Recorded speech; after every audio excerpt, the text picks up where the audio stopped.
It is a fast-acting viral strain that infects the host immediately, and upon getting sick, the infected will become racked with coughs, sweat profusely, and start to get the shivers and chills. There he is, the legend. The man, the myth, the legend. Yeah. You can't literally run a promotion just for the AEW, what do they call them, sickos? Thank you very much, TikTok and AEW. See you tonight. Tony Khan started telling people there's no such thing as long-term booking anymore. It's week to week. The best guy is Tony Khan. We just secured the bag. It's not like I tried to be a character. It was just sort of happened naturally. But it was never something I intended. It was just something that happened because the wrestlers asked me to do things in matches, and I do them.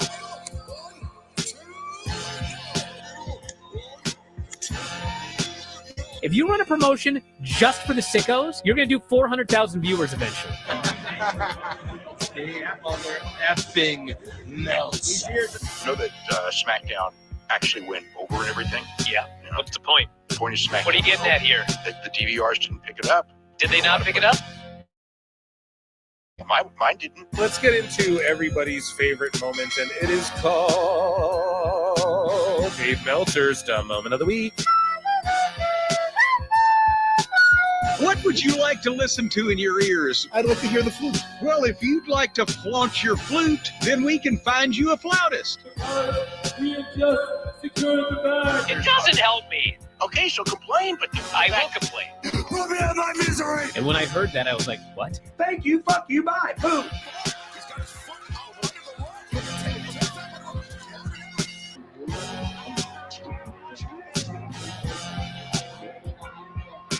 You got to run a promotion for everybody. The sickos can be the ones that buy tickets first and spend the most money on the merchandise. Because we just secured the bag. But, like, you got to promote for everybody. Then you'll have a lot of viewers. I think we proved a lot of so-called experts. We made them look like idiots. We're not going anywhere. Tony Khan's not going anywhere. No, you'll be there on TNT. You'll be in 2 places at once. You'll be live on my favorite movie. Time God. So great, Pittsburgh.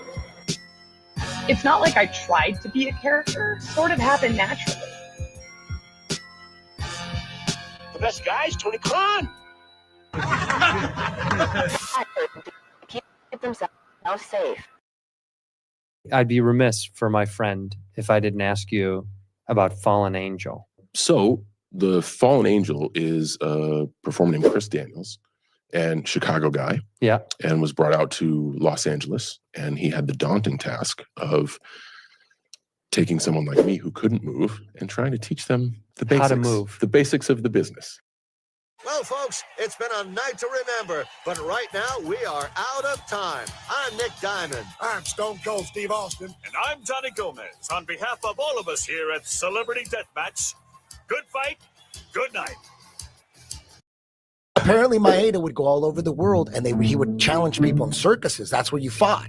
Dude, he was having MMA fights all over the world. He was famous. This is what Jean-Jacques told me. I think Kano was his master. Apparently, something like they didn't want him to take these fights in these circuses and stuff anymore. So he took a fight in Mexico, and he wore a mask so he wouldn't get busted. And he was the one who started the mask wearing in pro wrestling. Maeda started it. Was it what they called the That's what Jean-Jacques told me. Libre?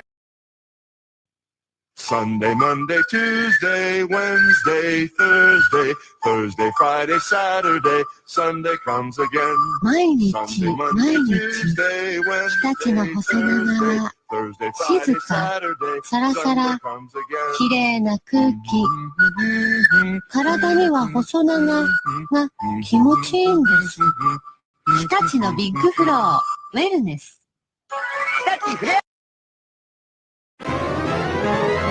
It's time for Jim Cornette's Strike Through, sponsored by Stephen Paynew.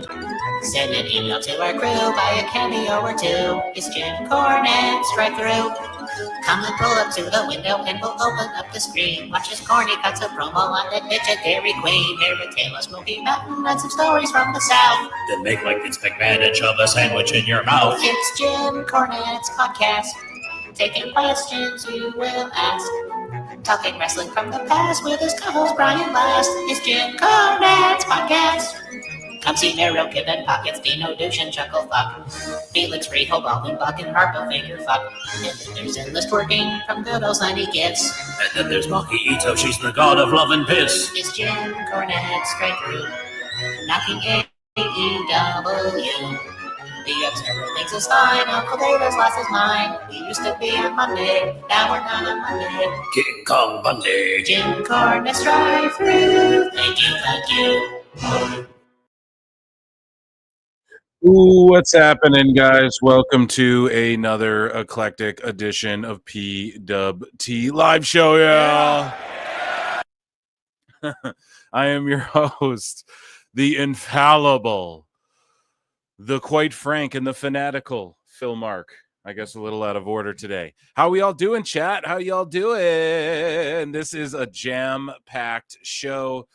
You don't want to miss a second of it. That is for diggity damn sure. It is Wednesday. You know what that means. AEW shenanigans is going to go down. We're going to watch that, of course.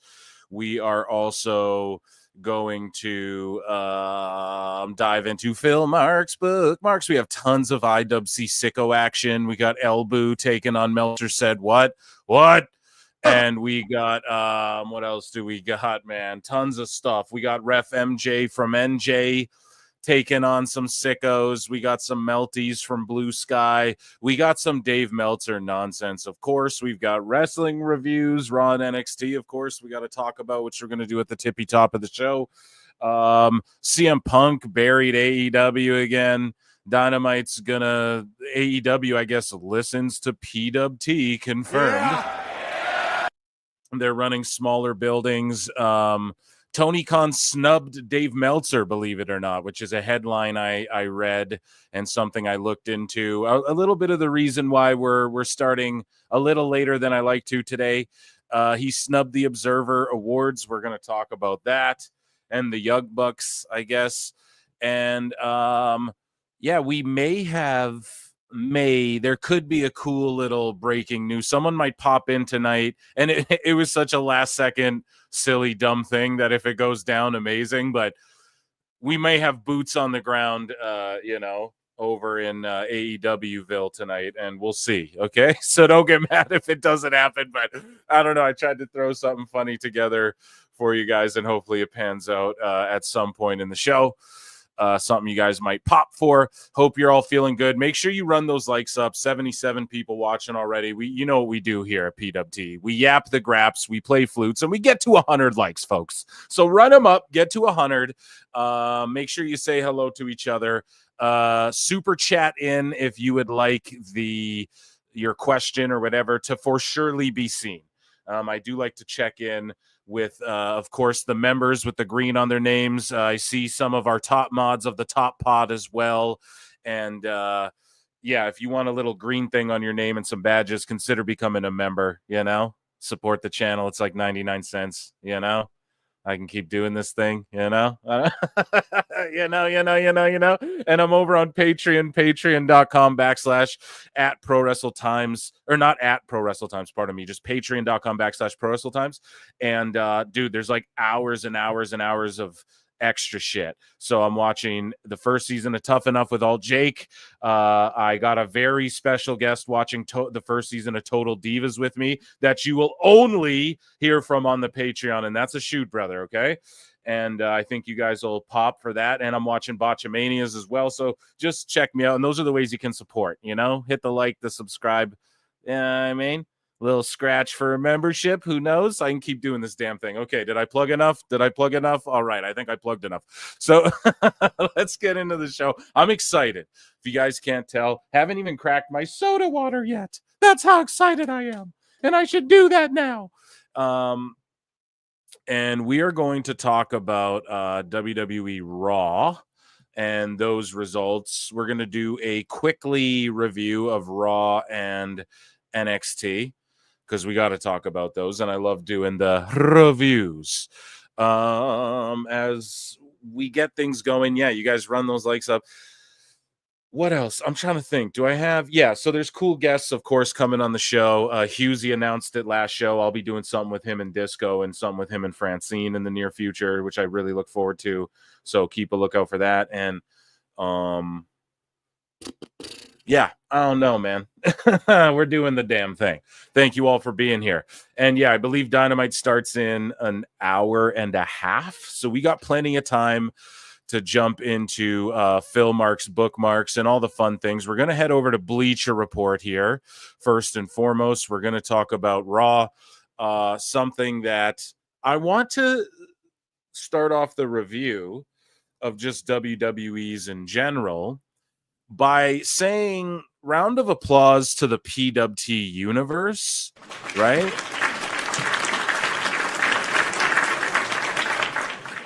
And to the WWE universe in general, in general, because we do a good job, man, of not, and yes, I'm a sicko and I'm a drone, okay? I own them both. We do a good job, though, over on the drone side of not spoiling taped shows. I don't know if this was taped, but I went like a day and a half. I watched like half of Raw and then I watched the other half later, and nothing was really spoiled. A lot of people online were talking about, as you can see in the photograph here, you know, it's for surely CM Punk now who's the Bloodline's fifth man, and I disagree. It's for surely Rollins now. You know, I don't know if I should just talk about it now, jump the gun, but it's for surely Seth Rollins. Now he has personal motive. Like now Solo's messing with him directly. It has nothing. Now it's like, okay, whatever. Me and Roman got problems, but it ain't about that. Now it's like, Solo, you're fucking up my bag, son. You know, I was about to beat Big Bronson and you messed that up. So yeah, it's clearly Seth. I don't know. It's been obvious since Bronson Reed was the guy because he's feuding with Seth, right? So I don't know who we got to tell that to, but either way, a good position. Let's say Seth gets hurt, Punk could come right in, but as Husey said on the last show, they don't want Punk taking serious bumps. Like that Hell in a Cell match was crazy. Okay, he won't even have a match again until the Rumble or whatever. You know, they got to preserve him, especially going into WrestleMania season. So I just don't see him being the one in War Games, although you could say I'm being a hypocrite because I put over WWE for the way they treated Randy in the War Games after coming back from a serious injury, and I suggested it would make sense that Punk didn't need to bump around, or The Rock even could get in the War Games. However, just because you can do something doesn't mean it's always necessary, and like Rollins can fit. Rollins needs War Games more than Punk needs War Games. You know what I mean? So yeah, I think it's Rollins. It's fairly obvious, unless they do the old we jump Rollins on the way to the ring on the night of the pay-per-view and then Heyman shows up and calls Punk or whatever. I don't know. I'm fantasy mark booking now. But this Raw, a lot of people boo-booed on it. I will say, like, Seth and Bronson were cooking. What else cooked, man? Sheamus and Braun Breaker. You know, Breaker did that dive where he like flipped up the fucking top rope to the outside, and it was literally, if Sheamus didn't catch him, dude would have been yeeted. Like, dude have got it yeeted into the you know, the next life.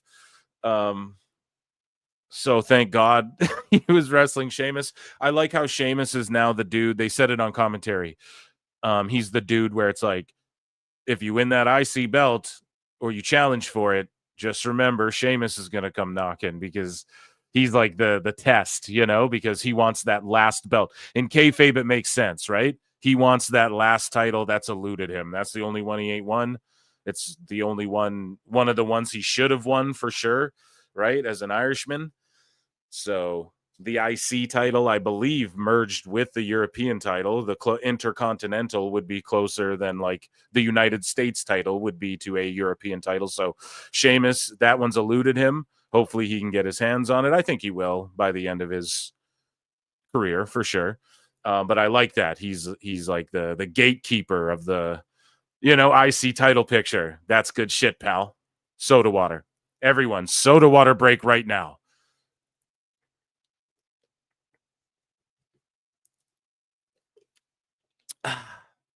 You hear that? I got black cherry. What about you, chat? Let me know. I'll start a poll about soda water flavors. Do not test me. Super Duper Gamer for £2, I believe. Read with a tsunami off the top of the cage. Yeah. Oh my God. Yeah. That War Games match is, I might have called it Hell in a Cell earlier. Shout out Mauro Ranallo. But no, that War Games match is going to cook. And goddamn, Bronson jumping off that thing. You know what I didn't like, though, as we're reviewing Raw, and this super chat sort of reminded me, Super Duper Gamer? It's like the women's War Game. It was so unnecessary. And I'm going to give WWE shit. Fuck it. I'll bury it right now. And the sickos will never bring this up. They'll just call me a drone. I have to preface everything with this, but here it goes. The women's War Game thing, for me, people were making fun of like Candice being a part of it. That's not even it. It's like Io for me. She's in a faction of like 3, possibly 4, depending where Asuka's at. So I hate when AEW, I give them shit all the time. Like, you establish these factions, why split them up and go, here's one guy from a tag team and 2 guys from the conglomerate taking on, 2 guys from the Undisputed Kingdom and 1 guy from the Callis family. I hate that shit. And I know it is War Games. It's a special situation, if you will. I just think you could have did a traditional women's Survivor Series and it would have made more sense than just sort of pretending there's all this beef. And then people were trying to also bury like Nia and Liv all of a sudden. Sorry, Super Duper Gamer. Thank you. And I know I'm veered way off of what you brought up, but Nia and Liv sort of just squashing their shit, and I don't mind that at all, actually. Like, to me, they're both heels. They just fought for a random super diamond belt or whatever in Saudi Arabia. It doesn't, like, that's what they were gonna do. 2 heels, they were gonna talk shit to each other, whatever, but there's no real heat there. So this actually kind of makes sense, and it's looming in the back of your mind, like, Liv could just fuck off on Nia in the middle of this War Games. She could like be about to enter and then not, or something, right? Not that they're going to continue that story, but it's just a matter of the chicken shit heel can heal on the heels. You know what I mean? Heels cannot like other heels. It makes sense. They don't need to all, what they're doing doesn't need to make as much sense. Not that it doesn't even make sense. Like, watch a TV show. Right? I just watched Chucky, or I'm watching Cobra Kai right now, right? I just finished the last 5 episodes, or the most recent 5, right? And so, you see alliances between Cobra Kai and Miyagi-Do people, or who like used to be for whatever. That stuff can happen. Or you have alliances of people where you see it all the time. Like, 2 supervillains will team up in fucking Avengers who like don't really like each other, but they just team up. Riddler and Two-Face in Batman. Hello, Tommy Lee Jones and Jim Carrey, like they didn't like particularly like each other, really, it seemed like. And then he kind of wins them over. I don't know. You guys get what I'm putting down here. Anyways, Lincoln Hawk for $5 says, Sickoverse, there's a poll in Discord. Who should be the 5th man for the OG bloodline? Toss in a vote. Drinking OJ with pulp like God intended. Hell yeah, dude. And I agree with that. Best guys, Tony Khan. I do agree with that. I drink that shit with the pulp in it. You know what I mean? You can't be babies here. We're grown folk. All right. You don't like it? You mix it in with a smoothie or something, okay? Put that shit on ice. It'll be okay. No. Yeah, so guys, check out the Discord. If one of the top mods could drop the Discord link, it's in the description of the video. Hopefully you can see it. I don't know if you can shuffle around. Someone could drop the link. All you guys hop in the Discord, come hang out. It's like a super cool community if you like being in the chat, and we're always sharing cool shit. Anyways, Raw review. I think I pretty much freestyled and got the gist of it. Pardon me. Another great part was the War Raiders beat Dominic and Carlito. Pardon me. And then the other 2, JD and Finn, came out and beat the shit out of War Raiders. Great stuff, pal. I'm willing to see what comes of it. I thought the matches were solid. You know, Twitter really talks shit on this Raw, worse than it was, and I think because people are just not getting their fantasy mark way of how they wanted things to kind of go. So they're boo-booing on it a bit, but I think everything is kind of going on track. And I don't know, a couple of those matches were amazing. Oh yeah, Ludwig interfered. I didn't like that. It just ruined that whole, because that match was cooking, man. And then it just kind of was like, fuck. So heat on Ludwig, of course, but damn it, and then later with the solo stuff, it was like, all right, we get it, people are running in. But we had Mysterio and Zelina also take on Gable and Niall. They lost, which I thought was an L. You had to have Gable win, but then he gets intense. He slaps the shit out of the Creed brothers, and then they all get intense. Like, we're finally going to be really intense and win and stuff, but we've already seen y'all do that like 3 times, guys. So you better win already. How the fuck did Ray not just put Gable over there? Obviously, it's not his call, but god damn it, people were making fun of Candice LeRae. I think Io's the odd one out because like she doesn't even.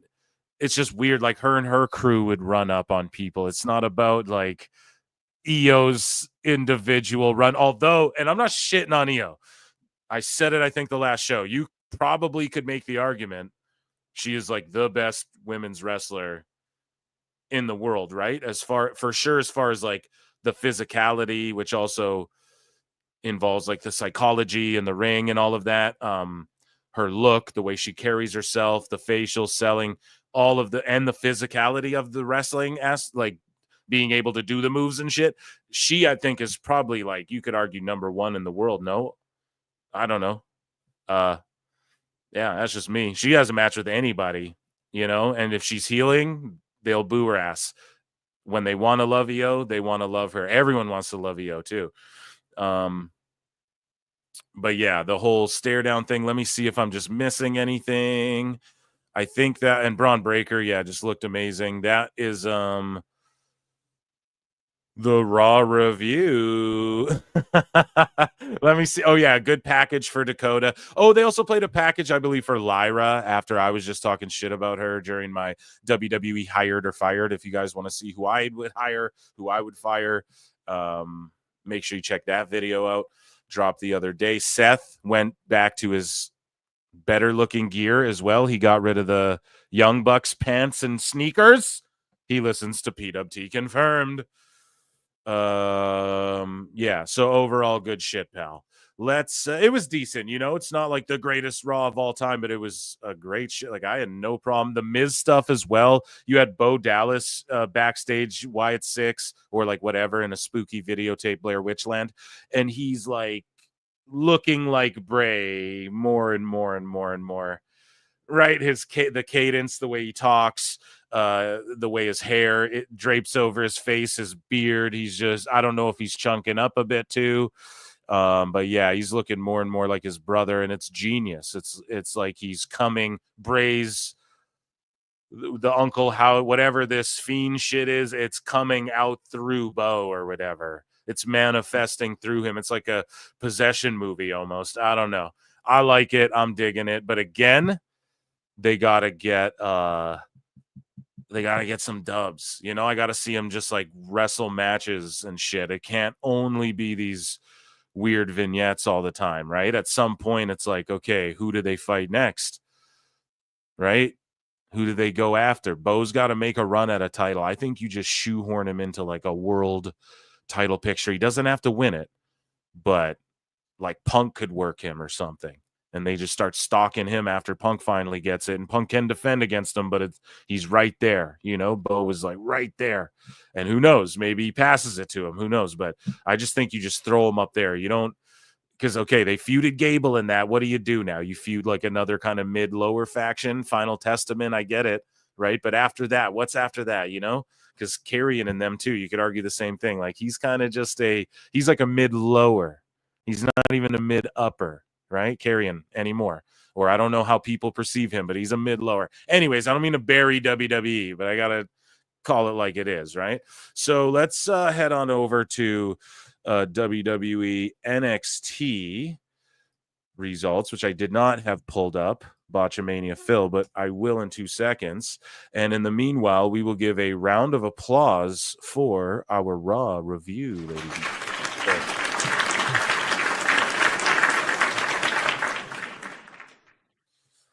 So let me check. I think I got some chats to check.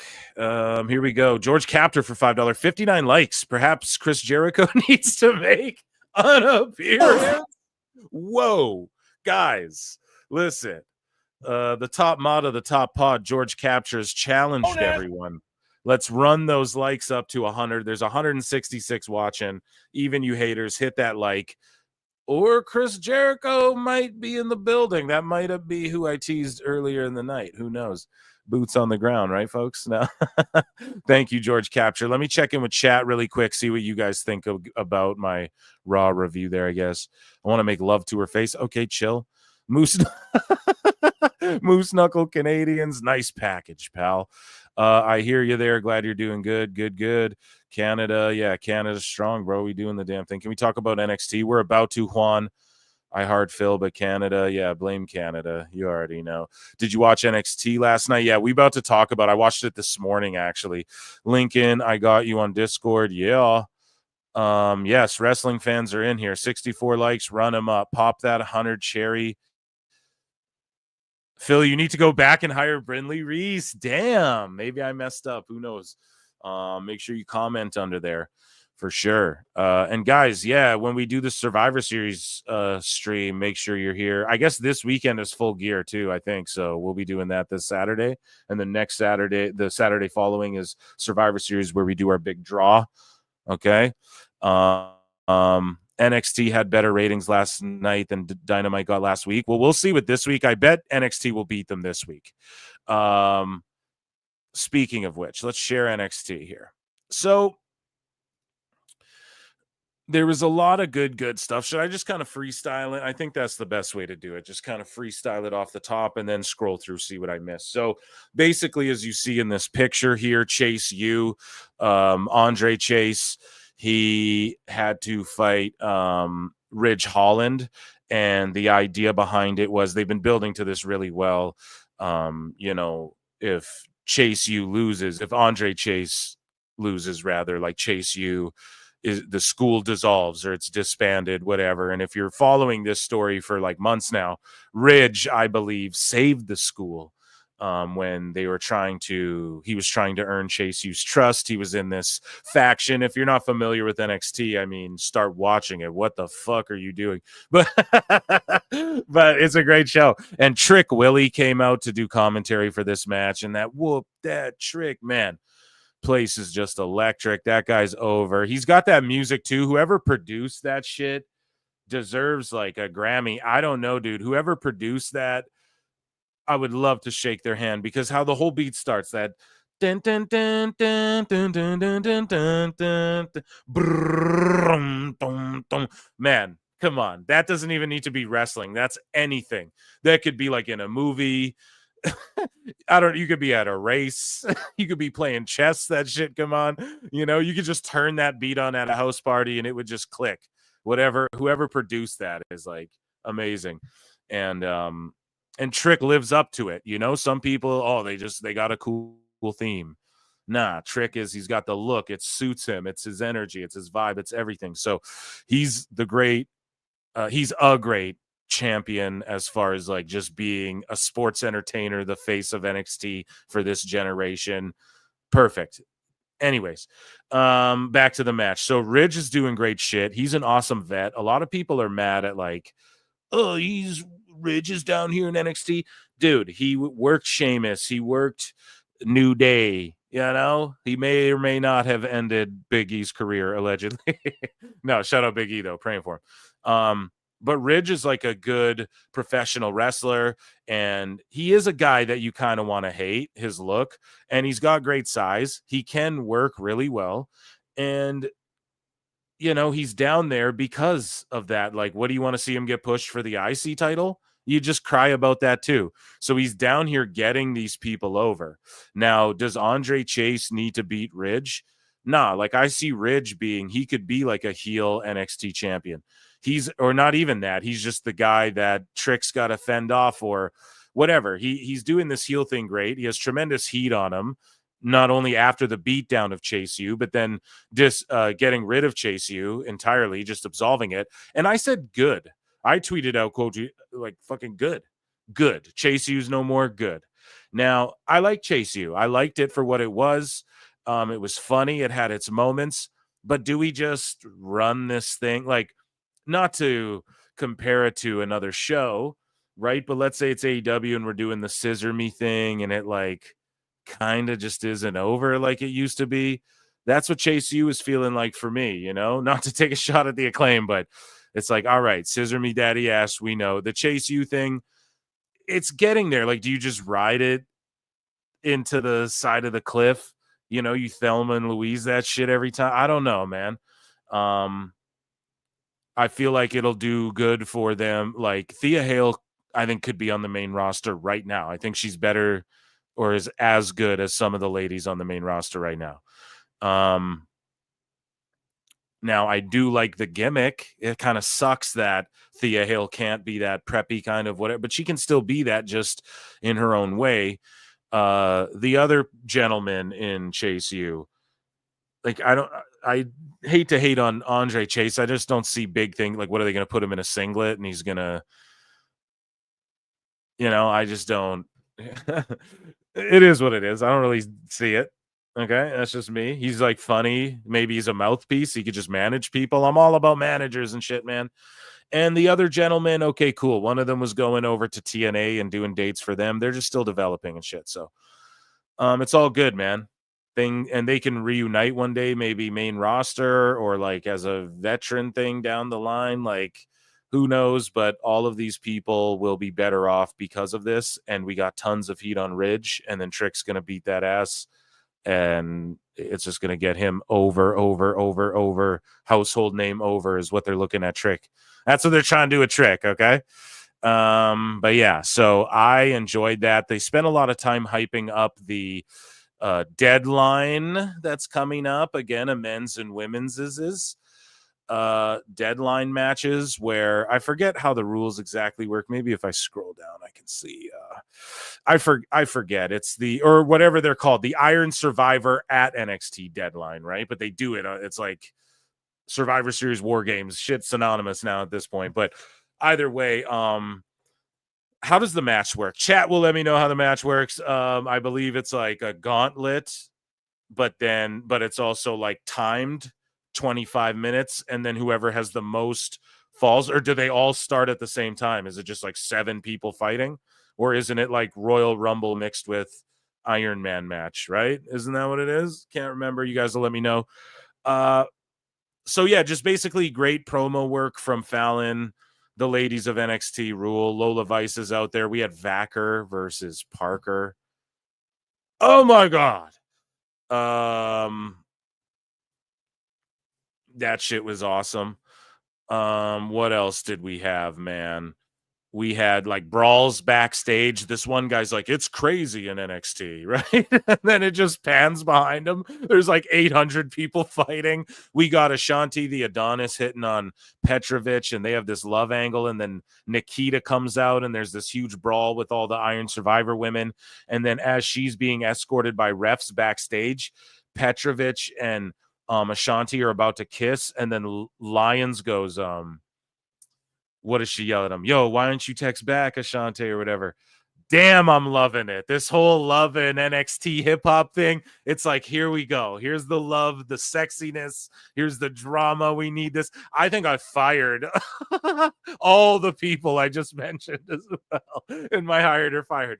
But hey, now, that's all it takes, man. 1 week of like, okay, this story's bubbling. I know it was going on for a minute, but now when we see like the mixed tag and then the ref gets in between them, like they lock eyes in the ring after they win their match and they're like about to kiss, then the ref gets in between them and you're like, ah, drats, you know? And then they go backstage, they're about to kiss, Nikita fucks things up. And remember, she quote unquote left her coat or her jacket in Oba Femi's locker room and shit. So if they're going to I said it on my hired or fired, man. Nikita should be like a valet, a manager. She should be like up there stirring up the shit.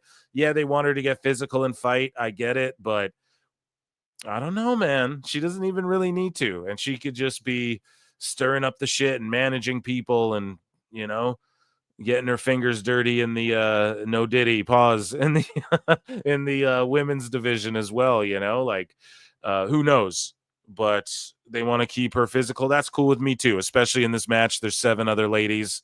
Hopefully they can, or whatever. I keep saying 7. I honestly don't, I forget how many people are in the match. However, yeah, Vacker won, and she goes into the Iron Survivor, and like, god damn, she's so good, and so is Parker. It's like not even funny. You know, Vacker's going to main event a goddamn Mania. It'll be like her versus Julie one day. And then how about Ren Sinclair, who is incredible? And then Delta, bro, Zarya. Like, I know so little about her, and she's been so impressive. Like, here's the thing. I thought that 10-woman tag was going to be such a clusterfuck because you have all these women who haven't really worked out, but it's my belief that Zarya's been touching all these girls already in the Performance Center, getting warmed up with them for like a couple months probably before she ever even, like, while those vignettes were playing, she's been there, I think, getting her rounds in with some of these ladies because they're so crisp and clean in there, dude. And I mean it. I'm not just saying this. Like, I was so impressed with Ren's selling. Just the facials, everything. You guys know I've been putting her over since early PWT, early AEW fucking reviews. You know what I mean? And I always said they should have did more with her, and she's just great. She's perfect for NXT, will be women's champ at some point, but just she made Zarya look so good. The way she fucking flipped around for every move, not literal flips, not Young Buck flips, but like, you know, she's getting hit with these moves and she's bumping all over. And I don't know. It was great. The way she took the F5 was awesome. And Zarya is just like $1 million main roster. You know, you don't even need, she doesn't even need NXT. None of these girls almost need NXT. You know, it's like Fallon Henley, I think you could argue could still be an NXT. You know, if this was like a power ranking thing, then like anyone that you consider like maybe above her in ring style, all could just be on main roster right now. But then the main roster stacked too, you know? So bravo, women of NXT. What can I say? They should just do a show on Wednesdays, dude. I'm not even kidding. Head to head with Dynamite is a lot of people shit on that, but like, man, are we like, should we start that agenda, PWT universe? You know what I mean? We could put that shit out there. I don't know. D'Angelo had a match as well, I forgot, with Brooks Jensen. D'Angelo wins. Good win for him. They need to get him wins like that. Brooks is great in his like pre-Malone. That's the joke someone made before. You know, his like pre-Malone gimmick or whatever. He looks great. And yeah, him with Sean Spears is good. You know, he'll impart a lot of knowledge to that dude. And the mixed tag was good. Zarya's awesome. Tatum Paxley as well hit her. What's that move called? It's like a page turner, but better. It's like the SOS, but like cool. And she hit that shit on the, and then is holding the belt here. They got a picture of it. What do they call it? They call it something. The splash or the drop. I can't remember what it's called. And yeah, it looked awesome. And then she holds the belt, and that gimmick again, guys. Why is Paxley getting over? Can you boy Phil ask a question to chat? Why is Paxley getting over? Because she's doing good character stuff, and she's going to TNA and then coming to NXT, and it's working. You know, it works if you focus on like really trying to tell a story with things, you know, and that's all she's doing with her little vignettes and popping up. She's like doing what AEW started to do with Danhausen, and then they just completely forgot about Danhausen, which we're going to talk about. We have so much to get to. Guys, round of applause for NXT review. I think I gave... And I'm going to check in with chat in just a second as we dive into Philmarks, bookmarks. So here we are going to share this tab over here. I'm gonna move that over. Yeah. And then yeah, you guys see that? Philmarks, bookmarks right there. Okay, I'm going to check in with chat. We're at 84 likes. There's 194, 200 watching. Okay. If we can't get to 100, I'll puke everywhere. Now, I think our record's 40 minutes for 100, but at 100, I stop asking. Okay. So I'll let George ask from there. But either way, yeah, let's just, let's take a peeky-boo at what chat's saying and what you guys think of my reviews there. I think those are pretty goddamn fair and good reviews. I was pretty critical of Raw, although I'm not as harsh on it as other people. Like, it wasn't that bad of a show. I just think people get caught up fantasy Mark book on their own shit. NXT was just, it's always banging. It's the best wrestling show. It's the best around. Plenty in pixel art for $2 puts a worried face. And do you want to know why? Do you want to know why? Well, let me check in with chat, and if we're not at 100 likes, then you guys are going to find out why, and plenty and don't want to find out why. Yes, chat, we're going to talk about November Rain. We're going to talk about Danhausen. We're going to talk about Tony Storm's retirement. This is such a jam-packed, insane edition of PWT Live Show. I'm so grateful you're all here. Everyone, we need to hydrate, though. We need soda water. Before I continue, you know, I went 40 minutes there just ranting for you all. And I'm going to drink some soda water. And I'm just going to check in. Iron Survivors like Championship Scramble. Sounds good. Chase U has won tag teams and some trophies. Linda McMahon is the Gilf now. Pretty much. Always has been. No. Gauntlet mixed with iron. Thank you. Yeah, I'd picked Carmen over that lame ass Nikita. Yeah, I picked Carmen and not Lions. Or if you mean like for a physical relationship, that possibly as well. That's why someone's you fired everyone in that storyline. Yeah, exactly. That's why I do a podcast and I'm not a booker. Exactly. That's why if I had Tony's money, I wouldn't try and book the main roster shit, you know. Or I wouldn't book the hot shit. I'd let people tell me when I was fucking up. NXT WWE All Women show would beat the shit out of AEW in ratings. 3 mil November Rain. Yeah, so apparently, well, we'll talk about it. I'm gonna jump the gun here. What are we talking about? I'm drinking Coke and Prime. Okay, that sounds fun. Vodka, soda water, vodka grated. Yeah, I agree with that, buddy. Yeah, I'm gonna get litty, I think, with you guys. It's been a while since we did I think it was like a month ago on my birthday we did a lit cast. We're gonna get lit for maybe Full Gear, because that's a tough watch. You know, that's a tough watch for your boy Phil, man. You know, you ain't hyped for $2. Says, do you drink clearly Canadian soda water? I don't. I actually don't. No, I mostly drink bubbly. You know, or buble, and during the holiday season, that holiday flavor's ass. You know what I mean? Not even because it's bad, it just is nothing. It's like, okay, it tastes like the remnants of like a cherry flavor. But no, I drink bubbly, bro, buble. But thank you for asking. 99 likes. Oh, you guys, I was 1 second away from checking in, and I was gonna play Jericho. There's 200 watching. Get that 100th like, or Jericho will 100 likes. Okay, you guys did it. You saved yourselves from Jericho. Okay. Alt Jake, bubbly is good. Polar is best. Yo, everybody just got off work and having a little Minecraft sesh. Oh, okay, Alt Jake's gonna jump on and join, so that's awesome. That's sweet. Okay. Now, before he does that, I'm going to chug some soda water, and we're going to do as we do. We're going to check in with memes. We're going to check in with miscellaneous. We're going to check in with TNA news. Okay. And that's sort of one segment, and UFC, MMA stuff as it pertains to pro wrestling. So don't run away because you think we're going to be talking about fucking jabs and left hooks here. We're going to be talking about how AEW's left hook in a bad situation. Hey-o. No, I'm sorry, guys. But yeah, we're going to group those together. Then we'll get into the AEW news, WWE news. We got Sickos. We got Dave. This is going to be a long one. Let's go.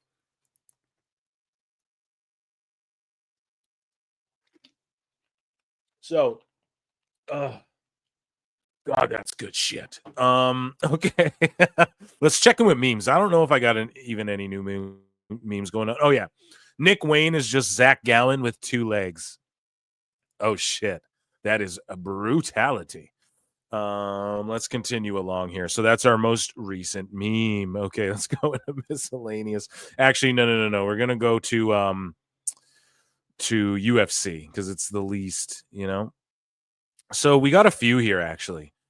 From the fights that I watched, because I watch them all. So here's Triple H and WWE Hall of Famer Donald Trump reconnecting here.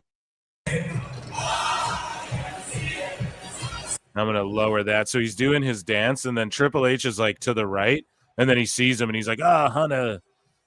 And then they hug, and then him and Dana. And then mostly, though, look at the interaction between him and Dana, Triple H and Dana. Like, they're boys, man. And they are, yeah, I don't know, man. I just like that the UFC and WWE are together, man. That's big boy business right there. So moving along, hopefully you guys like YMCA. Here is Michael Chandler during this fight. They might have fucking, yeah, I don't know. He did like some big slams I wanted to show you guys. And he showed up on a Raw and was screaming. He's like, whoa, rah, rah, rah, right? And then Chandler during his fight, he did like these backward slams, but I don't want to get pulled for it. And the UFC's been ranked. But yeah, Triple H and his wife here and some guy photobombing them at the UFC 309. John Jones hit a spin kick and broke Stipe's rib and also lacerated his spleen and his kidney with a spinning back kick. So amazing. Here's Rhea Ripley and Damian Priest cutting a promo in MSG for UFC 309 last weekend. Hey everyone, it's Mommy Rhea Ripley and Damian Priest at Challenge Wins, and we're here. And this is while Trump's dancing and shit because YMCA's playing. You know what I mean? Everyone was lit, and fucking here's Mommy, the Terror Twins. I don't know. I think Rhea seems lit to me here, like had a couple libations, as Cody Rhodes would put it, but I don't know. You guys can tell me what you think. Maybe I'm looking into it too much. At UFC 309, baby. Madison Square Garden, baby. The GOAT, John Jones returning. We are hyped. We are pumped. We're here to see some fights. I don't know. Maybe she's always like that, but she just seemed lit from the first time I watched it. So here's Gable Steveson. We're not going to watch this whole clip here, but he's just talking about he's going to transition to MMA because as I covered on this show, he helped John Jones get ready for this recent fight. And which is funny because Jones largely did striking, meanwhile, Steveson is a wrestler, and he had Gordon Ryan with him as well, who's like the best jiu-jitsu player on earth. Either way, he's going to transition into MMA. So everyone's wondering, what's he going to do? There it is. But here he talks about on the Ariel Helwani show, shout out Ariel Helwani, fellow Canuck. And he just talks about what happened with his WWE release. And this is the first we've heard from him since all of this. So let's hear about it. What happened? What happened between you and WWE? When I got to WWE, everything was great, and everything went great the whole time. It just wasn't the right time. After I signed with WWE, I tried to go back to wrestle, and you can't do consistently the 1 foot in, 1 foot out of everything. And as later time going on, it just wasn't the right thing. And I wanted to keep wrestling and keep going in that direction, and WWE had a different direction. He was a Vince guy, pal. Yeah. And obviously, it's no hard feelings. It's never bad blood. I did see Paul Levesque, Triple H, or Hunter, whatever people call him nowadays, at the UFC event, and we had a brief combo, and everything was very civil and very. Nowadays, Gable's talking like he knew him as fucking Hunter. Oh yeah, I just call him Hunter, bro. It's nice, and it was great to see him and Stephanie backstage, and everything is good. There's no hard feelings on my end, and they knew at the time that I wanted to keep being competitive, and it was just a little bump in the road, and it happens. When did you start to feel like maybe this wasn't the best fit right now? I'm really not sure, but I mean, just time built up maybe, but at the end of the day, I don't think it was his call at all. I think WWE was like, nay, good sir. Nah, as LA Knight would say. It just wasn't the right time, and that's really all. And could I ask, was it your decision to leave? Was it their decision to part ways? Like, how did it all come to that conclusion? Just I'm not sure.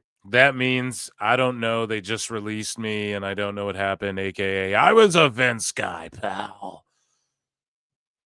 Oh, 100%. Right? Okay. Is that something you don't feel comfortable talking about?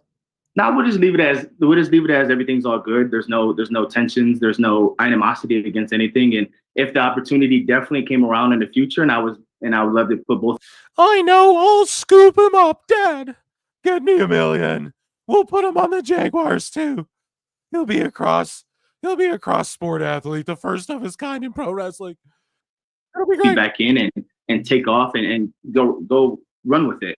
And I would love that. But business is always going to be business. You got to take risks in your life, and some of the risks don't work, and that one just didn't work. And there's no problems with me. I'm hands off. And yeah, he fucking sucked anyway. Shut him out, but stick to real fighting, dude. I don't know. Just keeping it real. Okay, moving along. We'll go to Misk next, right? Because it's silly time. Mustafa Ali, who we cover on the show. I put him over shit in TNA, his indie stuff. We watched him and Myron Reed go at it on the last live show. Here's a little promo he dropped. It's 30-second. Chicago Wrestling Center, CWC. He opened it. So if you guys are in the area, goddamn it, let's see. WWE ID program. Yeah. It is finally here. Introducing the Chicago Wrestling. Okay, well, I'm actually not going to play it because I'm going to get pulled for that goddamn music. To become a professional wrestler. Yeah, I'll leave it small, I guess. But yeah, he's got like a really good facility. So I don't know. He's a great worker, dude. You want to learn from, as Meltzer would say,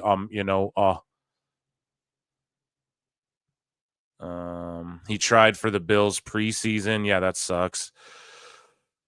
Bro, undefeated. If he sucks, so does Kurt. They won the same shit. Yeah, dude, he sucks at pro wrestling. You freaking triggered weirdo, bro.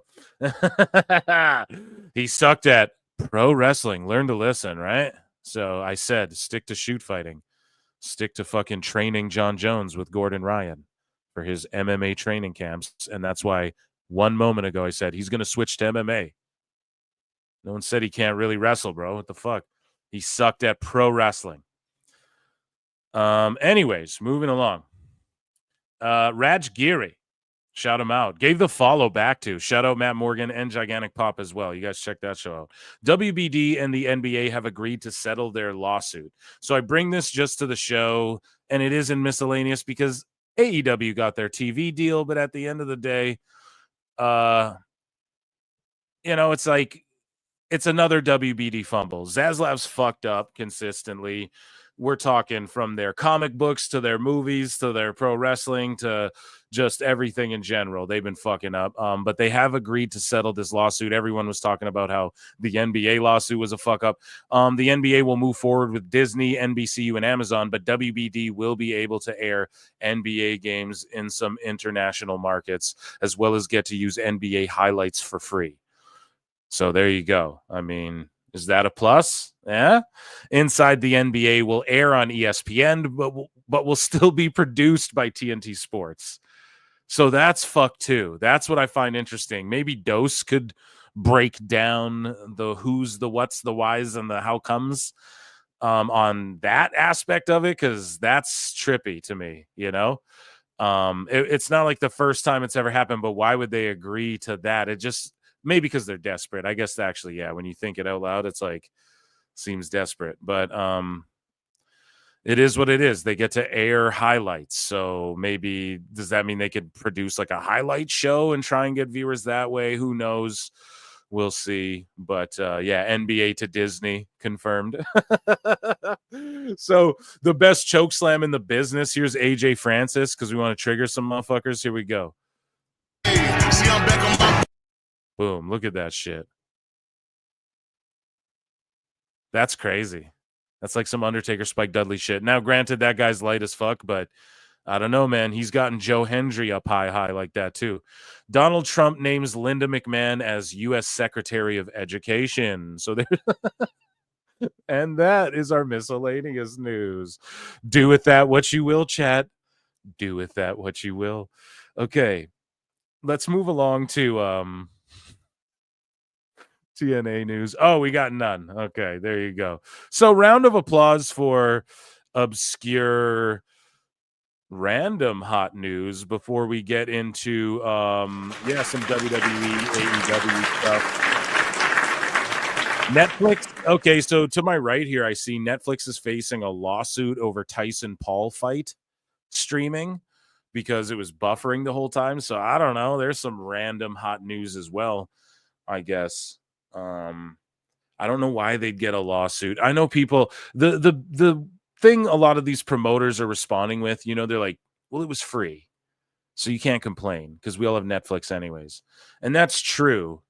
But you know, the typical thing everybody will say and has already asked me and has already talked about a million times is like, will that happen for wrestling? And obviously not. You're not going to have, they broke some sort of streaming record. It was like 106 million or 160 million people. It's 100 and something with a 6 in it.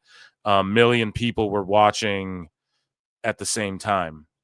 And that's why they had all those buffer issues, right? And so 106 or 160 million will not be watching WWE Raw. You know, even, I mean, we can pray. Hopefully it gets up to 50 million people watching, pal. But it's just not going to be that much to where, you know. And they handled it decently well, I guess. I mean, people were getting kicked and stuff, but I mean, I had to refresh mine like 14 times. I'm not even going to lie. So it was annoying, but at least by the co-main, the faces were just a little fuzzy. I just remember like shitty TVs you had to bang on and stuff when I was like younger, you know. So try not to take it all for granted, folks. And the fight was what it was. I think it's a combination of both. Like, okay, it was a shitty fight and it may have been rigged and the quality was so bad. But then the previous fight was good. It was amazing. But then the judges sort of like robbed it from the one from Serrano. So that left a sour taste in your mouth too. And I don't know. This is relevant and it does tie into our news, our WWE news, because WWE, I guess, reached out to Tyson or Jake Paul or both, or Jake Paul was asked about WWE. I don't know. I react to it with you guys.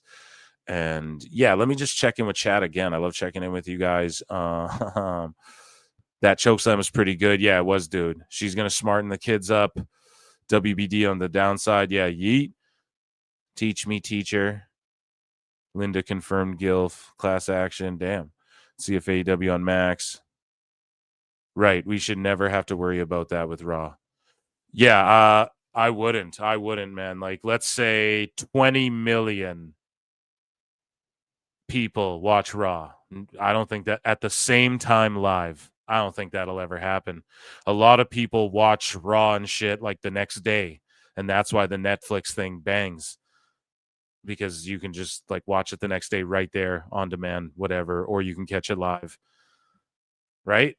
But like when Joe Rogan did his live comedy special, the shit wasn't crashing. When the Tom Brady roast went live, and it was like the most viewed thing on Netflix, I think, in like a week or something like that. The most minutes ever in Netflix. I don't know. Someone look it up. It set some record, right? All this live content they're doing is breaking all these Netflix records, right? Of course, they're gonna claim that too. I mean, hey, I don't know. I don't got to peek at the books, but the Tom Brady roast, there wasn't glitch out problems. I don't know if more people are going to watch Raw live at the exact same time. Like, people are trying to watch that fight exactly as it happens, because if a knockout happens, you don't want to watch it even a minute behind, because then it's spoiled for you, right? But Raw, it's like, okay, I'll watch that an hour tonight. I'll watch an hour tomorrow. You know, like it's not like a WrestleMania. You're not now WrestleMania. You might have to worry about. Sure, who knows? But even let's say 20 million. Okay, they claim like 100+ million were watching at the same time those fights. So even if like 20 million are watching, I think they'd have the glitch figured out. Like, did 20 million watch the Brady roast live? I don't know, but apparently that was the most live viewers or whatever on Netflix at least until that time, until this Tyson fight. So, and things were fine. And I don't think more will be watching Raw live then and shit. And then people in Canada, like I live in Canada, so NXT, SmackDown, it's all on Netflix. I believe live too. It just airs like when it goes live wherever. So I'm especially not worried about it, because then, you know, like Americans and shit will be watching it on normal TV. So yeah, I don't think that'll happen at all with WWE. Let's see. Putting that foot down. Tyson versus Logan Paul.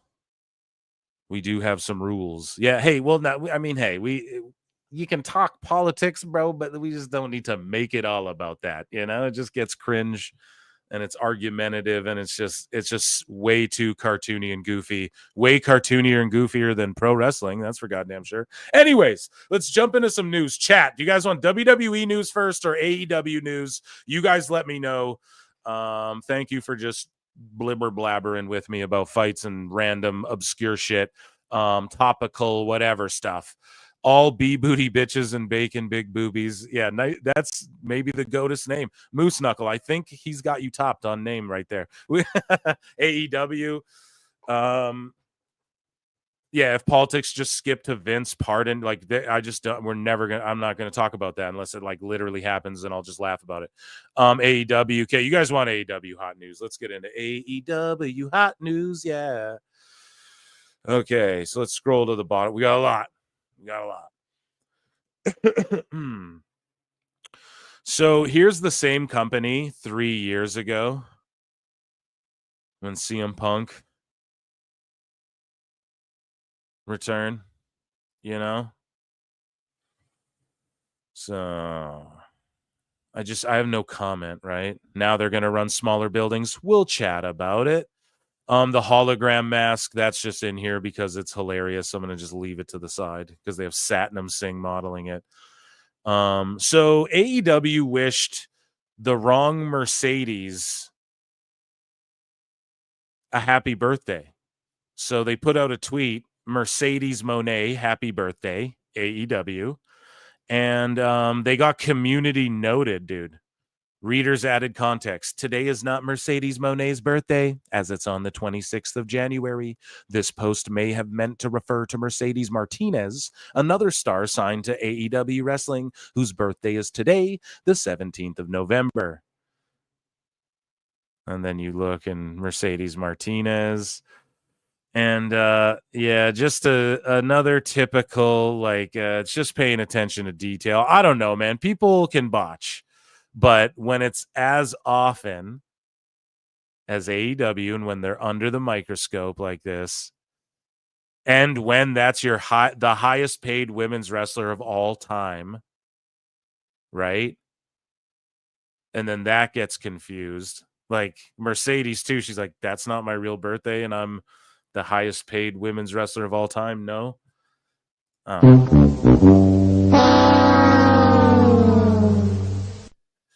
Is what it is. So Danhausen, we talked about it a little bit earlier, but Sean Ross Sapp tweets out that Danhausen's contract runs well into next year, but there are no creative plans for him in AEW. What went wrong, who pushed for him in the company, and how things are going. Details now up for subscribers. So Sean giving a little daddy magic taste. And as we move along, you guys will hear some more details. Absent AEW star expressed frustration to Tony Khan with no return plans currently in place. So shout out Wrestle Talk. And we'll click on this link. We scroll down, and they have to say that despite being off AEW TV, Danhausen has been competing regularly on the independent scene throughout 2024, leaving many questioning what his current status is within the company. Fightful Select have now gained many to, blah, blah, blah. According to the report, Danhausen and AEW have had very little contact whatsoever in the last 6 months, aside from routine approval to compete or independent dates, as is protocol for signed talents. The best guys, Tony Khan. So what have we chronicled here on PWT, folks? I'm just getting tired of even talking. No, I'll never get tired of talking about it. Tony ghosts people He just stops talking to them. If you express creative ideas that don't align with his and put your foot down in any way that I don't even think you can tell how to cross the dude. Like, it's hard to read Tony, you know? He's a fucking gangly, you know? He's like when Mr. Burns was like the alien in the forest, you know? Or was it Smithers? I don't know who the fuck it was. Listen, dude, that was a long time ago. Okay, it's like trying to remember like these old All Japan matches that Tony's interested in emulating. All I'm saying, goddamn it, okay, is here I can share this as well. I guess I might as well. You guys can see the article, but and thank you, Wrestle Talk. But yeah, he clearly, and he's a Punk guy. We all know that. Right, and we're going to talk about CM Punk later. He buries motherfucking AEW once again, routinely, and it's got to be hard not to. He's really biting his tongue. I mean, really, they shouldn't make him sign NDAs. If Punk just got it all off his chest in one go, he might find some peace, you know, and then maybe he'd let it go. But he can't help himself, and you can't blame him, and at least he saves it for off TV or whatever. For the most part. But either way, Danhausen was set to return to TV a year ago following an injury absence. However, these plans were reportedly changed, leading to the AEW star expressing frustration directly to Tony Khan. Dude, all they had to do was have Danhausen do his dumb curse thing and then have realistic mistakes happen to where you're like, dude, is he really cursing people? Like, you know what I mean? That guy really just trip or whatever. Like, you know, you leave it up to where he's not actually cursing dudes and goofy. It's not real magic, you know, but you make people, and it's like a comedy thing, you know, you don't push it to the moon, but it's just the fact you can't. He's funny. He cuts good promos. It's a character people like. The people like what he draws inspiration from.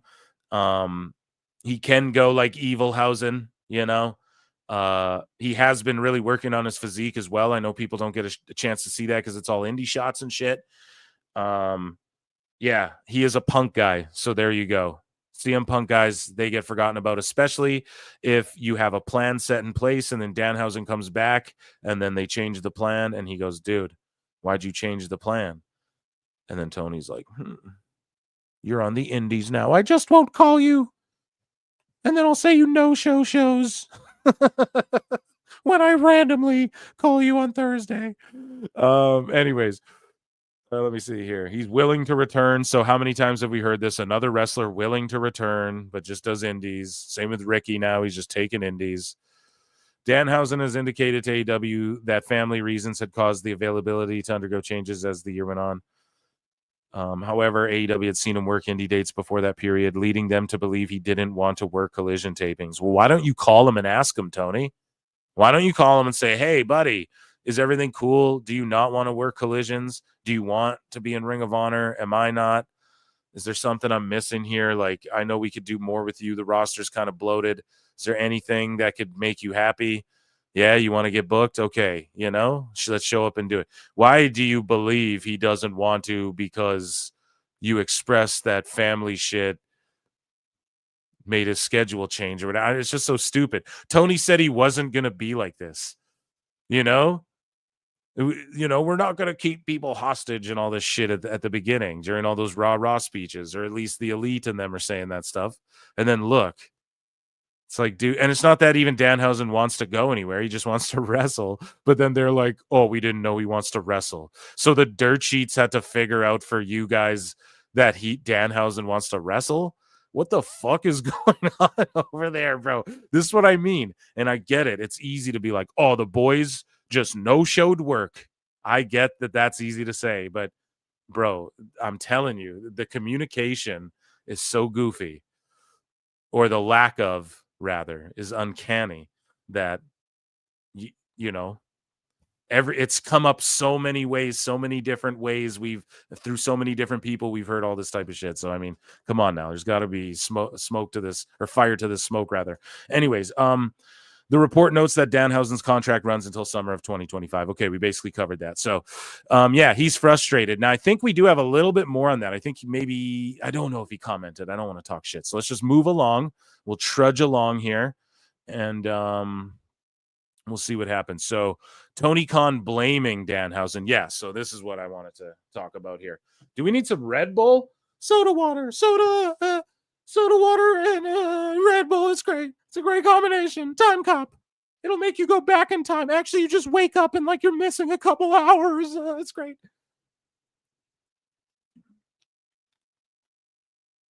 Okay.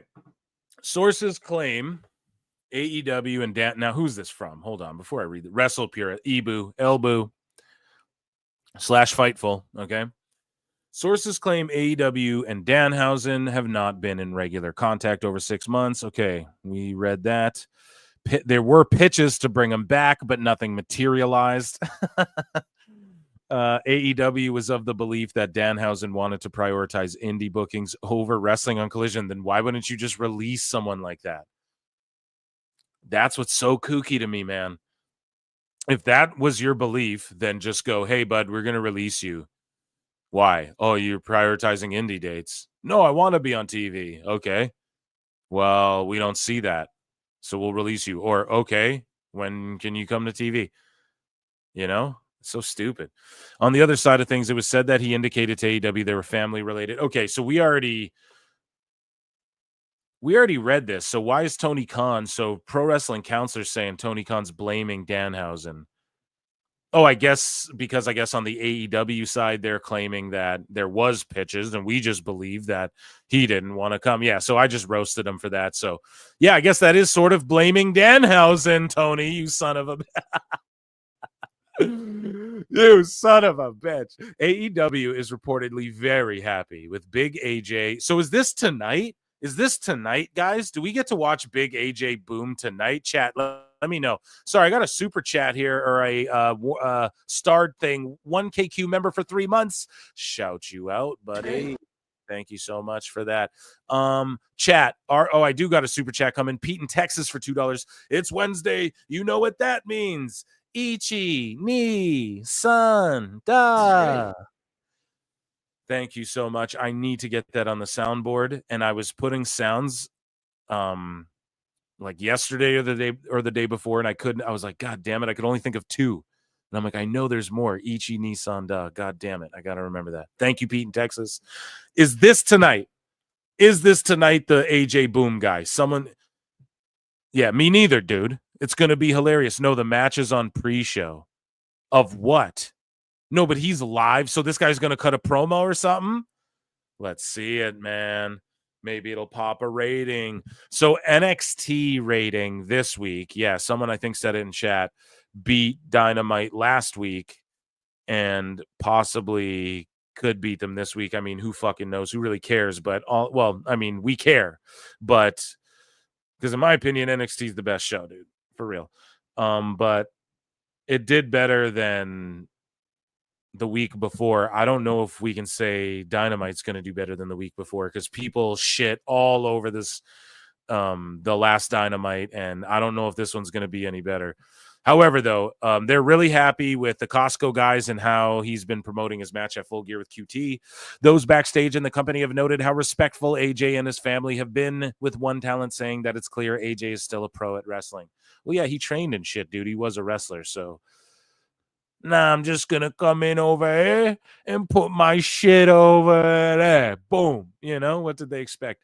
So Rampage, though, via Awful Wrestling. Rampage got 186,000 viewers, dude, on a Friday. That is El Triple. And it's gone. They don't care because this show's gone and no one will talk about that anymore. None of those shills will we'll talk about that. One thing that everybody's talking about, though, is that AEW is planning to hold tapings at smaller venues. Tony Khan listens to PWT. Confirmed. Thank you, fuck you, bye, boom. But for real, we've been saying it. I'm not the only one who said it. I'm not the first. I'm not the last who said it. But don't let these people gaslight you. Like, don't let Dave Meltzer gaslight you. I know you don't because you're here at with the PWT universe. We're keeping an eye on Alvarez and them, but don't let them like fool you though. Dave Meltzer literally came out and said, I have a actually a great new brilliant idea.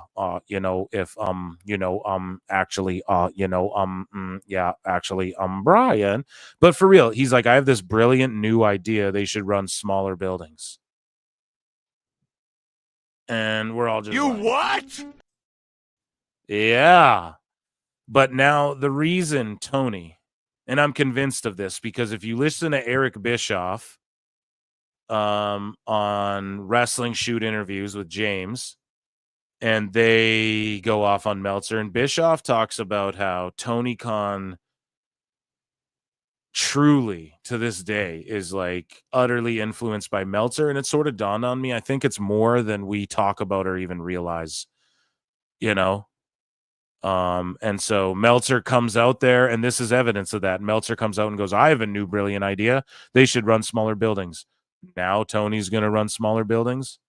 And then they're like, oh, it's going to be more intimate setting and all this shit, which it's true. But it's like, dude, Tony was asked about this a month ago, maybe 2 weeks, let's say, before Meltzer said his, oh, I got a brilliant idea that Phil Marks and everybody on earth fucking said before me, right? That Dixie Carter knew to do.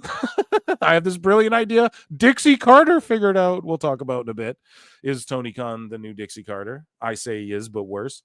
But yeah, so they're running these smaller venues, and Tony said, like, we like the amenities, we like the fucking convenience of it, aka, as I broke down, people need dressing rooms, people need to pull their buses up, people need to be closer to the nice hotels that the fucking people stay at before they do the big arena shows and or stadium show, whatever the fuck. You guys know what I'm saying, right?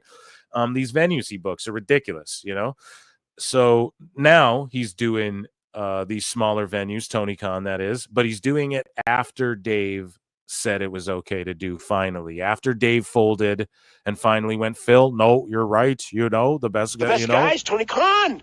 But however, we must, acknowledge the flutes.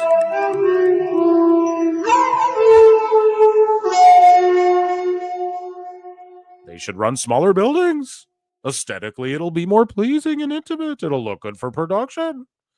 So, like, all the shit I've been fucking yelling at the top of my lungs for 2 years. Anyways, yeah.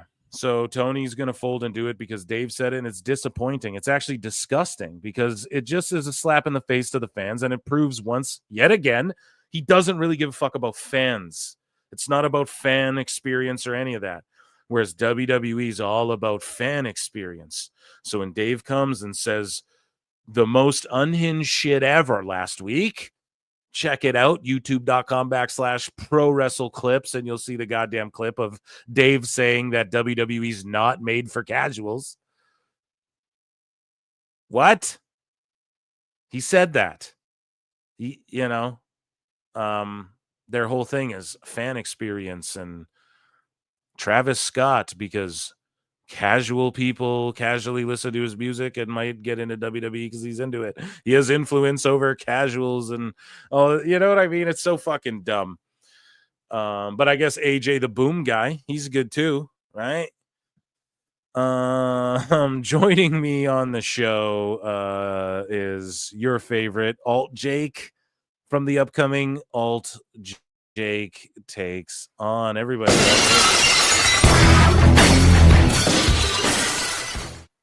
What's up, buddy? Hey. How you doing, sir? How's everybody doing, man. chat?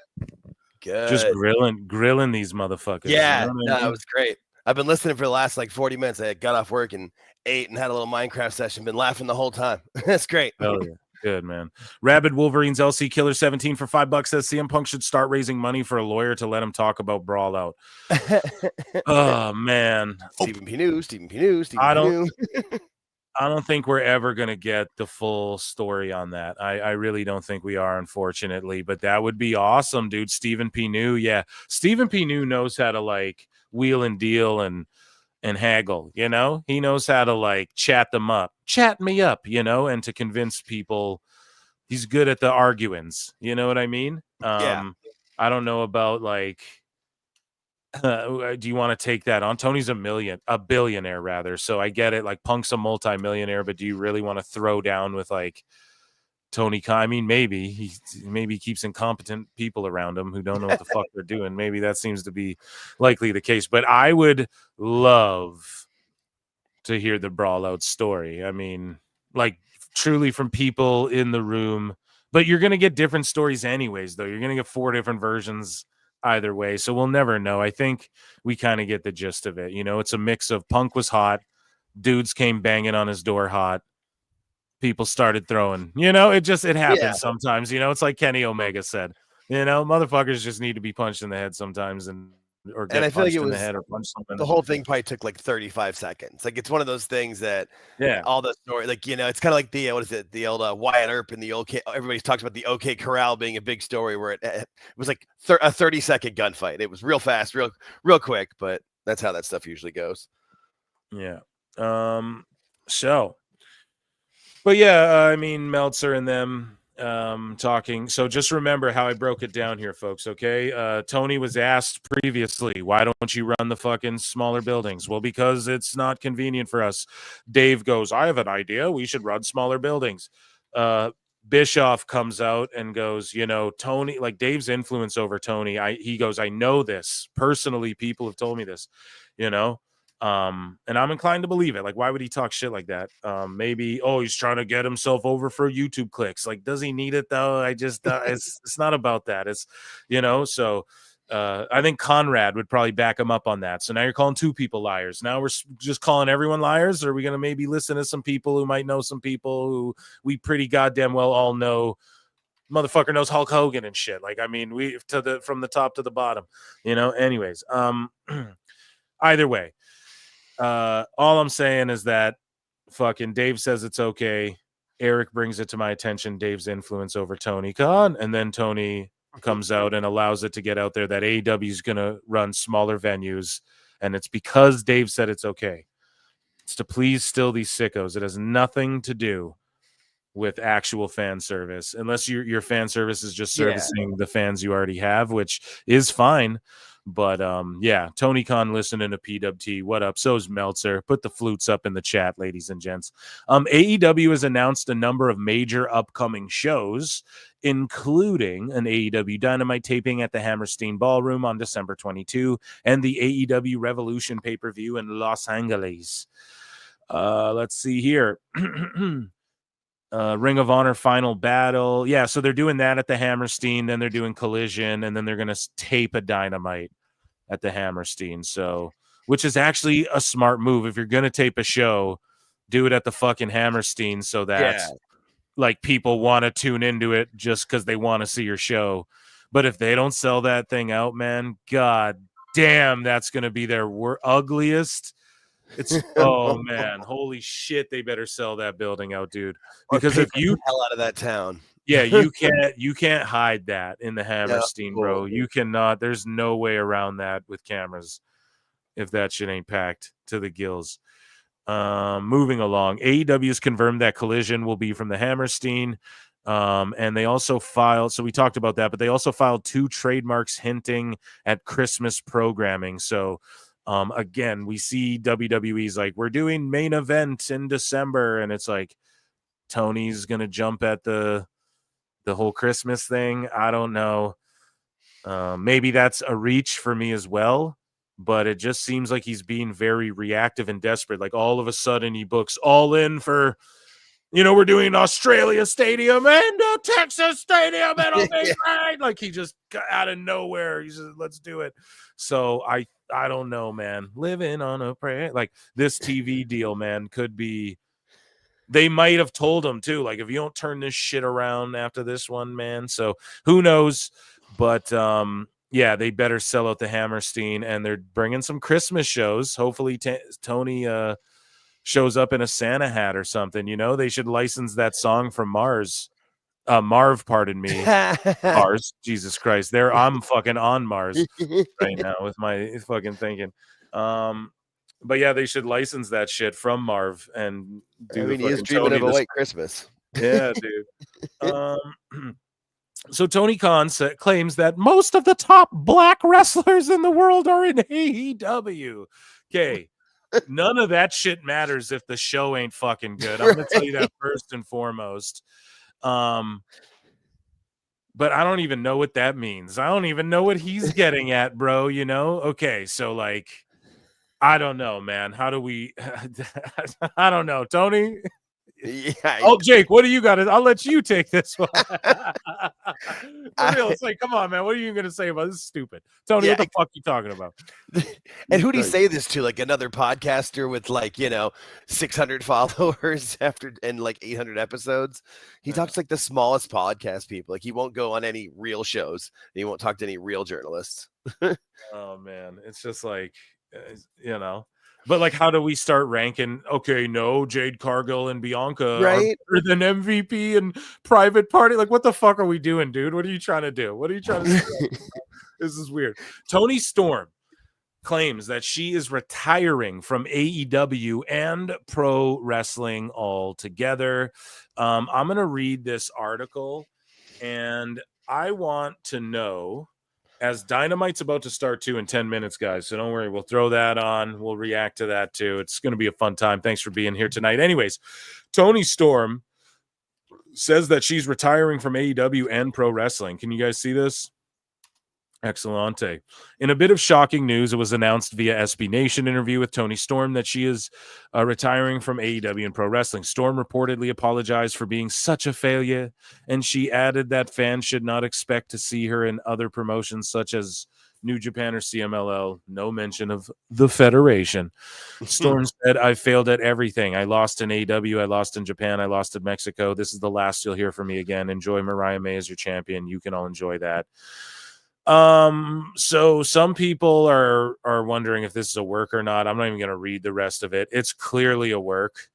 And yeah, she's just going to come back, fight Mariah May, who, what Tony Khan thinks the story is that Toni Storm was this thing, and then Mariah May copied it and then is doing her thing better than Tony, and then Tony will come back, and that's just ultimately what they're building up to, is more between them. Another story that could have taken off for 8 months or whatever, and they'll probably pull it off in 8 episodes. That's what I mean. Yeah, this will be. Yeah, thanks for bringing that up too, because I skipped right over that. It's like the Danielson thing. Yeah, 2 weeks he'll be back. He'll be back. It's even like Mercedes and Camille. Like they're already teasing the breakup. They've been together for 5 minutes. Like, come on. And she hasn't protected her once. Camille Seriously, hasn't protected her one time successfully, bro. Like, is tonight? It's like when's gonna be my time? God damn. So true. A complete failure. So the official for Wrestle Dynasty, the International Women's Cup. Now, shockingly, I actually really like this concept. However, when you do so many, isn't the Continental Classic coming up? Everyone keeps talking about that shit. When it's something you do all the time, I don't know. So you can do these different tournaments, different types of ways, but Tony's just overdone them so much where it's like, God damn it, man. You're really going to do this again. However, I do like a once a year women's. I always said that WWE shouldn't have women's tag titles. They should have a once a year women's tag team cup just on the main roster. And then that way they can throw together random tag teams for one little month or whatever, and then you just call it the women's tag team cup. You name it after Mulan, Mae Young, or whoever. I'm just throwing names. The Bella Twins. I'm just throwing names out there. But I do like this concept. I really, really do. And this is sort of the action I wanted to see Tony do at the beginning of merging the companies. I didn't want to see we should have had a mini ROH invasion, no? And then absorb those shits and then bring back Ring of Honor. Once you have your ducks in a row and you're like, okay, we're going to do it from here. And this, here's going to be our roster and da-da-da. And then the new ROH can be in this Wrestle Dynasty tournament or whatever. But I do like the concept of okay, it's a women. They're going to have 4-way matches representing each company. The winners go on. but then to try and separate ROH and AEW is foolish. But it is what it is. I like the concept, but yeah, I will give it a bit of criticism. Like, bro, and how the fuck does CMLL get top billing over AEW in this shit? Because they're the oldest company or what? Like, does Tony respect them that much? Like, do you see in this graphic chat, like the CMLL logo comes, dude, you know, like UFC, Dana White wouldn't bring Fedor Emelianenko into the company because he wanted UFC and M1, let alone fucking you put CMLL name or logo before AEW because they're the oldest. That's crazy. New Japan's older than AEW, bro. So are all these companies. So like, if you're gonna do it that way, but I don't know. Tony's such a mark. Is that why he did that? I don't know. Is that a botch on? I don't know. We're just pointing these things out here on PWT, folks. Anyway, so Eddie Kingston posts something, and it's to the song "No Love" by Lloyd Banks. It's like, yeah, Lloyd Banks. That's my mom's favorite rapper. No, but for real, it's like, come on now. Nothing will kill a great employee faster than watching you tolerate a bad one. And it's like, Eddie, you were slapping people backstage and shit, bro. Right? And pie facing. You ain't even been there. And what is this a response to Danhausen, dude? Like, you were pie facing dudes, you were fighting dudes, bro. I don't know if it is, but come on now, man. Or is this a response to Punk, who was like talking some shit that we're gonna get into later? Who knows? But yeah, maybe he thinks he was the waste. Yeah, no, that's a good call. I take Punk in a shoot between him and Kingston. Just saying. Yeah, I do. Moxley states that AEW has to be a success. If not, then the business gets set back another 20 years. You know, like Rocky. Well, which Rocky? John, which Rocky are you talking about? AEW has to be a success and cool. If it's not, the business gets set back another 20 fucking years. And yeah, I said fuck because I'm really cool. I'm not willing to go through that again. That's not cool. Others who I've known for 15 to 20 years are not willing to go through that again. It's at the hands of our generation. I don't give a damn about my bad reputation. Bro, come on, man. Like, Mox, I almost disagree. If AEW isn't successful, it'll help the business more because people won't look at that and be like, yeah, that's what we should do. You know, and maybe that's bad for me to say. You guys know I fight for AEW, but like, I would almost say it's done. Well, it's hard to argue because wrestling all around is hot other than AEW. So I guess maybe it hasn't hurt wrestling overall, but maybe it could be further along. I don't know. Would TNA be on TNT or whatever right now if it wasn't for Tony Khan? Who knows, man? And that's what you got to think about. A lot of people, yes, he gives a lot of people jobs. He also fucks people over by not calling them like Danhausen, or fucks people over by making them fight to say the same thing Moxley is saying. Moxley's been burying AEW lately. He's saying all the same shit Punk said, but Punk had to fist fight the Young Bucks because he said that stuff. I covered it on the show. So I don't know if that stuff's good for the business when we seemingly come such a long way. Like, even the last we really heard was like, oh, Matt Riddle slapped Gunther in the face backstage and Gunther laughed about it, like in the NXT, you know, like years ago in NXT. Oh, like, yeah. What other real fights have we heard about even in WWE? Yeah, no, you only hear about how great the locker room culture is from everyone. Even when the product was in the shits, like with Vince. You didn't hear about Ronda like punching people out backstage and stuff. I don't know, man. I get where if the company was run like it was run by adults. Yeah, exactly. Like by competent adults, he would absolutely be right. But I tend to agree more with the idea of it being reversed because what they're putting out there embarrasses the business. Like, it's not good. It's just terrible and only getting worse. But at least now we don't have at least now we don't have, because I feel like before AEW, you always had that point of Dave always saying, if we could just get this style on TV, this is what wrestling will be. This will take over. We've proven that was bullshit. That was completely crap. So at least that's the whole thing with the small buildings, bro. That's why I have to bring it to the show, man. We're chronicling here at PWT. We're psychoanalyze that shit for a reason, because I'm telling you, look at the timeline. Tony's only saying this because Dave said it's okay. And it's bullshit. That's like a slap in the face to fans, because that means, no, dude, you're stacking your chips on Meltzer still. Oh, a new AEW in 2025. Well, what is it? Fucking listening to Meltzer more? God damn it. And now Meltzer's going to finally, and here's the one thing. Thank you, Meltzer, for at least for once in your fucking life actually taking yourself, putting your fucking ego aside and saying something that'll actually help their business. And again, and I'll raise the question, why would Dave be worried about, the numbers don't matter, and it doesn't matter, they're a success and just enjoy wrestling, and all the sickos say this?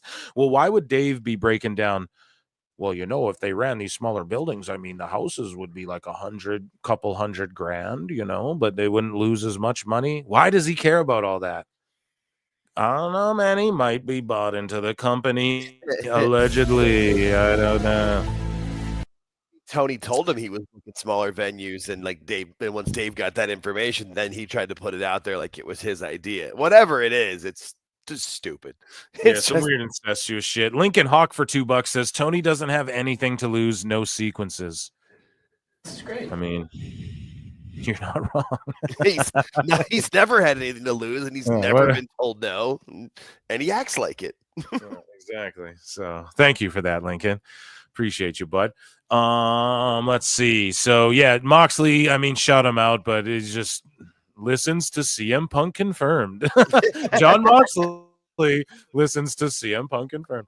Death, taxes, and CM Punk shitting on AEW. You love to see it. So shout out at This Is Nasty, Alfred Konawa, Pro Wrestling Bits on YouTube. AEW filled up the United Center for CM Punk's debut. Now that he's gone, the only thing overcrowded about an AEW building is its locker room. It's true, man. And let's tap in with Pro Wrestling Bits here. Death, taxes, and CM Punk shitting on AEW. In an interview with Peter Rosenberg, Punk talked about regrets he had while carrying the secondary promotion. I feel we're going to get to this in a bit. We're going to EFAP his little, a couple things he said here. It was very interesting. I wasted some matches on some people for sure. AEW once sold out the United Center on the back of CM Punk, and now that he's gone, so is 3/4 of their fan base. But these three things are for sure. Death, hell taxes, yeah, another one. Alfred with another one. That's Uncle Alfie line. with another. Yeah. So line. Tony Khan thinks that most of okay, so we talked about this, but here's his actual quote. So I was like, what is he talking about here, little bro? We're about to see. So Tony says, I think that these are all some of the best wrestlers in AEW you just named.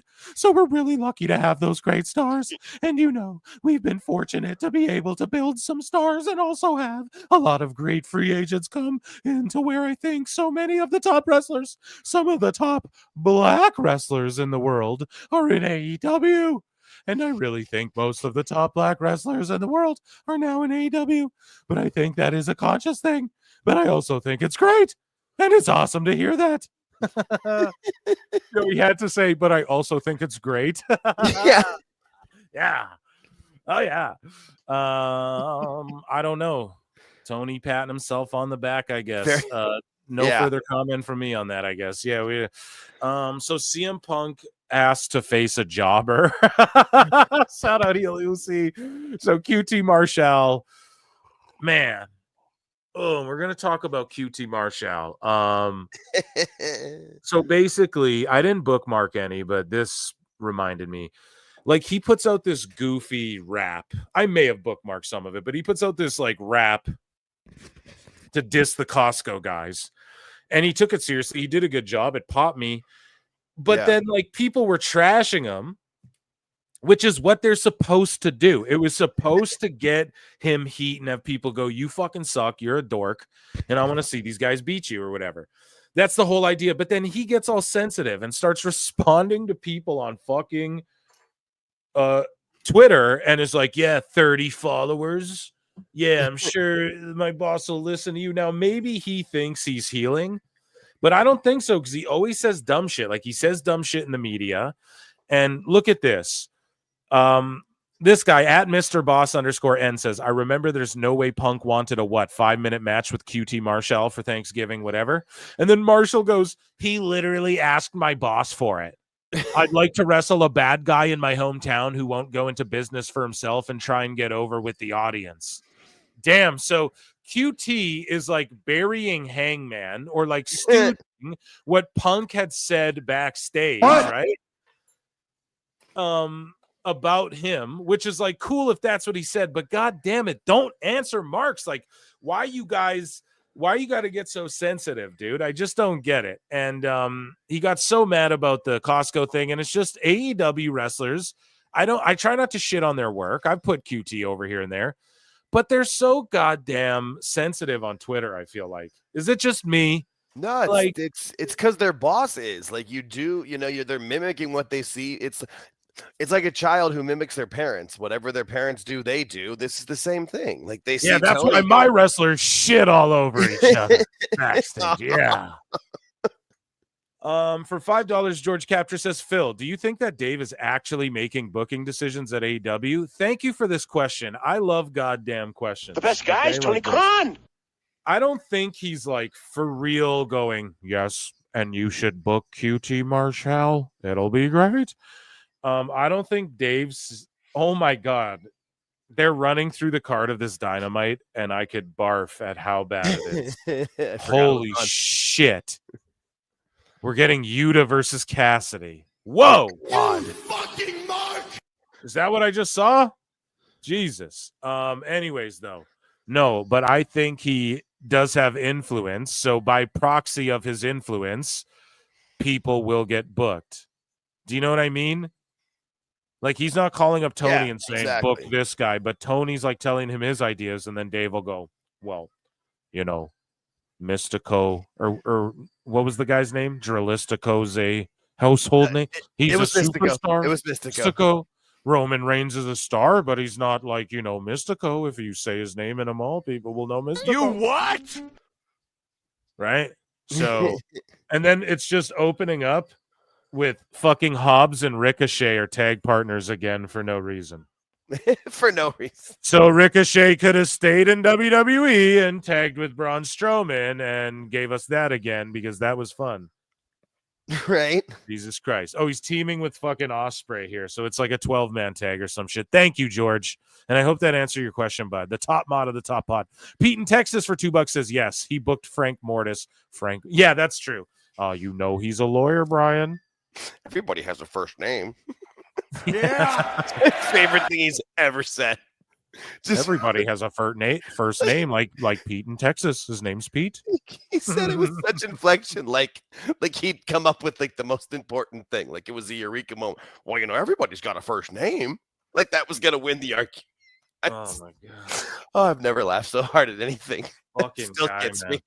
I don't know why. So I guess QT, stop being cringe, bro. You guys got to stop. It's not personal. These marks don't know you. You just mute them and move on. So pro wrestling bits, Alfred Konowa at This Is Nasty goes, hold up. So Tony Khan Taylor's is wrestling to star ratings and skinhead stables. So I won't read it all because he'll say it all. Here's another little pro wrestling bit we're bringing here to the show. Their new TV deal broke the bank, and now they can barely fit in one because AEW is shrinking in 2025. AEW will be playing smaller arenas as their popularity gets smaller than the Jaguars' points per game. That's what happens when you book for star ratings and... Any Lions fans in the chat? Any Lions fans? I don't know. Skinhead station. Let me know. Jeepers, man. That is a beating. That's what happens when you book for star ratings and skinhead stables, especially in a main event angle where half the main eventers couldn't care less. The Young Bucks are EVPs and they took paid leave in the middle of a coup. So if they don't care about AEW, why should anybody else? After their new TV deal broke the bank and now they can barely fit in one because AEW... They took leave during a coup. Paid leave during a coup. Like, that's so funny, dude. Alfred's so good. He's wizard with it. So good. Yeah. The way he phrases things, I love that guy. Me too, man. So, Wrestling Observer reports this as we watch Ricochet and a bunch of guys. So we got Fletcher and brawling with Everyone's just brawling on the outside. It's so stupid. And then you have like Fletcher's old tag partners come back. Hasn't been on TV in like 2 years. Oh, is that who that guy is? Yes, man. Everyone's like, who is this guy? I'd only seen him like in the sweatpants thing. I turned it on like a minute ago, so I missed the entrances. So Ricochet, who's involved in this match, goes. He says he wants an AEW World Title run, and he says, "I'm going to prove I can carry a company." Sorry, bud. Tony Khan will never fucking do that for you, buddy. I'm sorry. He will get the TV title. He'll get an international title, but there's no way. Husey came on the show and said Ricochet was already vocalizing displeasure in AEW, and that's alleged though. We don't know even where he allegedly heard that from. But like, allegedly that might have happened. It tracks so hard, though. Like, I mean, because all the stuff he was saying when we left, he's like, I'm going to get to do this, then. And then he's like, we all thought within a month, maybe 2, he's just like everybody else, wrestling AR Fox on Collision and Commander on Rampage and a bunch of matches nobody gives a shit about. Sorry. It's always going to happen. Yeah, so I shout out Ricochet. Hopefully he gets his. I could see him as a world, like he's fucking Prince Puma, dude. With the proper booking, you can pretty much get anybody to do things, but I said that the problem is what I just said, proper booking. Yeah, and this is like an 8-man tag match, and it's just like dudes doing spots in the ring. Like, nothing's happened in the ring yet. Yeah, everybody's been outside the entire time I have my TV on. It's like, make this a sport. Like, throw the match out or fucking have the match start or something. Break it up and go, we're doing this later. Have a Nick Aldis come out and lay down the fucking law. This shit's silly, man. And I get it doesn't need to be exactly like WWE, but you can't always do this either. That's the problem. You have to do it sometimes the other way too. Just like in WWE. You'll get a flippy, crazy match from time to time where you're like, holy fuck, Yeah. Once in a while, Braun Breaker goes, I'm just going to dive head first onto Sheamus and see what happens, Yeah. And you're like, holy shit, what a crazy moment, But this match has not had a tag or anyone even on an apron yet or anything. So it's crazy. Ladies and gentlemen, round of applause for AEW News. That was our AEW News. Let's go.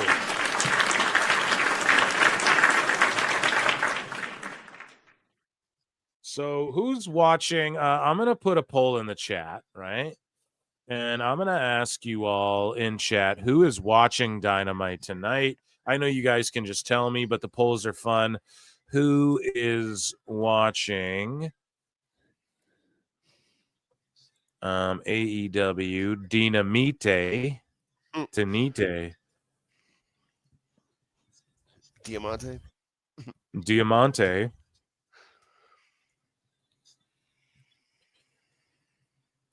It's Dynamite.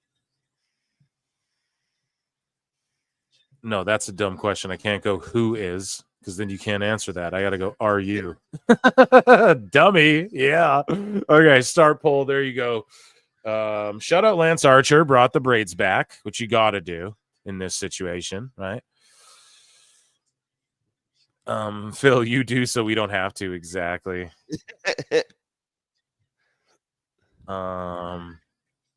Not me. This is more entertaining. Well, thank you. We got tons of more entertaining hot news. We have WWE news. We have Meltzer. We got Sickos. It's fantabulous.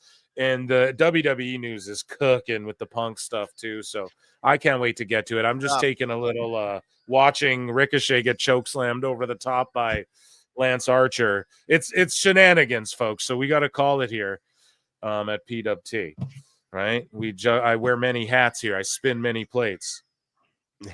Yeah, I always watch when I'm on air with you because I feel like contribute for that. But yeah, if I'm just in the chat or listening, I don't normally watch AEW. It's mostly because of their commentary team. The commentary is just that's why I can watch. That's why I can watch when I'm with you because I don't have the sound. Like the sound's barely on. I have to listen to because they're just.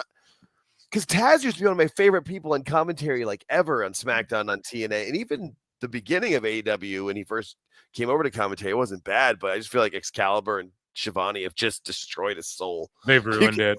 Yeah, you can just hear him. He just doesn't care.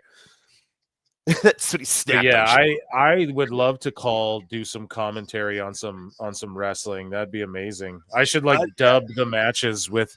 No, I'd get Don Stevens so fast. Maybe on Patreon, me and Alt J could do dub commentary over AEW shit. Would you guys like that, chat, or what? Tell us if you'd like that on Patreon. And they can't pull me, right? Yeah. So this match, I don't know. They're brawling. Still to come tonight, we're getting Allen versus Claudio. Oh my god! So we get to watch Claudio no sell Allen for 22 minutes. We get Big Boom AJ is live tonight. Still to come. Excalibur sucks major donkey. Hey, now that's not for real though. You are right, dude. S is that DD, bro. Yeah, and here's the thing too. They want $50 not very for fair, that, but it is correct. Here's the funniest thing, dude. They want $50 for that for their pay-per-views, but they want $50 for that hologram mask too. How funny is that? That's like they don't even have their value right. Whoever's valuating shit at their company don't know what they're doing. Are they seriously doing an injury angle with Hobbs? Is that what they're doing? Did I miss that, chat? Oh yeah, they did take him out. He left an injury. Oh my god, I like Brian Cage with the beard, but they took Hobbs out. Is he actually hurt, dude? Oh my god! If he's actually hurt again, bro, I will fucking what? If he's for realsy hurt, he has to be, because why would they have Hobbs feign an injury when he's this big beast? Why would you have a big beast feign an injury? So either, or not even feign it, but work an injury rather. So either he's really injured, or they decided out of all the guys in this match, not the guy who just came back from after 2 years of being injured, but from all the goddamn people in the match, they go, yeah, Hobbs, let's pretend he's injured. That is lunacy, bro. I can't believe if that's the case. I just rewound. I'm gonna see if I can see what happened. Yes, please, because I will not do that. Yeah, I don't know. I'm not sure what happened. Let's see if I can find it. All right. He's still in the match there.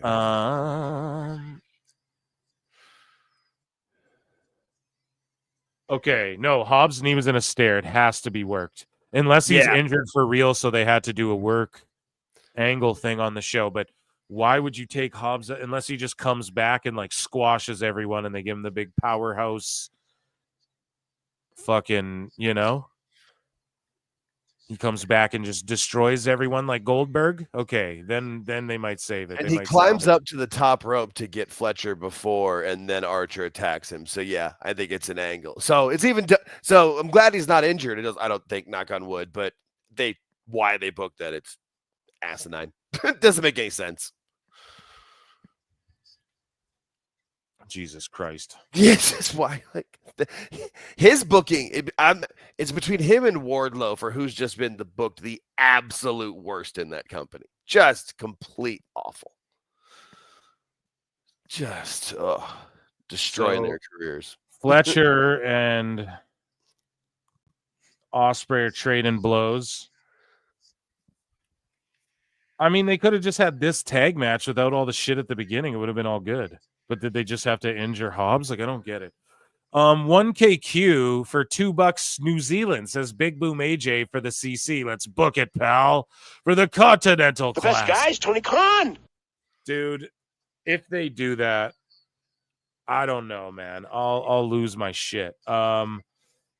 It's dumb too that they're giving TV time to the guy that they're gonna put on the pre-show and then hope that people buy pay-per-views last minute. Put the social media star on your TV show and then have him on the pay-per-view, even if it's for a fucking Miz TV or whatever. Remember when they used to do those things with Britt? Why'd they stop doing that? Thank you, 1KQ. Yeah, that doesn't make any sense when you're trying to drive YouTube views on your pre-show. But the marketing team there is just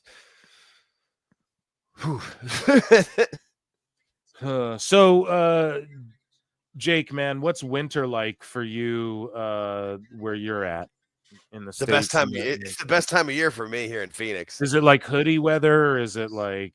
Yeah, I mean, like hoodie and shorts. Like right now, it's still really nice. Like it's still like, Yeah, low. I'm really north, man. We almost got snowed in and shit. Oof. That was a crazy. They did like a pull up. Oh man! So did the ref botch, or that's one of those Osprey 2.99999 kickouts? They did like a pull up catching spin bomb. That was cool. And then Osprey, like I was like, oh, is that the finish? Motherfucker kicked out.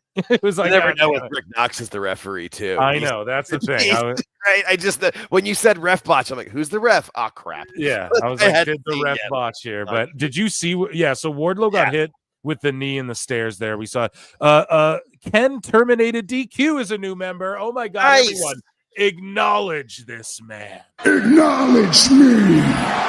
Thank you so much for becoming a YouTube member. I appreciate it a lot. And yeah, it's a good way to support, guys. I guess I'll plug some shit while we're chilling. Oh, Hobbs is back. Patreon.com/prowrestletimes. There's tons of bonus content too. Like I watched Tough Enough with you guys, season 1. And with Alt Jake as well, all the Botchamanias. A very special guest, if you will, is going to watch Total Divas with me every episode of season 1. You'll only get it on Patreon too. Me and this person will not make content on YouTube ever. And then, yeah, you can become a member like Ken terminated DQ, 99 cents, support the channel. I do this shit more and more. And yeah, live show. You guys know where the channels are at. Check them out. Pro Wrestle Times, Pro Wrestle Clips. And Wednesdays and Saturday live shows. We're doing Full Gear this weekend as well, so I might have a few dranky poos all Jake for real. I mean, take the edge off for that. It's going to be a long grind, bro. These are so long. You embracing the goddamn grind, bro. So yeah. Thank you. Thank you all the supporters. And they don't even give you like time in between matches to like run through your bookmarks or anything. And they're just match. I know, dude. I know. And that's why, like, so you can't start it early because then it's no fun. We got to do that one. Like, that might just Full Gear. Everyone tune into Full Gear. We'll EFAP shit. So it's easy for me. I'll make it like mostly an EFAP ep. And then we'll fucking we'll just do the damn thing. But yeah, see, Hobbs come back with the big powerhouse return. So this is actually booked. Like the idea is there, but it's like ultimately, like this is good. It gets Hobbs over really well, right? So the idea is there, but like, did they need all the bullshit before? Like that couldn't have just happened in the match. And then Hobbs tags out to Mark Davis. The crowd goes mild. The crowd goes mildly mild. But yeah, the Full Gear show might just be like a shit cast where we EFAP stuff and I just get a little loaded and sing karaoke and we fucking, you know what I mean, guys? You ought to be there for that. I don't know. Because yeah, it's like, dude, we're going to be watching that long pay-per-view.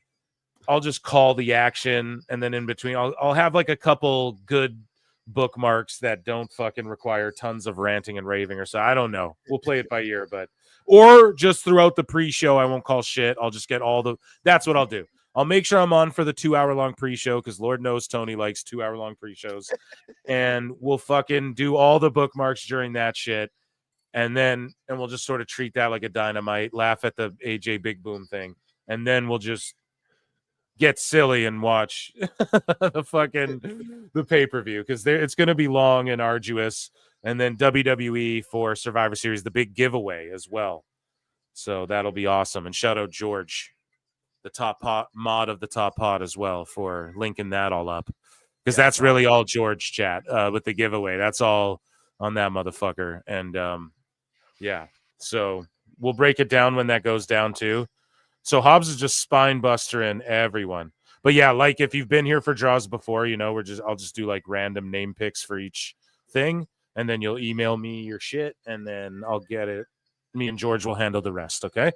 But yeah, you guys are goated, and I don't know, man. This match is it's going. See, this would have been actually not bad if all the bullshit if they just started a normal 4v4 and then it broke down into all the chaos like that's happening now.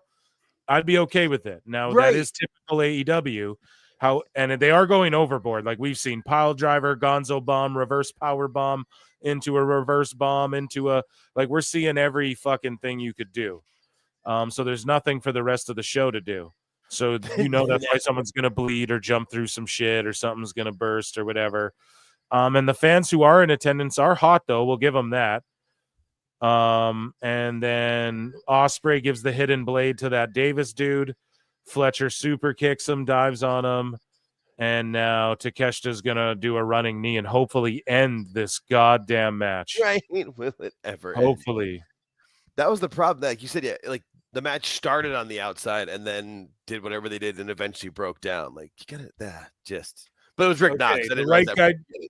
Yeah, the right guy took the L. I think if you're going to save Hobbs for that big comeback, you got to give him the pin. But they are like, oh, we're going to get him over, but then give the heels a win. I think the heels do need the win, but are they a faction now? So is the Callis family now like Brian Cage with a beard and all these guys? I don't know. I mean, I do know, obviously, but I don't know because I don't know. They don't spend enough time developing these things. I'm into Fletcher. That match, okay, it was fun. I'll give it its points. I don't know. It is what it is. And then no explanation about why Hobbs left the Callis family or whatever. Now we go backstage to hear from the Neo Moxley clan. What movie did he watch this week? What's he reciting this time? I don't know. Oh, he's a snake. Snakes are cool, man. Look how pasty Mox is. Like when he puts his arms, he puts his hands on Wheeler's shoulders, and you see how pasty Mox is. Good Lord. It's not a good look, buddy. No, you're right. Right? Like it's startling when I didn't notice it when he was standing there with like talking with his hands, but the moment he put his hands on Wheeler's shoulders, it was translucent. He's cutting a promo saying you are a threat to my people with Yuta in a chair and the three white people standing above him, and he's going, you're a threat to my people. And Mina's not even blinking. She's just staring a hole through him. This is weird. This is weird. Moose Knuckle, wait till he watches Clueless. As if. Yes. Aubrey alert. Do we spot a wild Aubrey?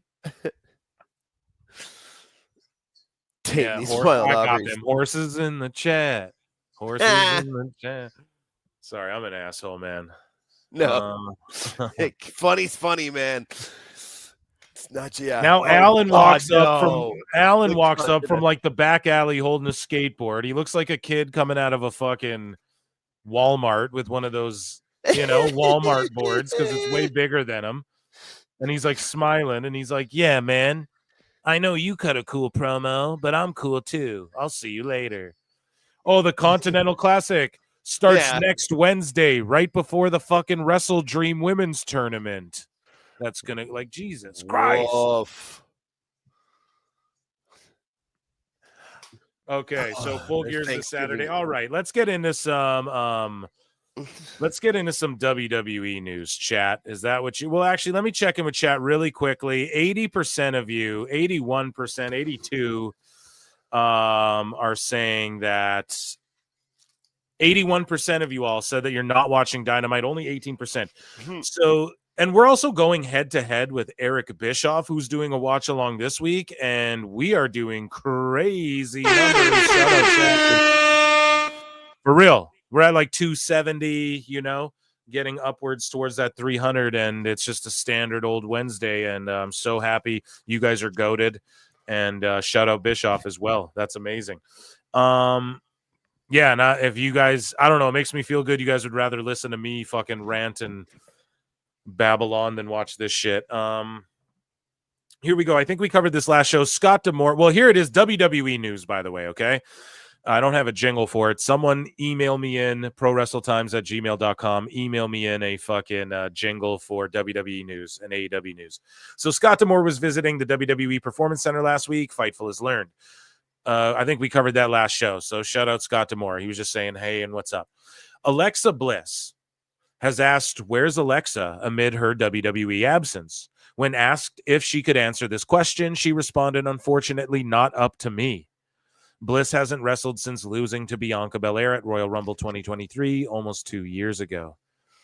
So we talked with Husey about how, don't be shocked if there's some contracts like the Miz that might come up. And, Husey thought Nakamura was gone already, like going to AEW, but he may have restructured his deal because some of these people were getting paid a lot of money that Vince wasn't necessarily using, but he was okay paying them. And it's not that like WWE, and I'm sure Triple H is okay. Like, dude, they brought Punk in. They're okay paying people. But at the same token,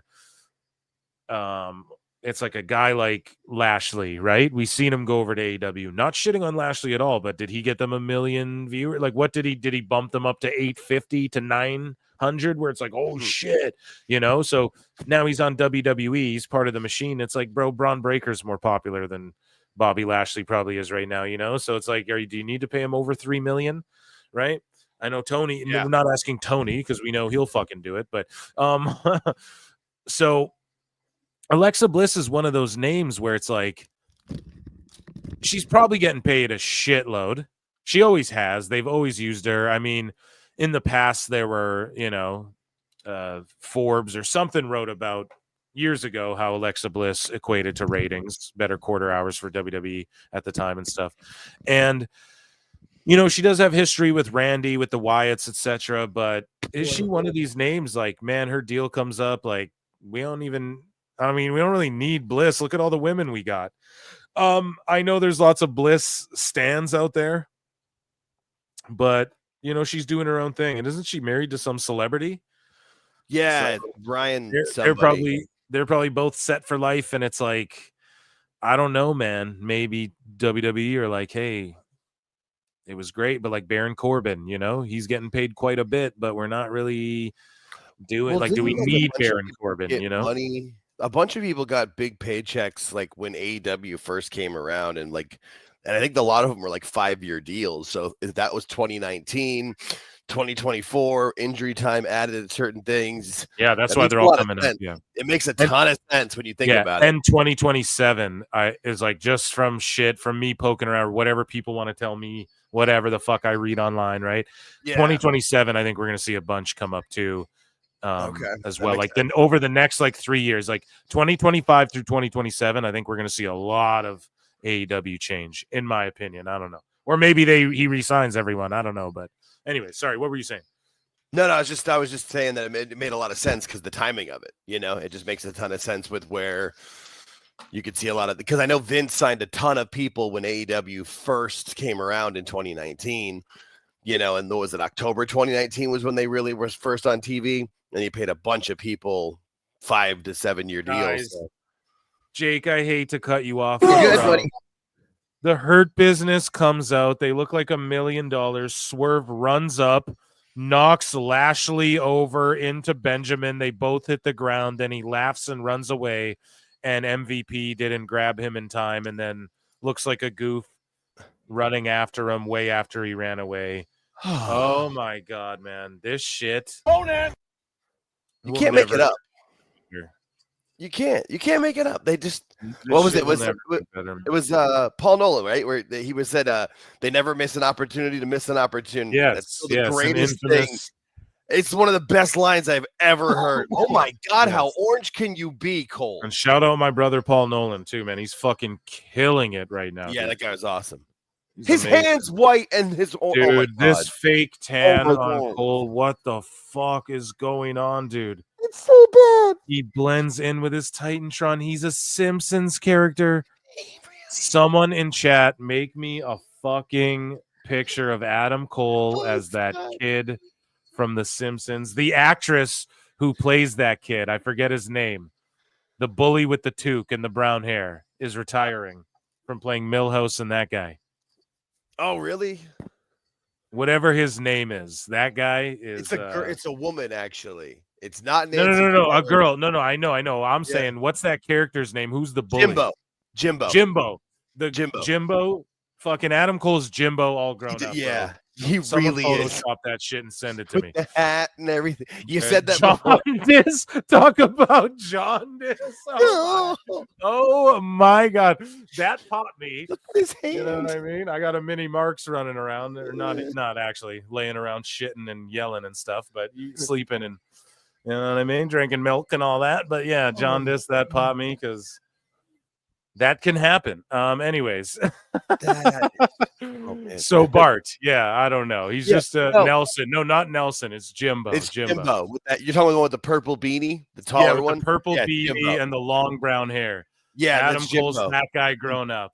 Because the bald one is Kearney, and then the other one with long hair that covers an eye is Dolph. Raz Grado goes, yeah, he's stuck in AW. No waitress. Yeah, right? I hate to fucking hate on Cole. I like him, damn it. But here we go. What did the mole say? They're going to put these motherfuckers together. Now, Lucky shot in the dark, maybe, but Kyle O'Reilly's coming out, and we already saw Roderick interact with Cole. We're getting the Undisputed together. Oh, come on now, Phil. That's not very fair to say that the mole was just guessing. Well, who knows? I don't know. And that conglomeration shirt that Kyle's wearing is terrible. That's, I mean, I know AEW's known for We're bad good, shirt. George. Thank you. That's such a bad shirt. Yeah. His hands are like 3 shades whiter than his arms. I know. Like, at least get the fucking tan right. It like he wore gloves while he applied it. Seriously. It's whatever he dyed his hair with. He just rubbed it all over his body and fucking stood out in the sun for a minute. Like, jeepers. He took a bathroom break before. I know he puts.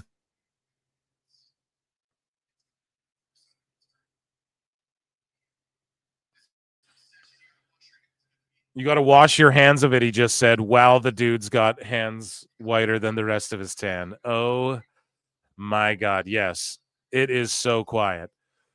You can hear a mouse, dude. So quiet, you can hear a mouse piss on cotton. Thank you, fuck you, bye, boom.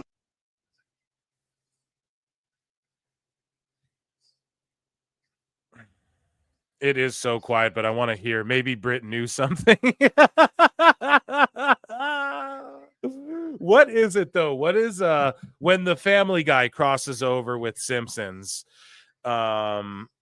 What is it called? And all Jake, he's just muted for a sec, so I don't know. He's probably taking a piss or something. But when Family Guy crossed over with Simpsons, they're like, oh, everyone has Lyme disease. What do they call it? Everyone has liver failure or something. What is it when you turn yellow that's not jaundice? Oh, I thought it was jaundice. No, I was have a bit of an allergy attack, so I don't want to sneeze in people's ears. Oh, no worries, dude. I just thought you were going to rock a squirt or something. All good. No, that's because the weather gets nice here in Arizona. This time of year is when all the allergies bloom for everybody. Oh, 100%, dude. I get like that. If the weather changes like drastically, if like one day it's just hot, but the day before is windy and shit, I'm like sneezing and I got a head cold. It's hot out. I'm like, what the fuck? That's why I like just consistency, you know? Seriously. Yeah, no, be hot all the time or cold all the time, but I don't know. Cirrhosis of the liver. Yeah, maybe that. Maybe I'm just talking out my ass. There's a joke that they make in the Family Guy Simpsons crossover. Okay, Cassidy's on screen. Back to the hot news. So Alexa Bliss, yeah, I would love to see her back on screen. And yeah, someone said in chat earlier, I saw it, she was fire on the mic. She is. However, it's just she's probably getting paid quite a bit, one of the upper echelon. And you got Charlotte coming back, and you got Becky coming back for Netflix. Like, do we need an Alexa Bliss? Ryan Cabrera, that's her husband. Right. He's like a singer or some shit. Yeah, he's like a singer-songwriter. So, here is Cody Rhodes with Pat McAfee on ESPN College Game Day, just getting rowdy. We're getting rowdy like this weekend and Survivor Series weekend. Let's fucking go.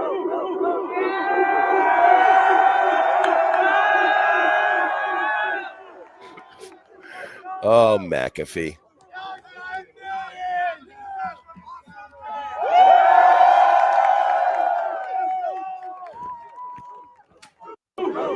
Yeah, he gets rowdy, dude. Gotta love that. Dude, nobody has more fun with their life. He does college football for half the year, WWE the other half of the year. That's pretty solid. It's a pretty good gig. Yeah, man. This was pretty crazy too. So like I don't know if these ladies are working a shoot here, but Kathy Kelly and Jackie Redmond were going at each other on X back and forth like for a while.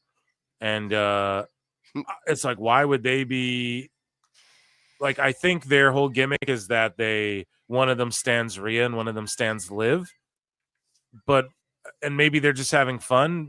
I don't know. They were going pretty crazy on each other. So I'll read as much of this, but I don't know. They're going back and forth for like ever here. I'm trying to get to the end of it. Here's Joey Styles when you need him. Dude. So Jackie Redmond goes, I said what I said. Liv Dom, Team Liv. She says she's Team Liv. Yeah. And then Kathy Kelly goes, girl, I don't think that respectfully was meant respectfully, just trying to warn you. So she's trying to warn her. And then I don't know, man. It just gets into like, haha, teasing the internet with sexual innuendos isn't really my style. You do you, though. And then Kathy's like, sounds good to me. You stick to shaming women, approval seeking, and then we'll both be in our respective lanes. And then Jackie's like, oh, I see you now. Pretty sure it was me literal days ago saying publicly this was buried, that we were cool and that I respected your relationship with Rhea. Should have ended there. And yet you came for me unprovoked again. I don't know. Seems pretty mean to me, Kath. I'm done. And then I don't know if there's a response. Shit's crazy. All Jake, what do you make of that? They're probably just working. But just to go like, damn, you guys seem like you're really kind of piping up. It does seem a little. He's cutting a little close there. I mean, it definitely feels like there's working to it. But hey, I mean, the best works have realism to them. But yeah, that. That last one from Jackie seemed like it cut to the bone a little bit there. Yeah. Just a little bit. So Chris Statlander's taking on Hikaru Shida, and I love both of these ladies, actually. Hikaru's just been sort of buried in Ring of Honor, though, and Statlander all of a sudden became a babyface and has just been beating the shit and humiliating Camille and Mercedes Moné, and it's been a huge goddamn L.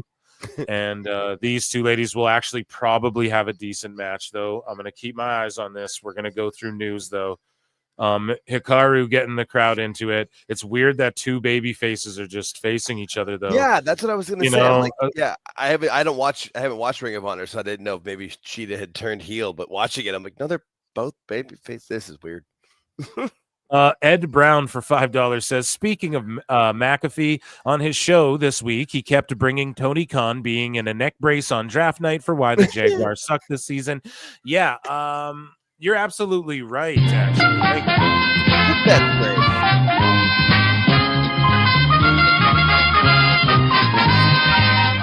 Ed Brown, come on down. But for real, on Patreon, I watch the Tony Khan NFL draft day thing because I didn't want to get pulled off YouTube, so I EFAP it there, and you guys get my commentary, and I point out a lot of that stuff. Like one person, he admits this during the thing, one person Tony scouts per year gets on the team, and he's known for calling up the 6th and 7th round draft picks and the undrafted people and working with them, and about one person. So literally think about that. Let's just be objective. They give him one guy to be like, here's Shad's son needs one guy on the team every year to justify his job and shit. I hate to be rude, but like that's gotta be what it is. And they just scoop up some low contract sleeper who like, okay, maybe this guy does something. He went overlooked. Sure. Is Tony a real scout for talent? He said that one person makes their team every year. Look at their record this year. Fucking terrible, man. Look at every year. Like Fulham gets clowned on and shit as well. So yeah, that shit might have cursed them and they deserve to be roasted for that. Like take your shit fucking seriously. Take one of these things seriously. How about that? How about take one of them seriously and then it's all good. But instead it's just like cosplaying. It's LARPing. It's having enough money. This is like we're watching fuck you money take place in the wrestling world and football world and the soccer world. A kid just living out his dreams, and that's cool, man. Do you? But holy shit, I should start shilling. I could probably get a job with my silver tongue, man. I could fucking get a job. I could talk Tony into a job easily, but I can't do it, chat. Get your goddamn super chats in like Ed Brown chat, so they don't take me out. The black helicopters, they'll buy me out one day. God damn it, but never. But for real, dude, you gotta. Fucking McAfee's got to point that out, and it's cursed them. The neck brace curse. You know what I mean? Well, Fulham was a joke for a while. I mean, Fulham was a joke before I knew who Tony Khan was. Me too, dude. That's the thing. Like when I heard about this, that's what one criticism people would say. like when you heard about AEW becoming a thing, people would say, "Oh, well, his dad owns the Jaguars, or like he works for the Jaguars, or like Fulham and shit," you know. And then people are like, "Yeah, but Fulham's the shits." I don't know about soccer, so I can't speak on it, but I've shown on the show soccer podcast talking about it, breaking it down for you guys. So I don't know. It's Listen my to them, favorite not me. sport, so I do know. And There they're you the shit. go. All Jay can speak on it. There you go. You know, so I wake up super early to watch my team that plays in the same city. My team's not the best by any means, but we're better than Fulham, and Fulham's a joke.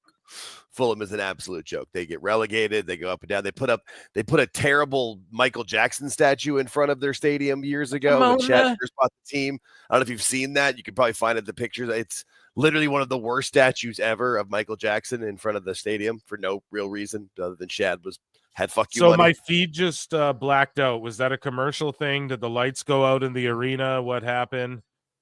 Did you guys catch that? My feed blacked out. Oh, was it? Okay, so then okay, all right now. All right. Yeah, they're still just going on with the match, just picture in picture. Okay, fair enough. So speaking of Jackie Redmond, she drops a pipe bomb, I guess, pipes down, ringside news by going, that's not what I said at all. But they said, do you want to see Jackie Redmond compete inside the square circle? They get community noted. Jackie Redmond did not say this. She said, if anyone can get a hockey player in the ring, it would be CM Punk. And somehow they misconstrued that as her claiming she believes CM Punk can help her make her in-ring debut. So they just weren't listening properly or don't speak English or something. I don't know. And she goes, yeah, that's not at all what I said. I said, if anyone can get a hockey player in the ring, it would be CM Punk. I have absolutely zero desire to wrestle. And good. That's what you want to hear from your backstage reporter ladies, you know? Some want to sing and dance and be a GM and be the valet and maybe get in the ring. Some of them just want to spit on the mic. You know what I mean? No offense, but I'd watch golf before soccer. Damn. I'm Canadian. Canadians like soccer. It's like a big sport here too. Not as big as Europe, but yeah. Yeah, it's not for everybody. I mean, I fully get that. It's something that I grew up around it. My father was a coach. Like it's a sport I've always gone up around. And I mean, if you understand the game, like for me, I don't really like hockey. But I like nobody's perfect, George. I love hockey. I love hockey, man. Every time I've gone to a hockey game, I have tons of fun, and I do enjoy it more live. I just haven't been to many of enough to it live, and I think that's why I like soccer so much because I grew up going to games, and so I enjoy that. Yeah. And somebody's apparently bad mouthing Chelsea Green in the chat. I don't know. Lincoln just tagged me. I'm a Chelsea. We stand Chelsea Green here. I don't know who's not, but Chelsea Green's awesome. Did he say Chelsea Green? No, Chelsea man, dude. Chelsea, isn't that a soccer club? They are. They are. I hate them, but they are a team. I'm a Tottenham guy. All right. PW Unlimited reports, or they didn't even report some shit. They just screen grabbed this about Raw. Here's Netflix's About Raw. Cast: Shawn Michaels, Ric Flair, Steve Austin, Triple H, Edge, Trish Stratus, Lita, Paul Heyman, Booker T, Randy Orton, Rey Mysterio, John Cena, CM Punk, Cody Rhodes, Daniel Bryan, Roman Reigns, Seth Rollins, Kevin Owens. I lost it. Becky Lynch, AJ Styles, Damian Priest, Logan Paul, Drew McIntyre, Braun Strowman, Sami Zayn, Bayley, Charlotte Flair, Ricochet, Andre the Giant, Dwayne Johnson, Hulk Hogan, Undertaker, Trick Williams, Roxanne Perez, Bret Hart. Okay. Okay. And it is rated TV 14 though. And I saw somewhere that some other shit was rated TV mature. Was I reading that right? That might be completely wrong, but we'll follow up. I think I have a follow-up post on that. Again, I like to react live. I kind of glance at shit and bookmark it. But a hilarious description, and obviously it's just some bullshit whoever works at Netflix put in there as like quick tags to just for the time being. It will get fixed, I'm sure, but TV 14 is what we like to see, you know? Means it's getting a little nasty out there. Speaking of it, Cody Rhodes on rumors that The Rock will not be involved at WrestleMania 41. Dave Meltzer. So Cody says, Rock is the director of the board. though in whether he's in the ring or whether he's not, he very much still very involved with what happened at 41. I know when he comes back, I know who he'll come looking for. I know what to expect.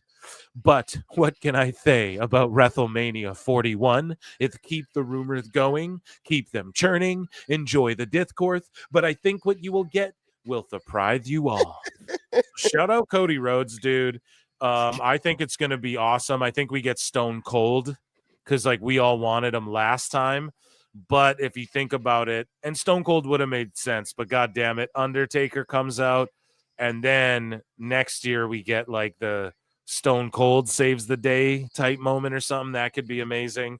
And yeah, Rock's gonna wrestle, I think, 2 nights, bro. I predicted it before. I think he's gonna like wrestle Cody, then Roman. He'll do like the People's Championship and then the world title. He'll win one, lose one, or something.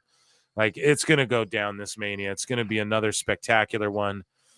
And whatever they do is gonna be so great. Can we all call Dave retarded yet? Yeah, I'll let you get by with one retard tonight. Okay, now we said it twice, but that everybody gets one. All right, now that was my choice. Yeah, everyone gets one. Okay, Dave will get it tonight. Moose, you get one. All right. I'll forego mine. I'll redact it. Yeah. He's a redacted. I give mine up.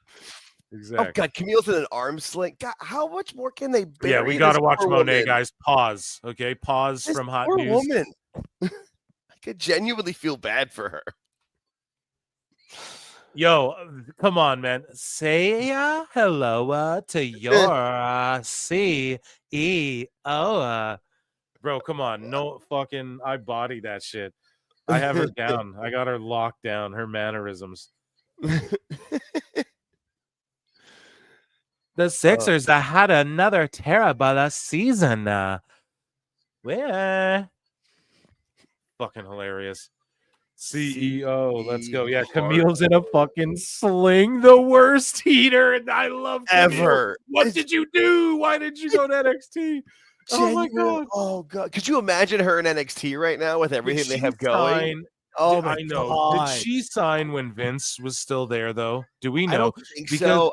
I don't think so. I just don't think that. I honestly think Tony, because she came from NWA, because it was only, I thought it was like the beginning of the year she signed, is what I thought it was. And then they didn't debut her until like May or June or whatever it was. Because all I'm saying is that, like, let's say Vince was there, I could understand him being like, no, part-time, whatever. But if WWE right now brought Camille in, you don't think they'd let her go do a fucking movie or two? Oh, like, I don't know, man. To me, I just think it's different. I know it's not different for everybody, but someone who looks like, if Jade Cargill right now is like, I got a movie role, you don't think they'd let her go and do it? I think they would, man. So it says, according to Wikipedia, Fightful reported on April 29th of this year that she had signed, and then on July 24th she made her debut. I knew it was. I had heard she signed like January, February. So was Vince already busted through and through? I'm pretty. And now they're caught beating her me up. brown-handed, and now they're just beating her up. Brown-handed. Nice, well played. And now they're just beating up Camille. This is good. This is great. Up and Monet. Oh my God, they're just now Sheeta, who hasn't been on TV on Dynamite in fucking a year and a half, is beating, and she can't even hit the backstabber. Yeah, she botched jumping on her back. This is the champion. Oh my God, and then Sheeta just beat up fucking Camille, dude, on the outside. God, she hasn't even, and then she just ran away. Oh my God, this is great. The chat. This is embarrassing. My... This is so bad. Peppermint, dude, and here I want to hear Bischoff, who's watching along, going head to head like the wars again with PWT. No, shout them out though, but I want to hear Bischoff eat some fucking crow because he does for putting Peppermint over like he did. Oh, she stood up to Vince. Cool, bro. Look at this shit. This shit's terrible. Doesn't mean she's creative in any way. Jesus Christ. So she's got backbone. Great. She doesn't have creativity, apparently. Good. Oh my Lord. God. Now the Hurt Business, like Scooby-Doo, are like, come on, we found him. There's a random dude with dreads and a fur coat, the same, just who we've never seen before on the staff of AEW, just walking around the building with dreads and a fur coat. And you're going to make the Hurt Business look that fucking stupid. Oh my. The best guys, Tony Khan. Woo! I'm going to lose it, chat. Yo, what the fuck? Back-to-back slaps in the face like that. Holy shit. This is just... Oh, man. They just make people look so dumb. A random guy just so happens to work there who's got dreads and fucking is wearing an identical fur coat, and he just so happens to be alone walking around backstage in a hallway somewhere, and you jump him thinking it's Swerve. And it's not Swerve, dude, who you saw run away in the parking lot. So, like, why would he even be in the building? Like, he probably took off out of the building, is what, like, your spidey senses should tell you, dude. Holy fuck, man. And George just made a great point in the chat. This is the go home show for their paper. Oh my. You what? Oh my God. Dude, yeah, it's the Oh my God. Yeah, we all might as well fucking go home. You know what I mean? Thank you, fuck you, bye, boom. Jesus. Crazy guys. I don't know. Maybe I'm being over dramatic about that. No, fuck you me are sideways, dude. Because to follow that up with the Monet thing where Camille just gets beat up by Sheeta, who then just runs away, and then fucking Monet's like trying to jump on Statlander's back but can't because she's so small, and then it gets reversed. The crowd is hot for this show tonight, though. For I don't know. Someone give me the numbers. What's the attendance? What's the ticket sales? Someone let me know. I'm going to jump back into the hot news. Someone tell me in chat. Breathing there on that one. Yeah, or Jake can let me know if you're quick with the thumbs there to look it up. Figure it out. Yeah, let me know the attendance and what the house is, because the crowd is hot. They're trying. Yeah, you know, they're standing up for it, so that's all good. But it's oh my God, yeah, Wolverine, it's a go home show. Yeah, WCW 2000 wasn't this bad, bro. This is so bad.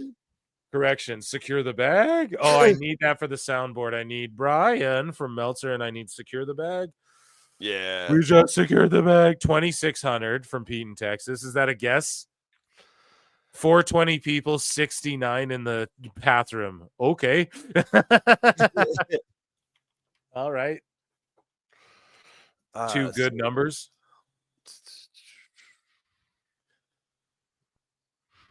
Oh my God, that's funny. Okay, so let's get back into the hot news. Hot news. It says 2627 for tickets distributed.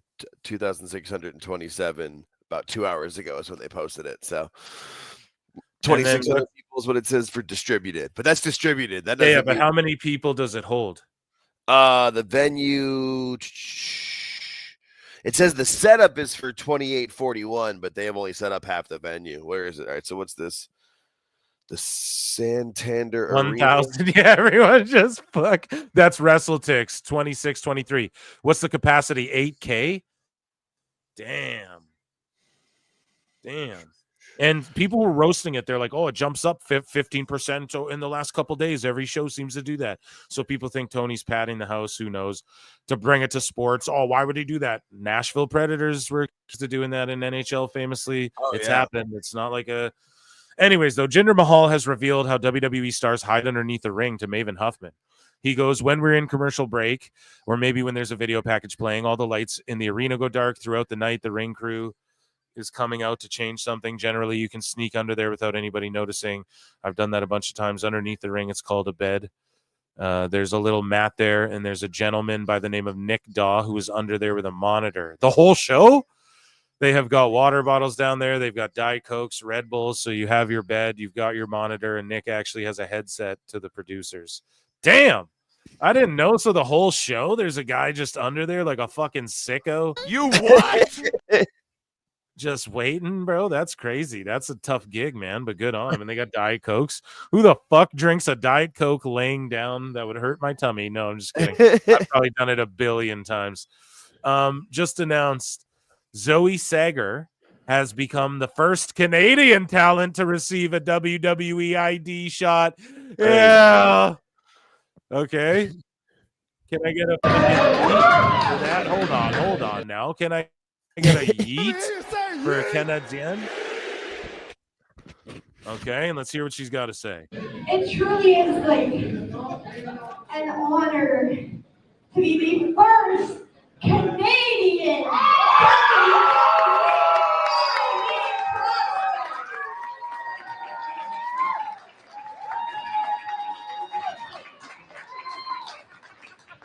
Well, fuck, let me give my 2 loonies on that there, bud. The qualities needed for something like this are intangible. So of course they would choose the intangible Zoe Sager. We're gonna have to change that name. It's too close to Zoe Stark. You're fired. Sorry, I don't know. I think I hired her on my hired or fired. But yeah, shout out this lass here. She's gonna kick some ass, and I don't know. They seem to be just scouting a shitload of people, or like they already had them scouted almost. What a surprise! They're wasting no time though. But Nick Aldis was on Giga Chad Van Vliet's pod, and he talked about how he has 2 contracts. He says, I have 2 contracts, an employee contract as a producer and a talent contract for the general manager role. Look, it gets asked all the time by everyone except me. I have never once said, hey, what about me? Could I wrestle and all that? Because I don't need to. If and when the time comes, it'll be what they want, and it will hopefully be the right time. I just told them that if you want to do that, I'm ready. I would like to lace them up. I don't care if it's on a regular basis, but I've earned it once. Bro, do it. We got to see Aldis one time in a WWE ring, even like as a Royal Rumble entrant this year. But then people would be like, oh, come on now. He's the general manager. You can't do that, King. But I don't know. Have you watched the interview yet? I just watched it. I watched it on my lunch today. It's a really good interview. No, I didn't have a chance to watch it all. Yeah, actually, it just came out a couple of days ago. It's worth your time. I mean, obviously, Chris Van. I watch everything Giga Chad Van Vliet. I was just gonna say it's hard. I mean, he interviews people I I don't like, and they're good interviews. So no, he's a good interview. Lashley's just squashing this mark here, and I love it. It's like both of them. There's 2 of them. Triple threat. Yeah, it's more like 1.5 on 1. That the little guy on the ground right now is pretty tiny. I love it. But yeah, no, you can tell, and Aldis is playing it right. Like he's just, I'm gonna do whatever they ask me to do to the best of my ability. But yeah, he's definitely gonna have it there. I don't think it'll be this Mania. It might, but they're gonna eventually build to Pierce versus Aldis for something. Like that's. Do you think they give them that match, Pierce and Aldis? I think they do. I really think they. Because Triple H is such a big fan of both of them. Yeah. I honestly think they do, and I think it happens at a WrestleMania. I think he's going to give them both a WrestleMania moment. Oh, I really do. So Pete in Texas for $2, and all Jake just basically answered your question there, but Aldis versus Pierce. Yeah, right. Right. So Pete's with you there, man. Yeah, Pete and I agree on a lot of things. Pete's big people. Yeah, dude. Pete's the man. Yeah. So.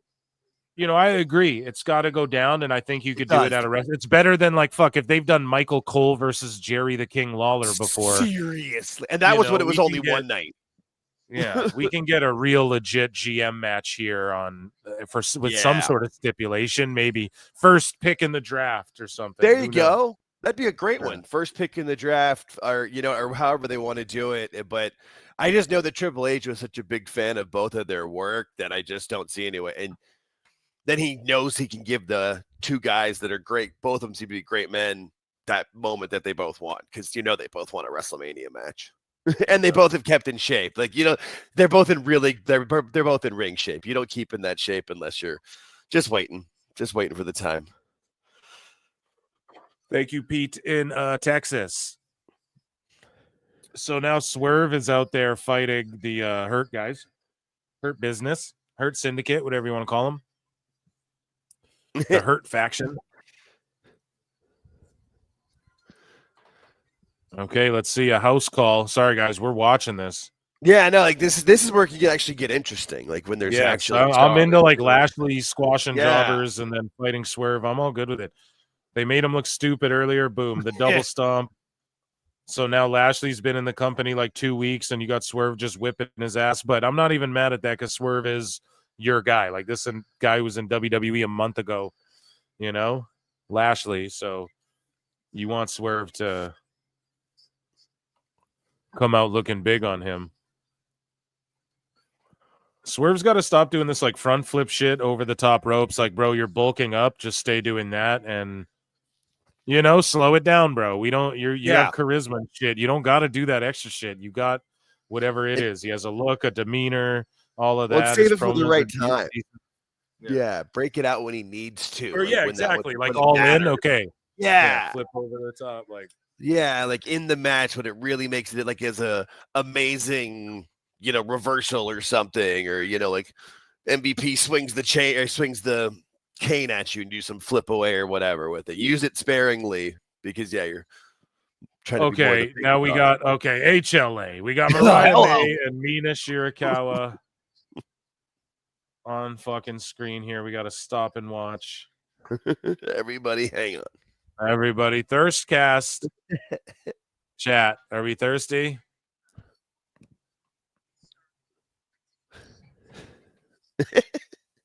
Mariah May just says, "I take shits and make it shine." That's funny as fuck.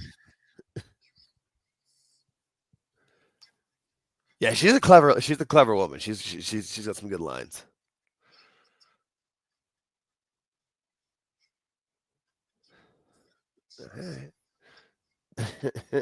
Mina's gonna give her a celebration she'll never forget. There it goes. Is it on Rampage? Dude, we're watching Rampage, chat. We're watching Rampage this Friday. Rampage running for More the titty Rampage. shaking to trigger all the marks. I don't know. Here's the thing, though. Y'all got to understand, too. I know them. I've known them over my years, okay? There are girls who just like do that, who hang out and fucking shake their titties and they're hot and they just look at themselves in the mirror and fucking take pictures and shit, make TikToks. Like they do that shit, you know? So it is what it is, man. Hopefully it does good.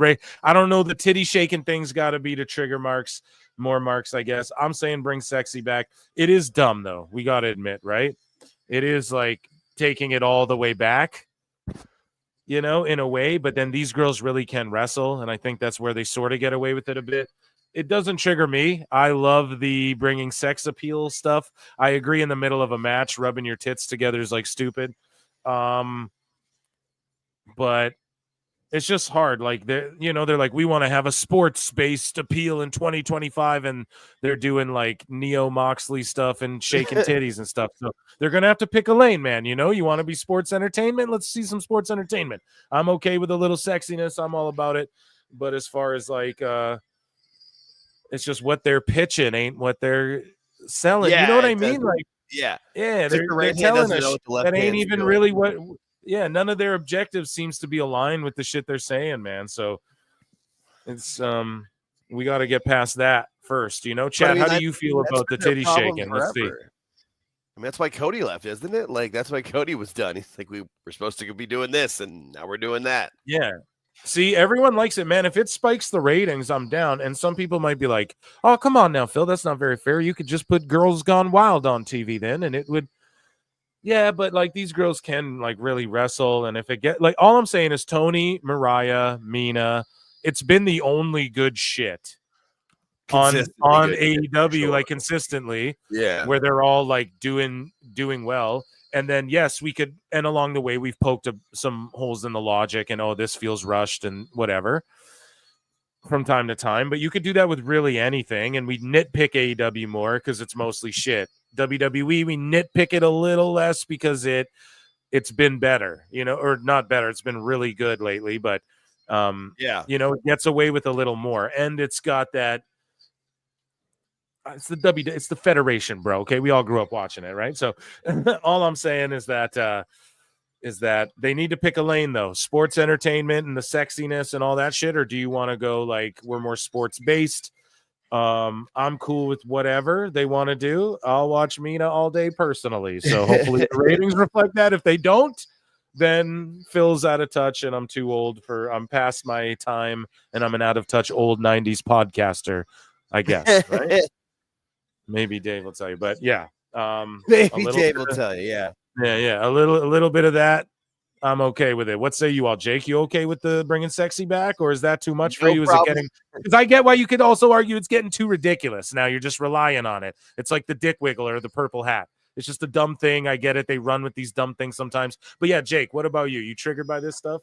I'm not triggered by it for sure. And I mean, of all the dumb things to run with, it's probably the best dumb thing you could run with. So, but like you said, like it works in certain sense because they can wrestle. Like they actually can put on good matches. It's just, will it be booked right and do anything with it? But I mean, I'm never going to say no to it. It doesn't bother me at all. And Mike Sotzley says, shit, soon WWE will bring back puppies. Just wait. I don't know about puppies, but I've been saying like Nikita Lyons should just be a valet, and we know she can get physical. That's and when you those outfits she's wearing too, like on Instagram and shit. I'm just saying, like, or whatever. Like you see her post a picture on Twitter. These outfits, she's like, yo, I'm at NXT TV, and she's wearing some like bodysuit where it's like, dude, wear that to the ring, break the internet every episode of fucking NXT. It looks better than her gear. And just like be in people's corners. Like she could manage and even speak for some of these ladies and guys. And she's not the strongest speaker. So the ones who could speak good could speak more than her, whatever. But she could be like this temptress, whatever. I'm all down with that. But WWE presents women now more as like, even if you are like the sex appeal, you can fucking go and you can wrestle and you likely have a sports background and you're like Tiffy. She's sex appeal, but it's also like, she can go, you know what I mean? She can really wrestle at the highest level. So, yeah, I don't know if AEW wants to continue doing this. I'm okay with it, but yeah, it's a topic of discussion because people seem to be triggered by it last week, and I was laughing at it. I'm like, yes, this was cheesy and dumb, but I don't know. I'm never gonna get mad at Mina just being Mina. I feel like obviously rein her in, have better creative in mind, I get whatever, but letting people be themselves turned up to 10 is the best. And there's something about Mina that we all like, clearly, we all are drawn to it, and it ain't just there's boobies, Yeah, she does have something about her, like there is even, and her in-ring wrestling is good, but there's something about her as well, like she has a distinct look, and just the stuff like Mariah May's not bad at all. She's trained properly. You want to see her have hard-hitting matches, watch her shit in Stardom. She's done really crazy high-angle suplexes and slaps and chops and all that shit, and you see it in ring. She's very seasoned, and then Toni Storm was just doing next-level character work that in any other in any normal universe, people would go, oh, that's a WWE type character, and they would be shitting on it. The sickos wouldn't be still trying to peddling the sports-based product. I don't think they do that anymore, though. I think we sort of own them with that. WWE is more sports-based, clearly. Like NFL takes from like what WWE is doing now in some of the ways they present shit. You gotta fucking look at that as trend setting. Yeah, I don't think Tony said sports-based in any interview in a long, long time. Yeah, there's two things about Mina we all like, but yeah, absolutely. AEW has now become all escort wrestling. Oh, come on now. Okay, so here's Travis Scott performing his hit song Fane, and Triple H comes out. This is at Complex Con, and Triple H presents Travis Scott with a fucking modern version of the hardcore title, and it's so deadly. And this is the theme song of just WWE sort of right now, right? Like just in general, like fan experience, WWE advertising. It's one of the theme songs of WrestleMania. I know that they did. I don't know if they announced it formally, but Triple H tweeted something out about Weekend, I think, doing the theme again this year. But it wouldn't be the first time you have two themes. And they just use this Travis Scott theme for like a bunch of different things, mostly Fan Expo stuff. So I don't know. I love it. I'm a Travis Scott fan, and so Triple H is just on stage with him with this song, and it's amazing, dude. I love it. And we just saw Triple H with Trump and Dana White earlier too. Like he's all over the place, man. Literally, he's everywhere. Dude, WWE's red, white, and blue hot right now. You know what I'm saying? You know what they are? They're green hot is what they are. Yeah. You mix them That's all together, they're brown hot. Yeah. No. I like it hot and brown. And it comes out of Get my up your hand. hand. I'm going to make people kiss it. Drink refill.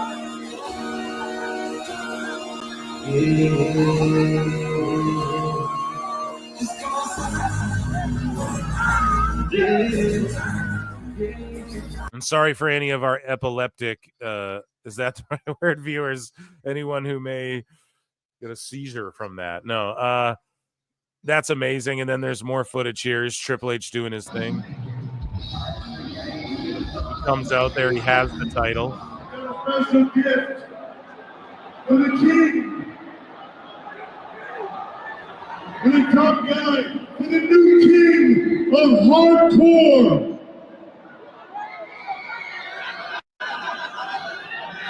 For the one and only Cactus Jack. Yes, sir, man. Yes, sir, man. The new hardcore champion. Yeah, I'll take this. I gotta put this to the test, though, man. My first time I can put this to the test, man. Hold on now. Someone, what are you saying in chat here? As long as WWE never uses Flow Rider or Pitbull for WrestleMania ever again. Come on now. Welcome to my house. Play that music so loud. We don't have to go out.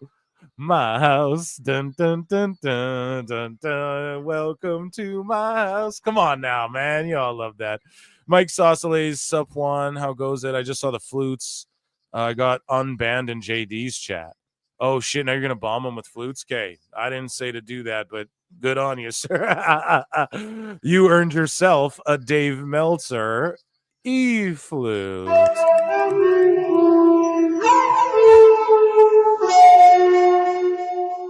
Dude, Travis Scott remixing the Meltzer E-flute. Let's make it happen, PWT Universe. For that, January 6th. Where we at, go? January 6th, where? Los Angeles, California.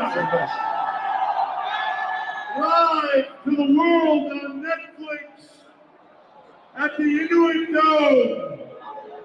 Yeah. I like that. Chase, give me some.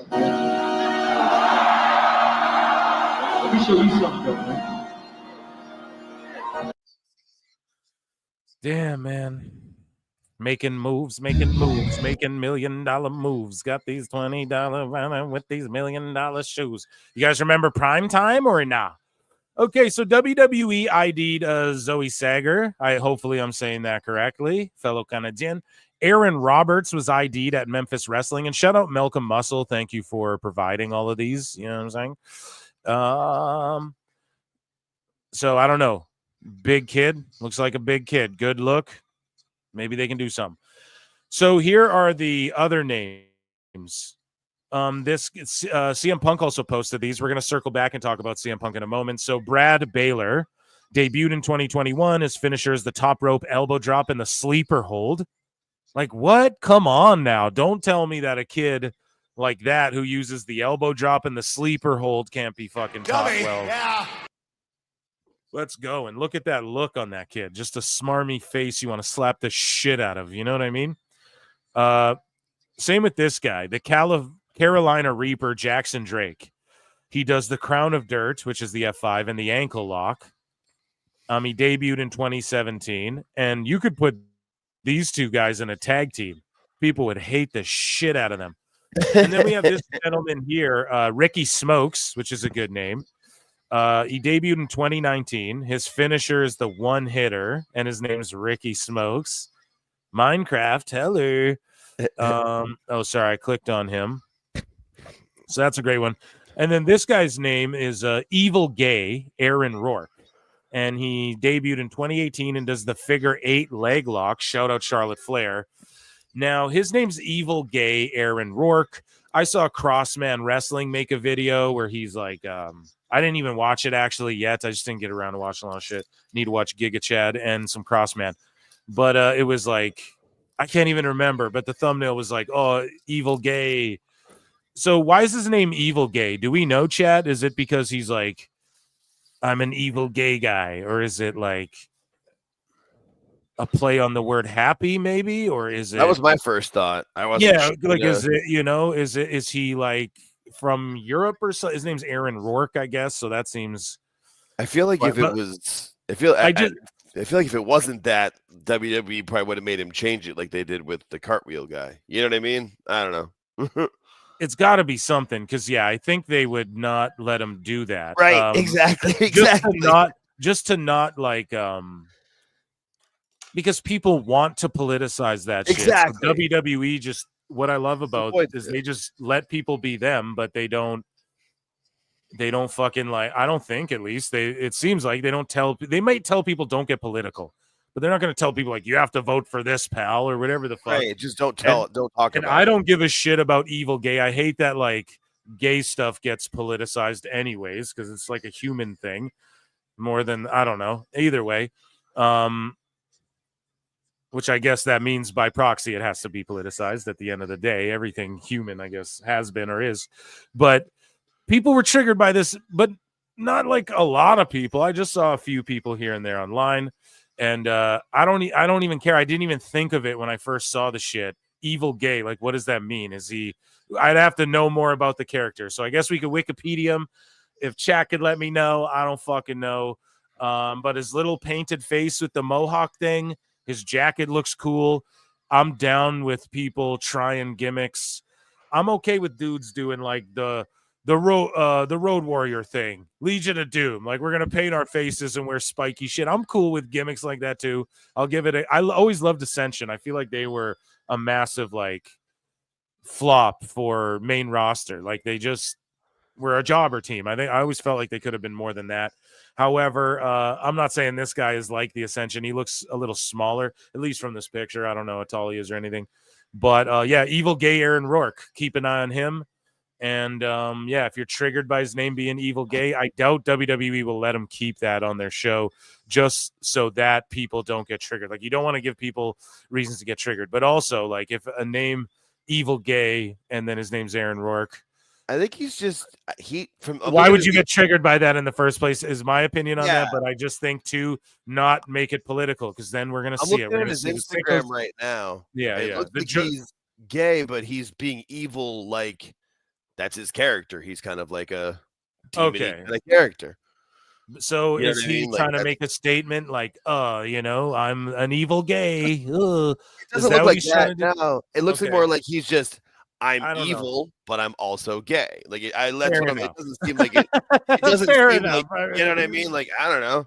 Yeah, I don't give a shit. I followed him like, on I don't. Instagram. Sure, we'll see what's up. He seems all right. Yeah, like as much as I go, I don't care about people flaunting it. I also don't care for people flaunting it either. Like I don't give a fuck one way or the other. You know what I mean? Just like, are you cool, dude?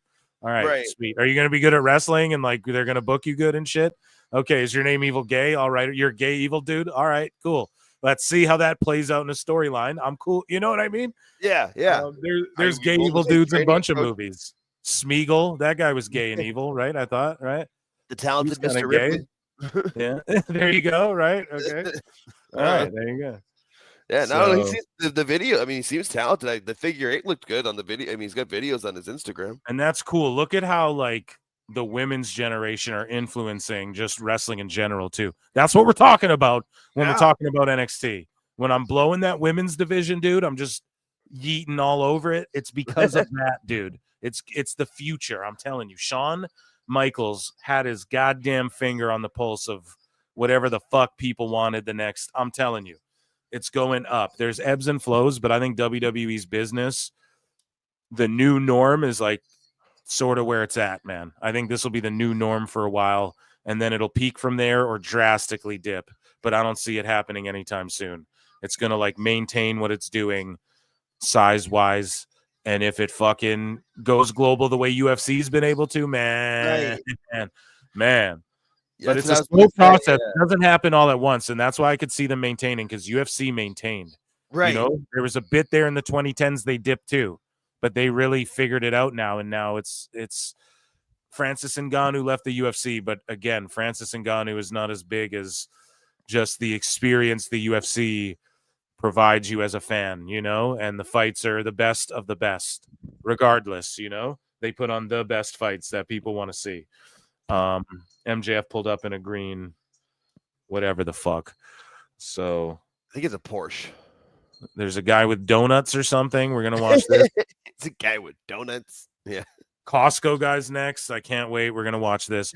He's evil and he's gay. Yeah, dude. You know what I mean? Nothing wrong with the gay evil dude. You know Yeah, what I'm no, I mean, I just went to his Instagram and the movie. I mean, he looks talented. Yeah, I I've mean, seen evil white dudes. Fucking Gresham was doing like an evil octopus black dude for a little while, right? There's evil chicks. I'm sure there was an evil lesbo at one point, Ministry right? of Darkness. They were all evil. They were There we go. everything. So there's You evil know? giants. I saw one of those once in WCW. You know what I mean? The Yeti. Yeah, the Yeti. Like, he was evil, maybe. I don't know. Maybe, He was, I don't know. he was hugging that dude, and they were kind of humping him, though. I Yeah, think that was that was the a Yeti? Yeah. Yeah, I it don't know. was. Maybe he was a lover. Maybe he was actually a lover, and he was He's just a lover, not a misunderstood. I fighter. don't know. He just Hey, wanted peace to out, go peace home. out, George. We love you, buddy. Love you, George. Yeah, dude. We'll see ya. Peace. Take it easy, man. Shoot me a DM. George is great people. Yeah, hopefully we got Caught me with Lincoln that Hawk line in right there. there. He Alt got me Jake, really. you got to be modding this shit. Someone's got to be in there. We left all the moose knuckle. Things are gonna go haywire. Oh God. Yeah, dude. Talk about off the rails. Oh, I'll be right back. Okay, so moving along, here's Braun Breaker. Just absolutely, I reviewed Raw earlier. This is nuts. Sorry, if this gets clipped out, I'll fucking, or if I have to snip this off the YouTube version, I'll upload this to Patreon. It's like a 2-second clip. Hopefully we're good. From up high! My, oh my! Like, that's a fucking, if you don't catch me, I'm dead. Look at this. Breaker, too. Like, he don't even got to be doing this. Look at this. Fully upside down, not because Sheamus. Like, he's already fully upside down. This is death, dude. Look at this. Oh, Sheamus saves his life, his career. Boom. And then safely sort of puts him down as best he can, too, but he crashed to the ground. Chat. What the fuck, man? That is crazy. Did you see that all, Jake? If you're with me, or did you run off? Yeah, I think he's taking a picture. So the Jake Paul says he would love to come to WWE, not to wrestle much, but to be Logan Paul's Paul Heyman. No, I'm down with that, but people know you're a shooter, so they'll want to see you throw a punch. Also, I don't know. I'm down. I'm down with seeing Jake Paul in WWE. I think him and Logan in a tag match against like whoever, LA Knight and a boxer or something, or some other like celebrity outsider would be amazing. I think that would be, or like for the tag titles even. Oof. Versus the Machine Guns. Oh, because you got to think, dude, Logan would know what to do and Jake would hopefully catch on. The Machine Guns would know what to do. I don't know. That could be a Mania match. Daniel Flores for $2 says, boom, there goes the rating. Are they on yet? I'm still waiting, but emotional damage.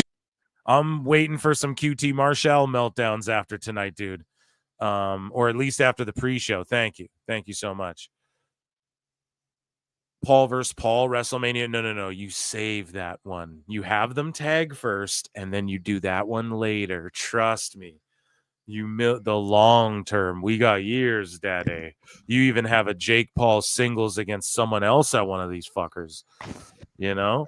Written all over it. Yeah, you do SummerSlam where Logan's in his corner or whatever the fuck. You know? But yeah, you team these two up. You have them take on whoever your tag champs are. They win those shits. They flaunt them around. You just make some shit up. They're forced to vacate or something. Who knows? They feud each other. They work it on their podcasts where they're beefing each other. You know, and that works better because they can't, if they ever go, we're going to box each other. We all know it's going to be a work. So none of us will tune in for that shit. Or I think people will tune in, but it's got to be on Netflix or something, or else people won't care. But you do it in WWE, we can all get behind that. Here, Bully Ray gets Julia to just be cute and say cute things on Busted Open.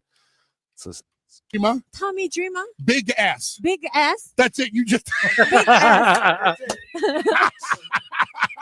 American Oh. because correct.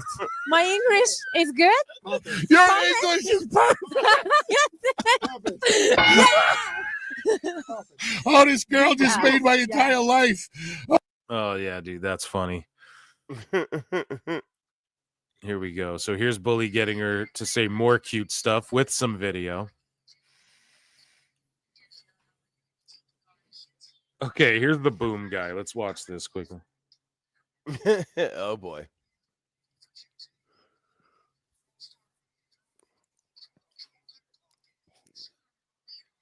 He just talked about the double chunk chocolate cookies. This is cringe as fuck. I feel like this. However, this guy cuts a better.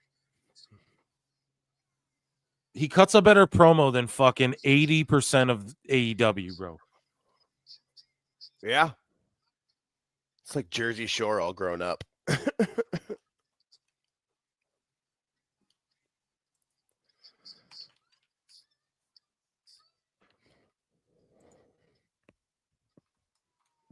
The Rizzler, bring the boom. Is it wrong that I'm not even mad at that? Like, that guy cut a fucking pretty decent promo. He looked dead in the camera. He wasn't overacting. He managed to drop when he's fighting, where it's going to be at the Prudential Center. I'm going to power boom him through the mat, so we can assume he's going to try and hit a power bomb, right? And he calls it the power boom or whatever. He let Renee hold the mic. Dude, and he was flexing his arm, and like he had the right stance and everything. And I know people think that's goofy, but it fucking made him look big. And he's like, dude, I'm going to bring the boom. He hit his little catchphrases. I don't know, bro. That was, what the fuck? Am I in the Twilight Zone here? That was No, I have no idea who that guy is, but you're absolutely right. Me He cut neither. a better promo. He sold me on this. I'm like, okay, I know what's going on. He also like didn't take the mic from Renee like half the people do. Like, no, that was that. Like, it's embarrassing that he can do that with what, like a couple of weeks of he probably like had lunch with QT and was able to do that. And these guys have been at this for 5 years and can't do it. And the kid was looking at the camera and he knew his spots. Like, he had his timing down. He didn't choke, he was in a stumble on the post, mic. too. He had his fuck. What the fuck? Seriously. Jesus. Have these two teach promo class, for Christ's sake. What the Oh God. AEW's promo class. That was better. That was more entertaining than fucking Roddy's shitty promo with Kenny Omega Jr. and fucking Mike Bennett behind him, dude. I'm so sorry. Pete in Texas for $2 says Paul Brothers versus Ray and Bad Bunny in Puerto Rico because the Paul brothers also live in Puerto Rico as well.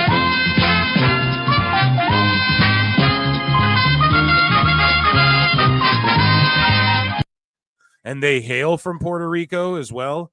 And you do it against Bad Bunny or not even Ray, Damian Priest and Bad Bunny against the Paul brothers for the fucking tag titles even, or you don't even need it for the tag titles in Puerto Rico. Holy shit, Chambea.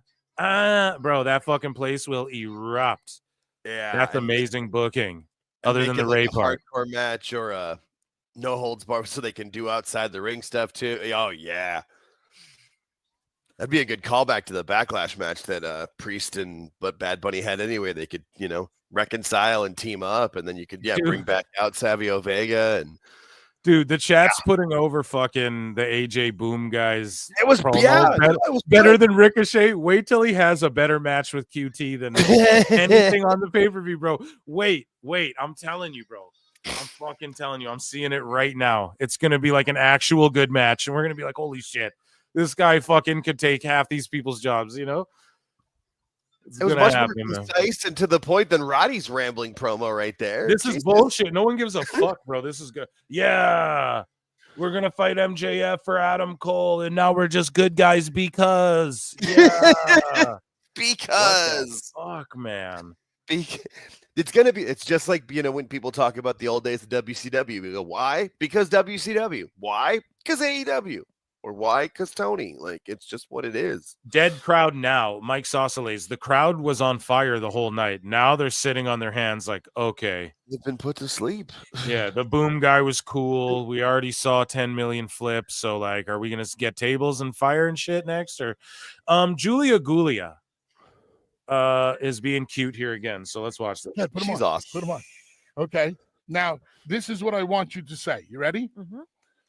Bubba, get the table. Table. Oh. Bubba, get the table. One more time. Okay. Baba, get the table. Let's go. Perfect. Yeah. Perfect. This woman's living her dream. Yeah, she's a fucking star, dude. Jesus Seriously. Christ. You can't, like, even make that. That's like, come on. Just the way she looks, though, how she interacts with everyone in every interview you see her in, even before WWE.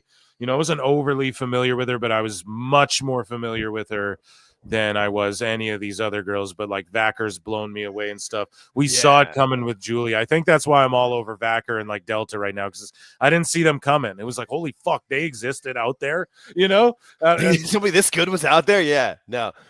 So Garcia is just a mini Mox and has Perry taped up in a dungeon somewhere. Dude, so all Jake thought it was Mox. Until he turned. I literally did. I was... Neo Garcia Moxley. And then it's like, bro. Garcia. He's Shouldn't Neo Jack, Garcia. why would we cheer this? Like, shouldn't Jack be torturing you? I just... Jesus. This makes any goddamn sense. Over under on a Taco Bell commercial popping up.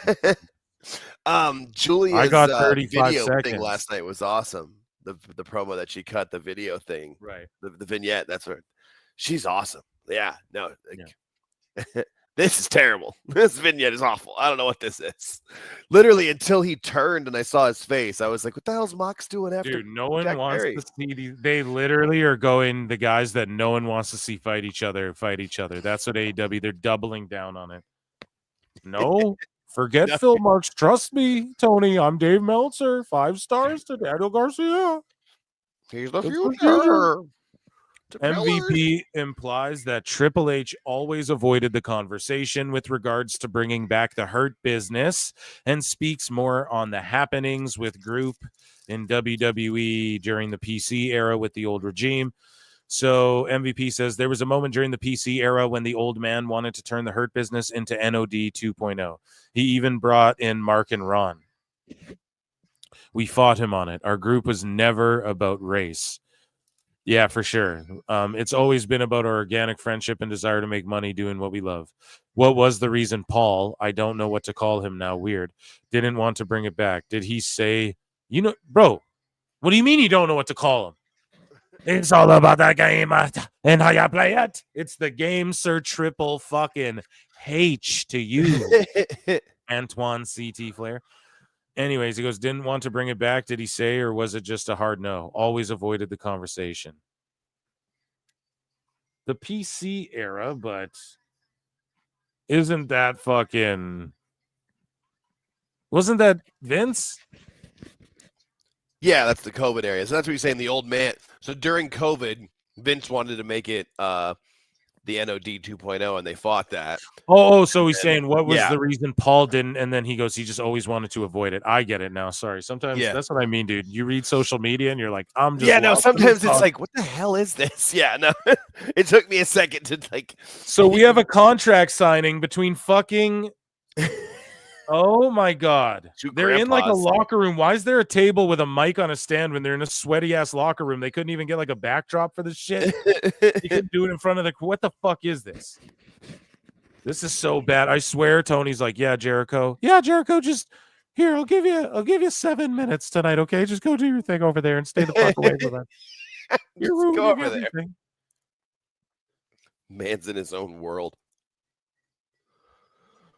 Oh man, fucking crazy. This is nuts. What is he doing? I have no idea. What is this chat? What the fuck are we watching? Why is he following him? Did you just throw RJ City at him? That was good. That's funny. Oh, this is terrible. What are they? What is Ishii doing? Like, what is even happening?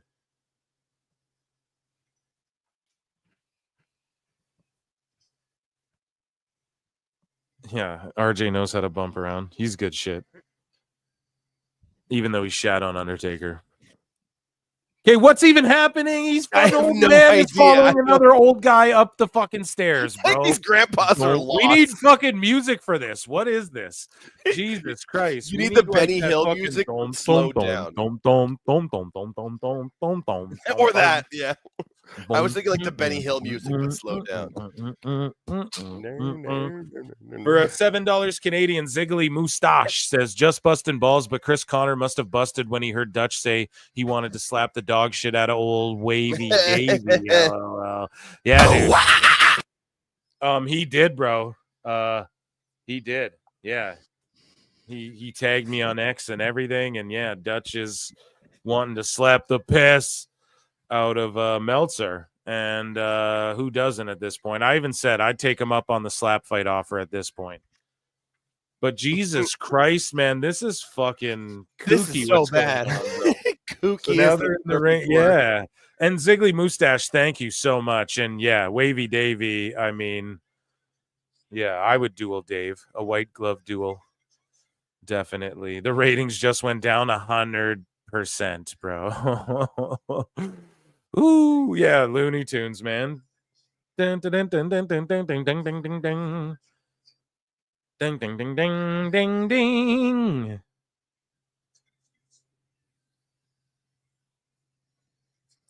The only guy too, like I always do the daddy magic taste, but the only guy who could make commentary worse is fucking the Matt Menard guy. Like, not to even be rude, you know? It's just all so bad. And then they feed off each other too. That's what happens with the commentary. They feed off each other. What is this? Why would this be on television? Oh my god. Oh, what the fuck is this?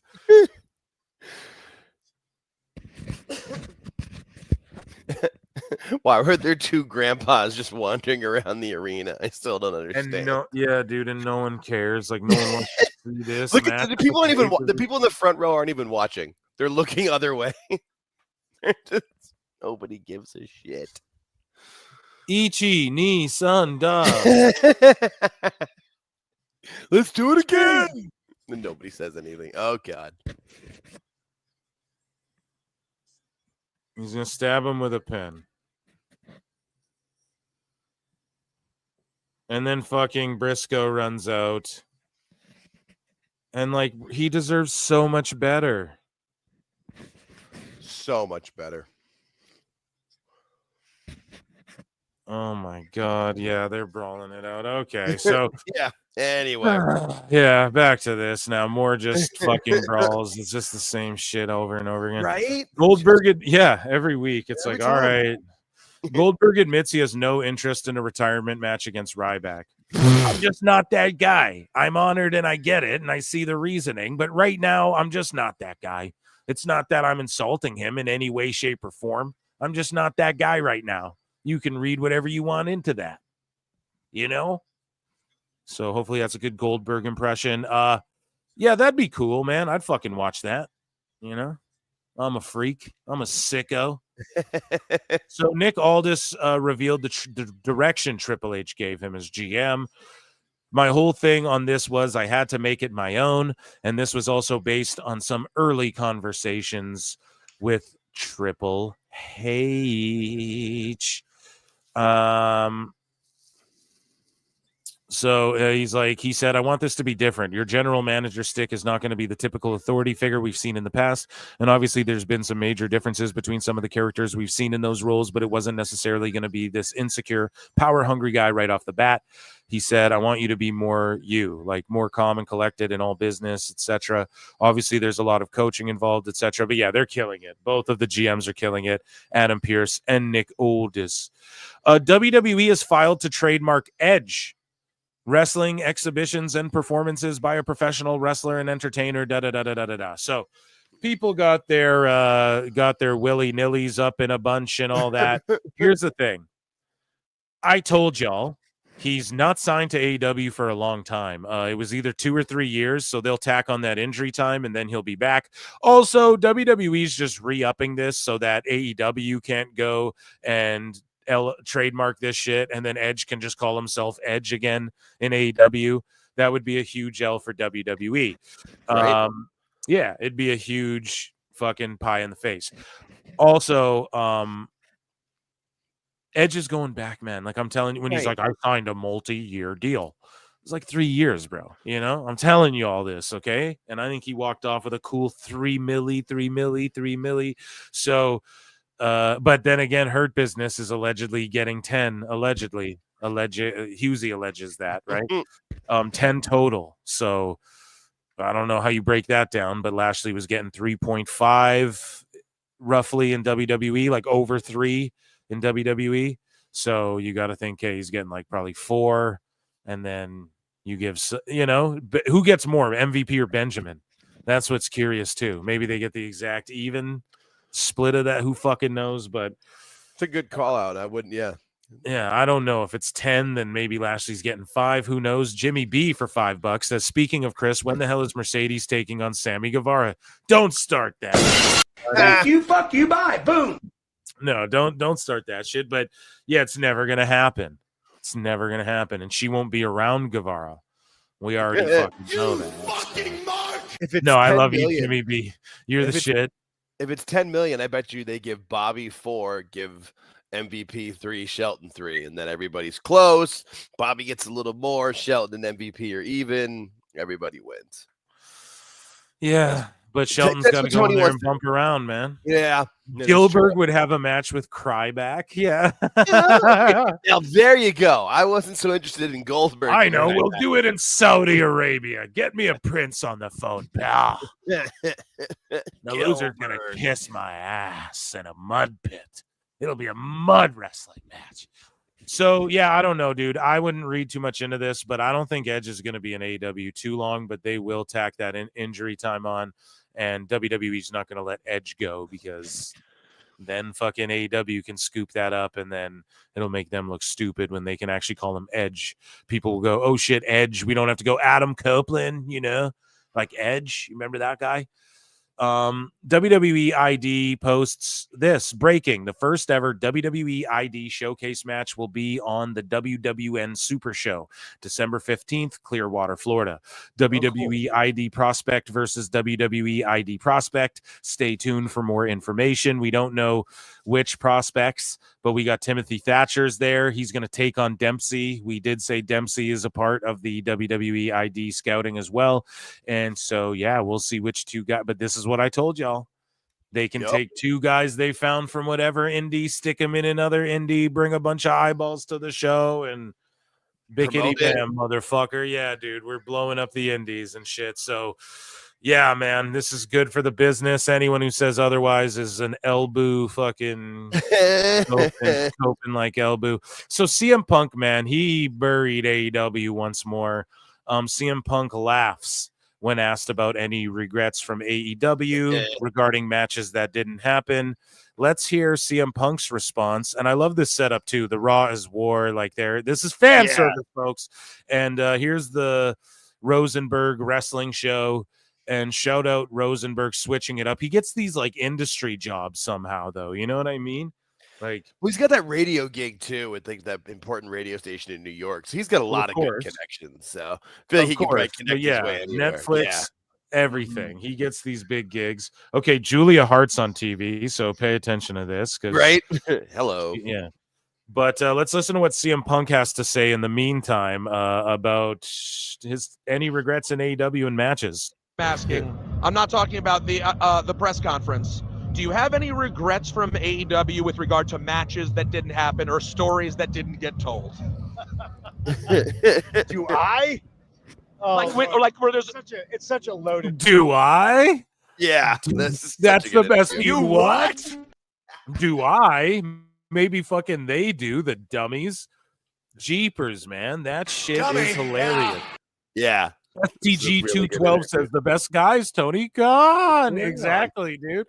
Punk's like, dude. The best guys, Tony Khan. You didn't know that, bruv? You know, who the fuck? Who did I miss wrestling, dude? Who the fuck did they? Thank you, STG. Question. So let me reframe it so it doesn't sound that way. Was there someone you didn't get to tell a story with that you would have liked to have told a story? No. You feel like you hit the ones that you wanted to hit? I feel like I wasted some matches on some people. He did. For sure. But that is what it is. Like, some people understand the business, some people don't. You know, and MJF, I think everybody Joe. here understands the business. Yeah, it's an incredible. Like, were you surprised by how dope the locker room was when you came back? Like, it is a really almost surprising. I think the internet would be shocked at how positive a place it is. Oh no, we all hate each other, and everybody hates me. Right, exactly. Keep it alive. Sorry, Brian. I'm not good at this masking. Yeah, well, there you go, buddy. Amazing shit. So Punk then goes, he talks about the change in wrestlers' schedules in the new era. So let's listen to this here. You were here the first time. A lot has changed. What tangibly feels different about this version of WWE for you? I think just the business as a whole has changed so much. From the biggest thing is the amount of dates you work. And I'm not talking about work as in come in and play on a microphone. I'm talking, you know, getting your ass beat in a ring Friday, Saturday, Sunday, Monday, fly home. Oh, we need you Tuesday. Fly back out, do a dark match on Tuesday, fly back home Wednesday, maybe get a chance to do laundry, and then you're back on the road Friday. Like, it's just a different animal. That's all gone. And I think that is going to not only save a lot of careers, I think it's probably going to save a lot of people's sanity. I know it saved mine. Dude, you gotta love it. Thank God. And that's why they told Punk, for those fucking idiots who don't understand, you know, Triple H and them told Punk, like, no, we want you to see, like, the locker room, like, part of what you left behind, like the culture that you helped create or whatever. And it's this, like, I'm sick, I'm tired, you know? He had this thing growing on his back. I got to wrestle Ryback. He fucking hurt me again. You know, I'm hurt again. They don't know what to do. I'm like, dude, Nobody cut cares. this fucking thing out of me. No one cares. I'm sick. I'm tired, you know?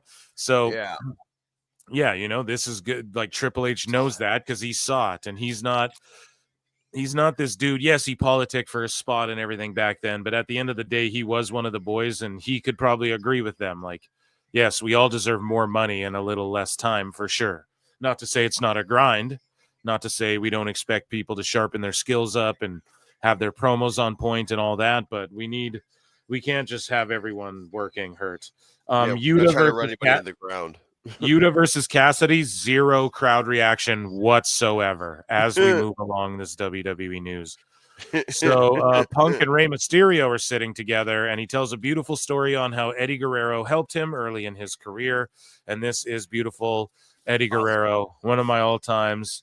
And if you guys haven't, I'm sure he'll tell the story, but they wrestled, I think, in like Heartland Wrestling Association or the IWA or Ring fucking of Honor. I think it was just Ring of Honor. There you go. Yeah. It was some indie in a gym. Yeah, it was Ring of Honor.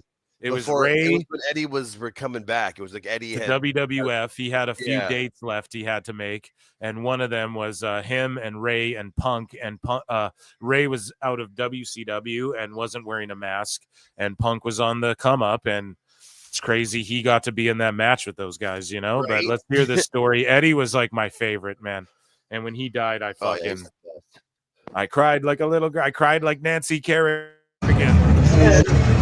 I crossed paths with Eddie after he was fired from WWE. He's in a dark spot in his life, and I was fortunate. I got to wrestle him, I think, maybe 6 times, and it absolutely blew me away that this. Sorry for the pops and all that. That is whoever recorded this is audio. You guys got to deal with it. Yeah. Eddie Guerrero saw something in me and was like, "Hey, you're good." But then told me the things that, you know, may be tough to hear. Hey, you got to work on this. You got to do less of this. Don't do that. It's not about this. And this was before you made it to WWE? Yeah. So that's who would go out of his way to tell? He wasn't getting paid. You know what I mean? Like he was just helping me out. I guess because he saw something in me. And man, that just absolutely boggled my mind. I had a match with him in Pittsburgh one time, and I was the champion for this little indie in Pittsburgh, and it was Eddie's. Last independent. Last independent date. He had already come back to the WWE. He wrestled Rob Van Dam in a ladder match, and he won the weekend with Eddie. There's no way he's going to make this little town in Pittsburgh. And he showed up. He was the Intercontinental Champion. He comes to me and he grabs the promoter and he was like, "I'm the IC. I can't lose to you." I was like, okay. He was like, "How about we?" Yeah, no, I'm gonna argue. Right? I'm putting my foot down, dude. I gotta beat him. Okay, no problem, buddy. A 30-minute time limit drop. I had no business wrestling Eddie Guerrero for 30 minutes at this stage of my career. But we wrestle, we go 30 minutes, and he absolutely. No, Ace Steel isn't the mole because he fucking admitted whoever the mole is said he wasn't there for Brawl Out and shit, so it's not him. Unless it's to throw everyone off the scent. But I just don't think Ace Steel has time for goober-ass games like that. He's busy working in the pro wrestling business. Obliterates me, blows me up. I'm a disaster. And then he grabs a microphone and he goes, I gotta know that I can beat you. I want 5 more minutes. This is all unplanned. I have no idea this is going on. And I'm just sitting there trying to catch my breath. They ring the bell, we're gonna do 5 more minutes. He hugs me and he goes, "Sorry, monkey, frog splash." And I was like, "Oh, obviously that's the finish." And he frog splashes me. He grabs his belt, grabs a microphone, and he goes, "Oh, I forgot to mention." He said, "I wrestled you for your heavyweight championship in this indie, and I couldn't beat you. I want 5 more minutes, and I'm going to put the Intercontinental Championship on the line." And I was like, I should have rolled him up, right? Would have been a quicker way into the fucking Fed. When he hugged me, he goes, "Oh, sorry, Punky, frog splash." Yeah, no doubt the finish is a frog splash, awesome. Dude. That's an amazing story. Love to hear stuff like that. And ladies and gentlemen, that was WWE News. Round of applause for WWE News chat. Let's go. That's awesome. Round of applause. That's a cool story.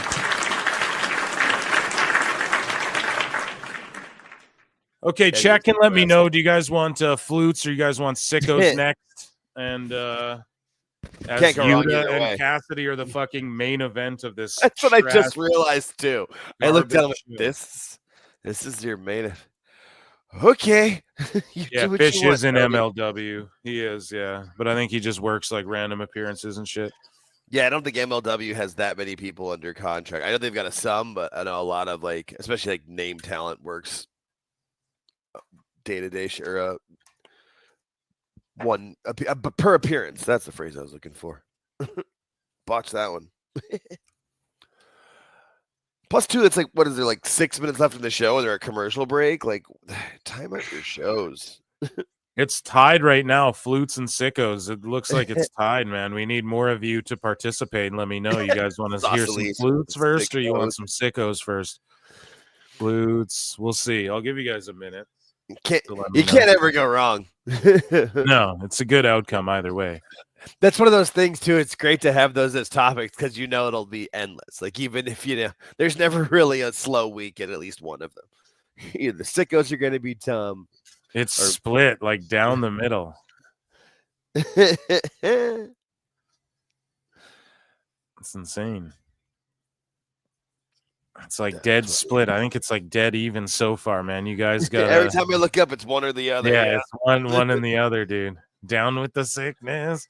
Here, we'll see, dude. You guys keep going. Okay, I think Sicko's pulling away a bit. Oh, Sicko's cast. Yeah, away a bit. Done it. Although at this point, isn't Dave a sicko? Damn, and count the ballots. It was wrong. Sicko. Yeah, Sicko's running away, dude. Pull it. Should I poll it? Yeah, I'll put a fucking poll. We got to leave it to a poll because it's split. Good thing Saucily is called. Okay. What segment? And I don't remember how long either is either. Okay. What segment next? Okay. And we will go flute. And we will go puke. Okay. You guys let me know. And up again and get down with the sickness. Good thing you guys called for a poll. See, because the flutes are coming, It's going back and forth now. Flute, Sicko. Oh, yeah. They're trading forearms now. Yeah, so is the chat. Trading flutes and sickos back and forth. We got to see. It's literally 50-50 in the chat. Holy shit. Fight I'm getting forever. some water. You guys duke it out, and fucking all Jake is going to call it. Fight forever. That's perfect. Let the flutes versus... Well, the sickos need a weapon. Get the flute versus what? I'm with you, Plenty, and like I enjoy the sickos, but I'll always choose the flutes. But the thing is, if we go sickos first, then Dave ends the show, and that's always good. That's why, like, they're the best 2 segments to end the show on, because you're never gonna have a problem. I don't know why you would end your wrestling show with Orange Cassidy versus Wheeler Yuta personally, but you know, that's just me. Okay, you guys got 2 more fucking minutes. We call it. It seems puke is a weapon. Lucy got it. All right, that's it. Sickos get the green face. The emojis. Green face versus the flutes. Yeah, that's what it is, dude. Or a barf. It's either. You can have a puke or sick face either way. As long it's literally 50-50 in this poll, dude. This is crazy. It's great. Dude, this is crazy. Okay. Joining us on the show now to help us deliberate. Chris Jericho. I look and see it's not just me. So many others have stood where I stand. We are the young, so raise your hand. They call us problem child. We spent our lives on trial. We walk an endless mile. We are the youth gone wild. We stand and we won't fall. We're one and one for all. The writing's on the wall. We are the youth gone wild. Let me get wild. Yay!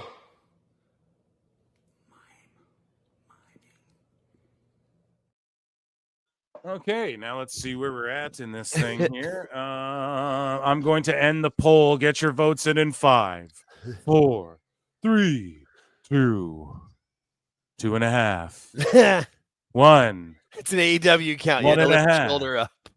The ref lift the shoulder up. 0. This one. Okay, let's see. It's coming in. 56% of you voted for flutes at the last minute. 43% of you went with sickos. We will go flutes first. Ladies and gentlemen, let's see. We did not deserve that, Bill. Who's the senior citizen, you son of a bitch? I'm the real sicko. It was me. Yeah. Oh, my goodness. It was me all along. It Me was all me, along, Austin. So here, we're going to do some Dude, Perry Pack. As a fucking Wheeler Yuta's hitting Cassidy with tombstones and shit. This is so Yes. stupid, bro. A fucking botch of a Dynamite. I am curious. I do want to see the ratings and how bad people just gave up when they said this was the main event. Pass. And how the sickos are going to react because NXT lost, quote unquote, last week or whatever the fuck. Oh, so, yeah. yeah, we're going to see them be a whole hell of a quiet. Doot flute, doot flute, doot flute, doot. Thank you, Plinian, for $2 saying doot flute. You guys are gonna get a flute because it is time for my favorite, your favorite, her favorite, his favorite, they them's favorite, Alt Jake's favorite, everyone's Absolutely. favorite moment of the week, and it is called. It's time for Dave Meltzer's dumb moment of the week.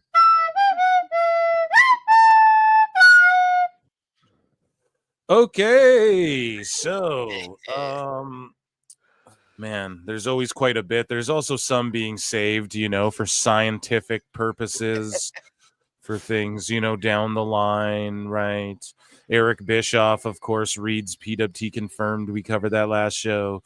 So Mike Glasgow's tags me in this, and Dave Meltzer's responding to this guy who's like football bot. His name's like Football 178038838, and he goes, "These pretend ratings wars will be over once WWE on Netflix." And Meltzer goes, "You think the departments of dirty tricks close at the end of the year?" The best guy, Tony Khan. And then Michael Glass goes, only if you and your children, other dirt sheets, all quit your jobs. Ooh, zeste. Throwing down with him. Okay, so, and we don't have a lot of Meltzers, guys. I'm super sorry. Look at that. We don't even have a lot of Meltzers. So we literally have 2. So Meltzer said what? And this is a big one here, okay? And this is breaking news, breaking hot news. At Meltzer said what? Says breaking. Tony Khan snubs the Young Bucks by tearing up his Observer Hall of Fame ballot and spelling CAC with his finger in the air. Yo, that's Best guys, Tony Khan. And my guy goes, this is credit at Trust Me, Bro. So how funny is this? And so Tony Khan says that he did not vote for the Young Bucks on his Wrestling Observer Hall of Fame ballot. So what is he snubbing the Observer and Meltzer and the Bucks because Dave Meltzer didn't give him Booker of the Year last year? Do you think that's what it is? Because read what Tony says. He responds to Double Cross King and goes, no, I said that I didn't vote for anyone in the Wrestling Observer Hall of Fame because I didn't send in a ballot at all. Which I explained was because I didn't have time this year to do the necessary historical research to cast a proper vote on several of the legends. It's great. But, like, don't you know the Young Bucks and don't you tout them as the fucking greatest of all time? The best guys, Tony Khan.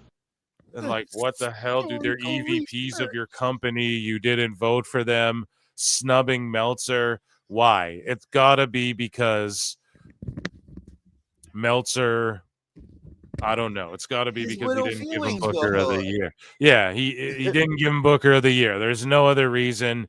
But like also the influence of Meltzer is strong in this one.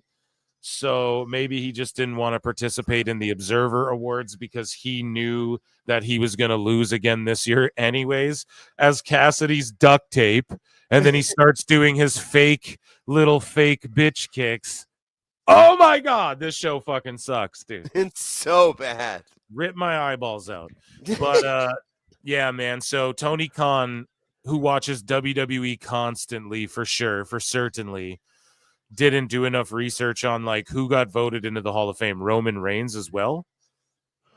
Yeah, and then I know there's like a legend section where they try to vote in some of the older people or whatever. I don't know. I've heard Dave try to explain it, and it's classic Dave where it doesn't. It's word vomit until he stops talking. And also like this credit Q101, like that's just some make-believe shit too. So why is Tony Khan even responding to this at Double Cross King? Like you won't even, who is that? No one's ever, anyone in the IWC or in the chat ever heard of Double Cross King? Like you won't respond to PWT about running smaller buildings, but now you'll do it after Dummy Meltzer says it, and you respond to Double Cross King. Because he only, I swear he probably looks in if he sees anybody with triple-digit followers. He's like, I'm not responding. Anybody with triple-digit followers, I'm just not responding. Yeah, dude. And Plinian Pixel Art says not a lot of Meltzy because he blew his stupid load on the Mantell stuff. Right. Like, that's what I mean. Like, Meltzer had like a brain fart dump, diarrhea, dump Dave. Fucking dumped his diarrhea brain all over the place for like 2 weeks there. He spurged out of control for a week. And then, like, I had to cover it. And, yeah, so there's not a lot of Meltzy, but it is what it is. I'm super interested, and I would love somebody serious to ask Meltzer how he feels about Tony Khan snubbing his dumb awards that now less and less people vote on. This year, 200 people will vote on them, I bet. And snubbing the Young Bucks who are in his own fucking company. He couldn't even cast a vote for his own guy? What the fuck? This is crazy. We're in the goddamn upside down. And now this idiot beat up a bunch of fucking Neo Moxleys and put his shades on, dude. The best guys, Tony Khan.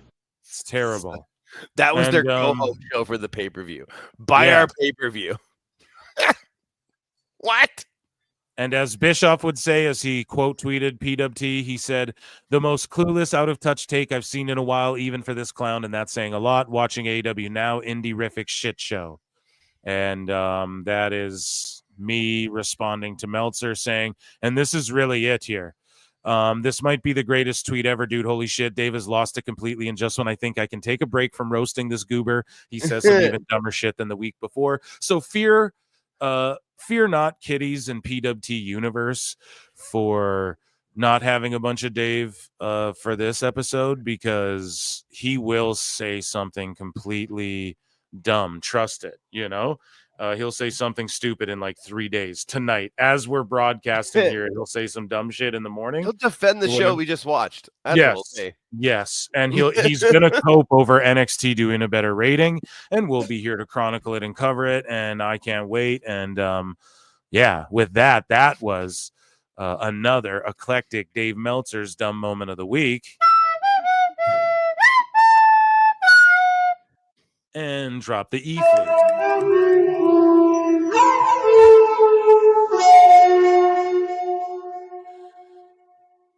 So let's do Sicko segment, and then let's get out of here. Perfect timing for everything, guys. Love it. Let's do the Sicko segment now. This will be a juicy one. You know what I mean? So we're going to breeze through some of these. Everyone hydrate before this. Chat, let me know how you're all doing, how you're all feeling. And thank you for the great turnout tonight. There's always one. We're blowing up as usual. You know what I mean? And before we get into the Sicko segments, hit the like, hit the subscribe. At Pro Wrestle Times is the secondary channel. That's where the replay goes up. Subscribe to that as well if you're not already. At Pro Wrestle Clips is the channel you're watching this on right now. And patreon.com/Pro Wrestle Times. There's hours and hours of exclusive content over there. I'm watching Tough Enough Season 1. I'm watching Botchamania, all of them, and with all Jake, of course. And then I'm watching Total Divas soon with a very special guest. So you guys want to do that, check that out. And then look out for me on Hughesy's channel too. I'm going to be hanging out with Disco and Francine and shit coming up. So those are my plugs, and all Jake's channels coming too. All Jake takes on, and it'll just be his takes on shit. And look out for that in the future. Anyways, there's our cheap plugs, guys. And now here's an ad from savewithpwt.com. Buy a razor. Yeah. Buy 2 razors from 2 different companies. I was just gonna say, I'm on the same goddamn show because I'm ruthless. One's electric and one's the manual. He gets them from all sides. Dude. But I figure out a way to spin it and sell them both to you. And while you're at it, do you want to see Ric Flair wrestle one more time? Boy, I sure would like that. Join me and Eric Bischoff as we head to Australia with a clone of Ric Flair.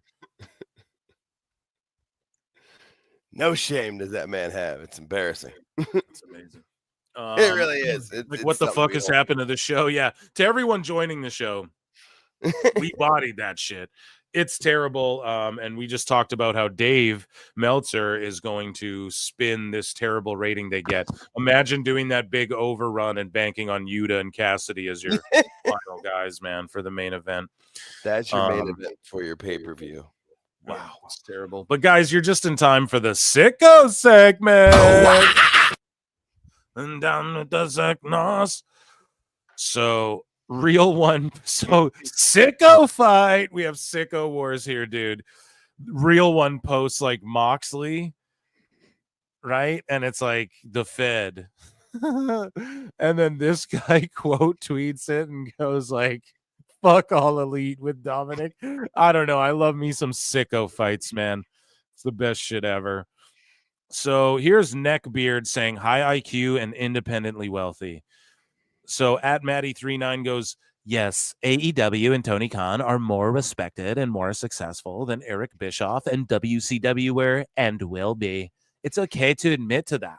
It's okay to realize how poorly WCW is ran. Yeah, I mean, it was ran poorly at times, but was it more? Is AEW more successful than WCW? I think Hulk Hogan's run in WCW alone. Yeah, WCW made successful.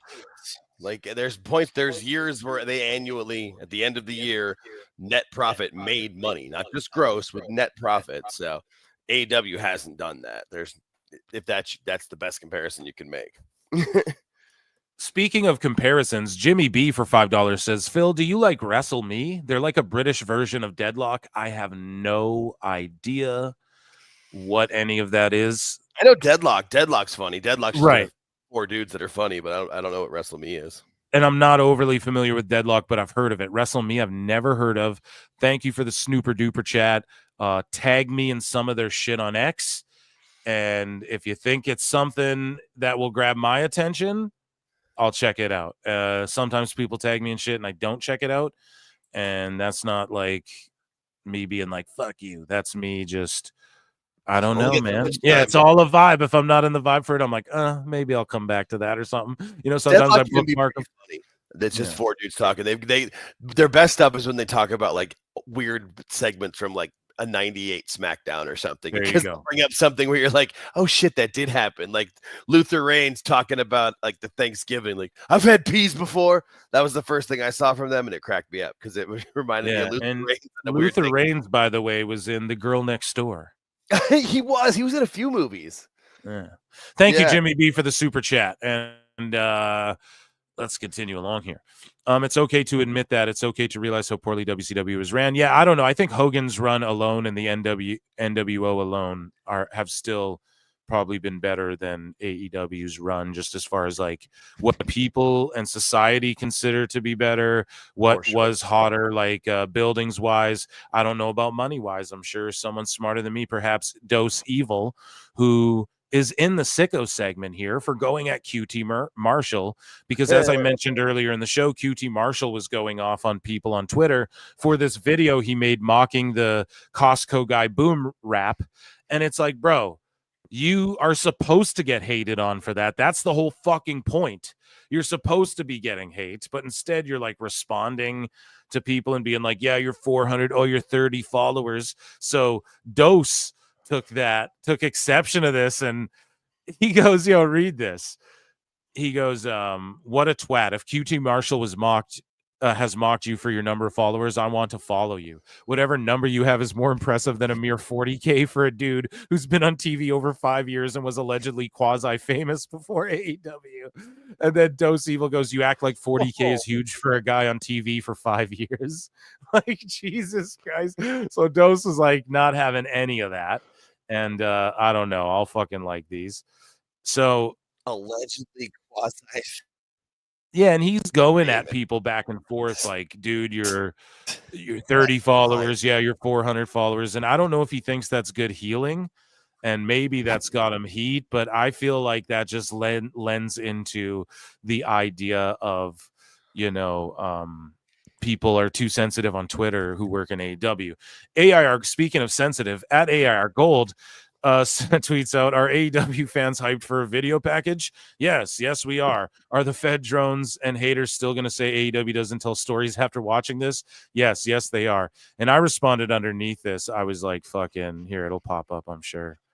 I was like, a music video isn't storytelling, geek. It's just a compilation of moves that happen. Literal teenagers on YouTube make better wrestler compilations than this. And that's the truth. And I never respond to this guy, but I just felt the need for other people to see that in the replies. But AEW, yeah, here's their November Rain video. I'll just say this, man. It's like when remember when they touted like, oh, something big's coming in the women's division, and then it was just them dancing to that Doja Cat song for 40 seconds. She a devil, she a bad bitch, she a rebel. And it was just like a music video. It's like, okay, so not a women's show, not a women's event, not a women's house show, not a women's PLE, PPV, whatever you want to call it. Nothing, nada, just some cool little music video. So they do the same thing here. And I didn't watch this because I don't fucking care. Like, there's nothing that, oh, the memories and watch it all go to shit because Punk can't be in this. Oh, yeah, AEW, here's what's going on as of late. It's all been shit. Okay, the Outrunners is good, I guess. I pop for them. I like those guys. But, yeah, it's just not something you need to spend 10 minutes of your TV and $3 million allegedly on. And allegedly, according to Husey, they spent $10 million on the Hurt Business total. I know we covered that before, but those guys are getting $10 million a year. And then Dave Meltzer's over here like, we're gonna actually, except actually Brian get 200 and 50 million after the deal's done. Except actually, so. Like at the end of next year, they're supposed to have 250 million or some shit. Okay, but if we're to believe like okay, let's say they drop 10 million, which is believable for all three of the Hurt Business guys. Like at this point, for Tony Khan, I'm like, yeah, I believe that. Let's say it's less, even 5 million. You're throwing money around like nothing. You're dropping 3 million for this thing that like I can't even react to on my show, or it'll get DMCA striked and shit. You know what I mean? Why the fuck would you do? I gotta watch this on Patreon. Maybe I'll do that. I'll go and watch this on Patreon with you guys. Yeah, I'm gonna do that. Because for real, it's like I can't even play this, so it's dumb. And then like the whole okay, November Rain, that's great. Like I love that you love that song, Tony, and you're watching Time Cop and it's all amazing, the 80s or whatever. I get it. You're just living the dream, man. And you know, this is great. What more can I say? Where's my sound? God damn it. That's all I need. When I don't know what to say, just realize this is great, dude, you know? And so I get it, bro. But like, where's the return on investment in this? I don't even see it. People can't even like react to this. Oh, we're talking about it here. Yeah. I can't even clown it. Yes, it was put together well. I watched like a minute of it, you know, when it first dropped. Yes, it's put together well, but to say it's storytelling, or yes, it's a good highlight of what's been going on, but with editing, you can look at Mike Tyson's training footage, okay? With editing, you can make anything look good. Trailers for movies look good, and then you go see it, and it's a steaming piece of shit. You know what I mean? It's editing magic. So, I'm not mad that they did this. It's fun and everything. Let Tony spend his money how he wants to spend it. I don't care. Guns N' Roses just got 3 million or whatever for this. Good for them. Is it good for these guys? Sure. 32.5K views on whose is this? Let's see though. That's on AIR Golds. Let's look at All Elites. 313.4K views as of now.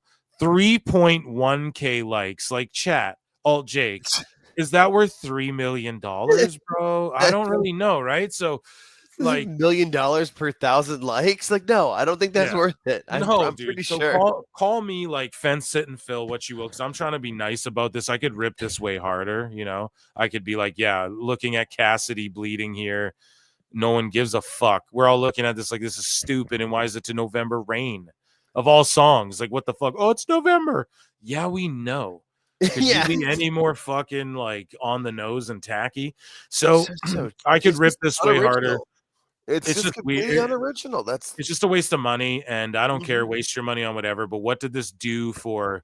It's good for AEW Full Gear pay-per-view buys. No, it's not, man. Yeah. No, it's not. And they could have given this 10, and then they aired it as well on Collision, I believe. They could have fucking given this 10 minutes of TV time to tell actual stories with the wrestlers on the show talking and telling, instead of just dumb run-ins. Like, they gave 10 minutes of television time for this, and instead of getting there, they just paid for the whole 9 minutes, and then like it's 9 minutes. So you're watching this at home, and you're like, the key demo, you know, is 18 to 4. What's the key demo, Alt Jake? 18 to 49? 18 to 39.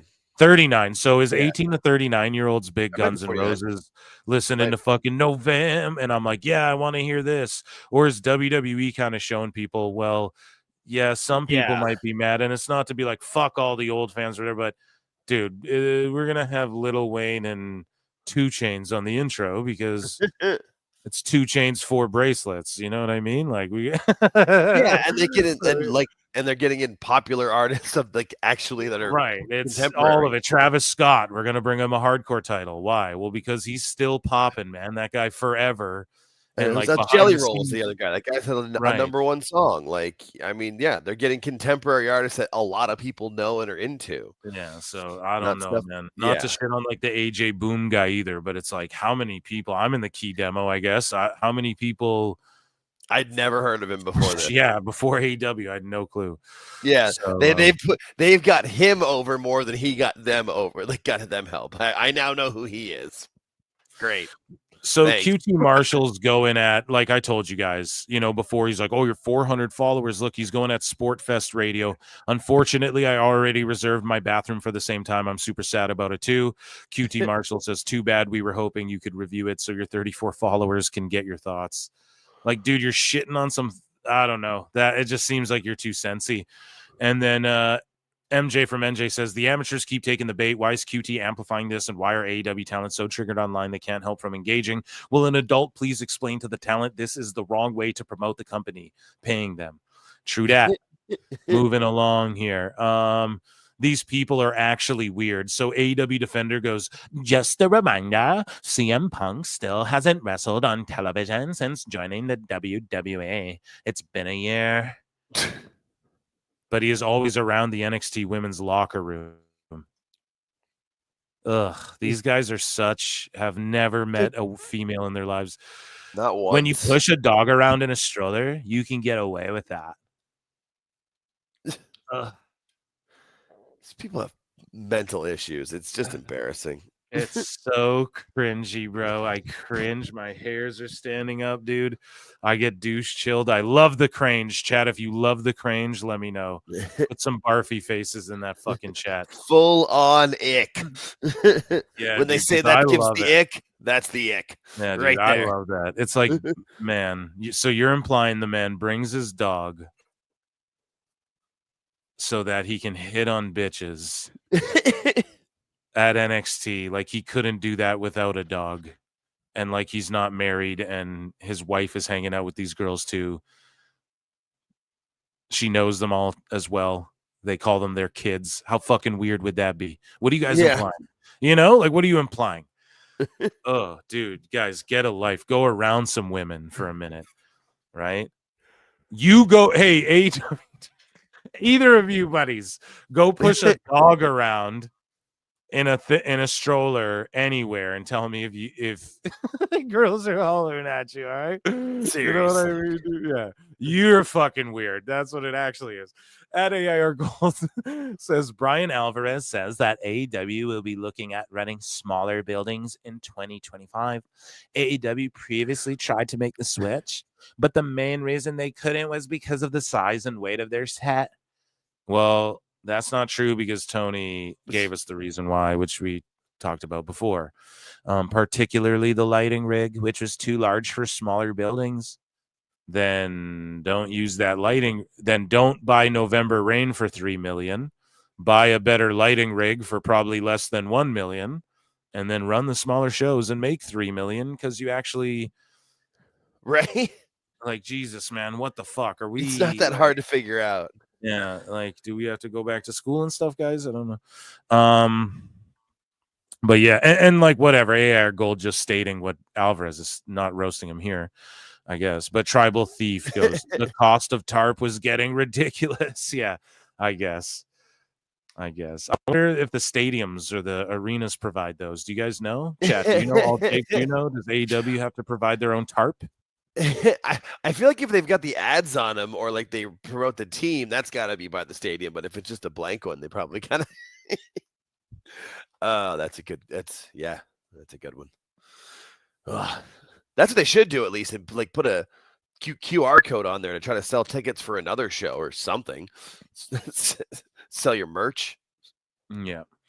So the bad boy Joey Janela tweets out, all the CTE canceled wrestlers are coming, trying to get clout off me. This is what the combination of hardcore desperation, advanced CTE, and delusions of grandeur look like. He's just telling people they have CTE. Drake Wertz.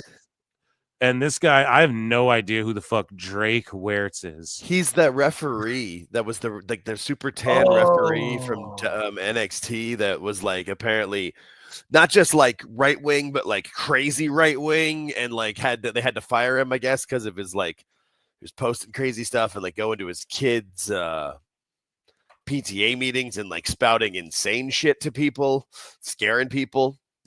He's that guy. So he goes, Joey Janela can get it anytime he wants. Would be happy to fight him live and raise money for any charity, any format, IPPV, FB Live, IG Live, MySpace, Tout, wherever. Yeah, we get it because you said any format. Wherever and whenever he'd like. I know him and JWM like to selectively show up for work whenever they feel like it so he can select the date and location. We can make it happen. So let's see. The next okay, he goes, if you want Joey and JWM, I personally have no gripe with Joey. JWM relies on pandering to social media rather than being good in the ring. I will gladly do a 2-on-2 fight if needed. And then, yeah, Bad Boy, I'll gladly do a 2-on-2. Jesus, man. What the fuck? I guess it's because Joey's out there like, I will fight people, you know? So it like welcomes that sort of shit, I guess. But that's so funny. That ref from fucking, why did he get fired again? Because he was all like, conspiracies, the black helicopters. Isn't that what it was? He was and like spouting off a bunch of like about like how the vaccines were gonna turn their kids, I think, gay or something. Oh Yeah, my like God, the craziest, dude, like the stuff that like turn the frogs gay, like that. Yeah, shit. the stuff that like the craziest right wing possible stuff of just and he was doing it in public at like his kids' PTA meetings. That's what I remember when they were finally like, okay, dude, now you're embarrassing us. And he did was it in an NXT shirt. That's what it was. He was at the PTA conference in the NXT shirt, spouting crazy shit. Oh, so then they're like, oh, he works for got our WWE. brand on, yeah. Dude, wasn't he like a deathmatch wrestler too? Like years and years ago. Yes, he was. Yes, he was. So he's just the CTE thing might not be so far off with that guy. Dude, yeah, no doubt. Right? Maybe Joey's onto something with that. At Anyways, least with that one. Maybe not everybody, but that guy's a little nutbaggy. Friend of the show, Ref MJ from NJ, tags me in this. Look, another person who fails to understand that you don't celebrate your favorite team when the record is 2-9. You don't praise the pitching staff when their ERA is above 5, and you don't say it is the greatest season of the best talent when you miss the playoffs. Oh shit! So let me see. I didn't dive into this. I just got tagged in it, and MJ from NJ is good shit. So yeah. So you're a fan, but you're also saying that AEW is a shitty product. I don't get it. You said you were a fan. Why bullshit? Oh yeah. So I responded to this, and I was like, the Edmonton Oilers were shit for 20 years, and I stand them while being hypercritical in hopes they fixed the problems and started to succeed. We choked in the Stanley Cup Finals, and there's still work to be done. When you care about something, someone, you tell them the truth, regardless if it's good or not, because you actually care. Fake fraud goobers who like to manipulate and abuse things or people don't tell the truth or be honest because they don't actually care one way or the other. So there's Dr. Phil. Bam, bam, bam, bam, bam, bam, bam. Thank you, fuck you, bye. Boom. Boom. So moving along, Meltzer said what? Had an epic throwdown with Elbu of Wrestle Purists. Okay, they had a throwdown of epic proportions. This is trash. This is sludge garbage that I trudged through, so you guys don't have to. Funny shit though. Seen this. So, man, how does this? Meltzer said what? And we were DMing a bit, you know, behind the scenes, and like, I will say this, like, and I talked to him before. I was like, can I relay anything you're sort of telling me? He's like, yeah, whatever, it's cool type thing. But he just basically made it clear. He's like, dude, I don't ever like to one-on-one people like this. He's like, but man, this guy talked so much shit about Triple H. He's like, there's no way, whatever. So we're going to read this, but Meltzer said what goes like, I was going to leave it be, but Elbu wants to play the game. So where do we start with this, man? Last show, right? Elbu gave his take on like Gunther or whatever, and then Meltzer said what, responded like this, and was like, I was gonna leave it be, but Elbu wants to play the game. And then basically it's Elbu saying that Triple H's heart failure or whatever was an attempt at a dignified bow out, which is fucked. What else? He said Triple H said he was in heart failure and at the 1 yard line in terms of almost dying. He seems really obsessed with Triple H's heart problem here. He tags TKO and goes, if Triple H is implicated in your findings as someone that was aware and complicit in assault, and you have to fire him and give Paul Heyman his job. And then he deleted that shit because that was never the case. He also, here's the one. Speaking about Triple H's heart, he goes, his heart was like, and then the Kevin Hart emoji. And like, that's fucked, dude. That's just, I don't know. He's a piece of shit. Yeah, no, it's one of the worst things you could do. So then Meltzer said what continues. He goes like, yo, anybody still want to question my take on this crybaby goofball doing WWE reviews? Because Elbu's been hired. by Fightful to do the Raw reviews.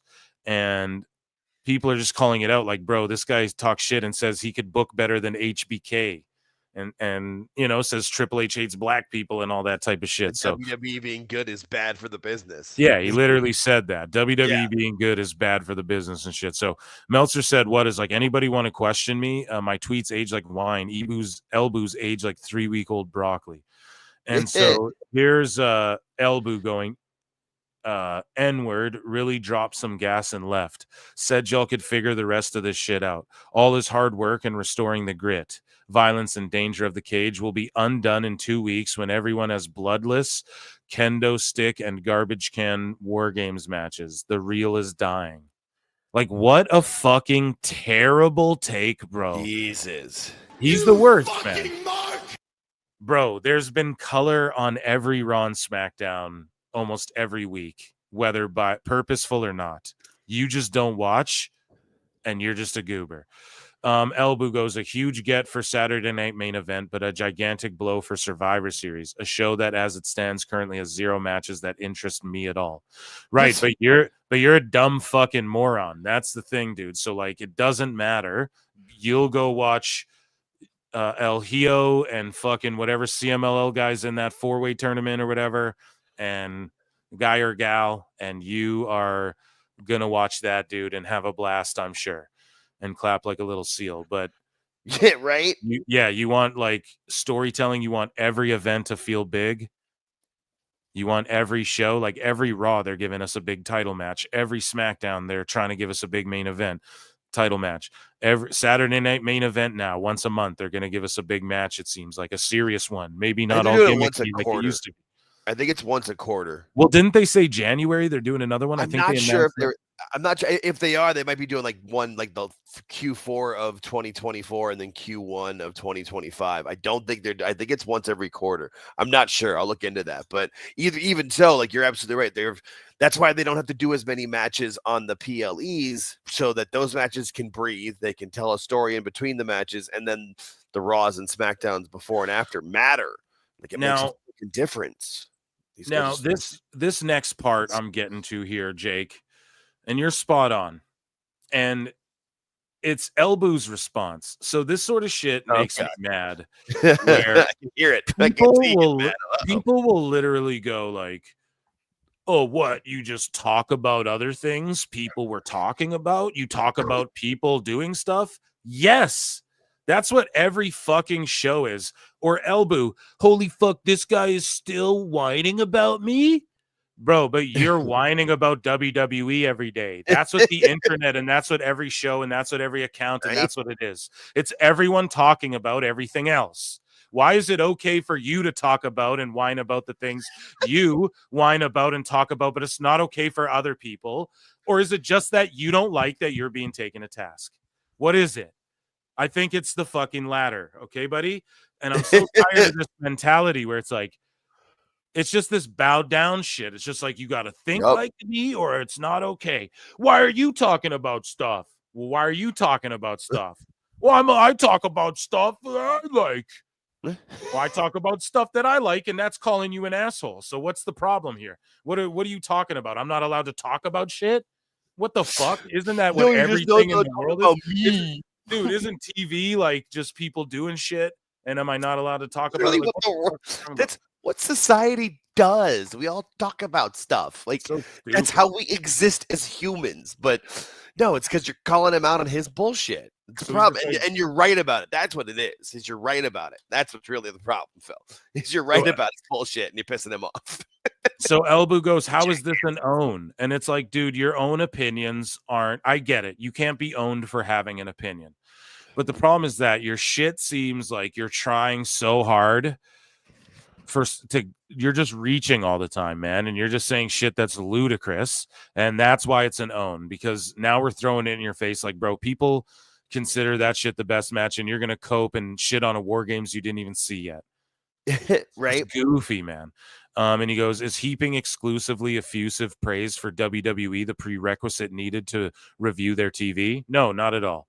What's the gotcha here? Just the fact that, bro, Your shit ages like 3-week-old broccoli, like Meltzer said. What? You say this dumb shit, it blows up in your face, and it's like you're trying too hard to be crazy, and it doesn't seem genuine. You know, I said Punk was doing real shit, and that Survivor Series doesn't look very interesting. Okay, true. You caught me red-handed, Meltzer said. What? It's not even like a gotcha. It's just a take on you cannot review WWE if you can't objectively look at it and say that fucking Punk Drew match was lit and that this War Games has an excellent build as far as the men's is concerned. With the women and all that, I don't know. You can't say no matches interest you, so you're not interested in Bloodline at all. Literally the story that's put pro wrestling in general back in the mainstream. Back in the mainstream, bro. Like, what the fuck are you honestly talking about, bro? So he goes, you're a grown man, sub to Wrestling Observer newsletter and listen in on every. So you're a grown man who works for a newsletter who has Wrestle Purists that people subscribe to and shit. Why is that wrong that he does what you do? Good for me, but not for thee, ass motherfuckers that I call out all the time on PW motherfucking T. Yeah. Boom. Okay. Get a life. Ibu, you need a life. And then Ibu goes, I was complimentary of numerous things on SmackDown literally a day ago. What the fuck do these maniacs want, and why is he thinking about me for days on end? Yeah, I don't know, dude. Why are you thinking about Triple H's heart? So many. You licked off 5 tweets, man. I don't think I've ever licked off 1. So I don't know, dude. It's hilarious watching Sicko Wars, though. And shout out Meltzer said what? Like, Meltzer says what's the GOAT. Yeah, friend of the show and just an amazing all-around dude. One thing I need to bring to the show. So, Tales of Tony. Fantastical Tales of Tony Khan. He stooged his burner account by accident. Oh, I saw this. Yeah, and I said I might have to stop reading Fantastical Tales now. My world is crumbling, chat.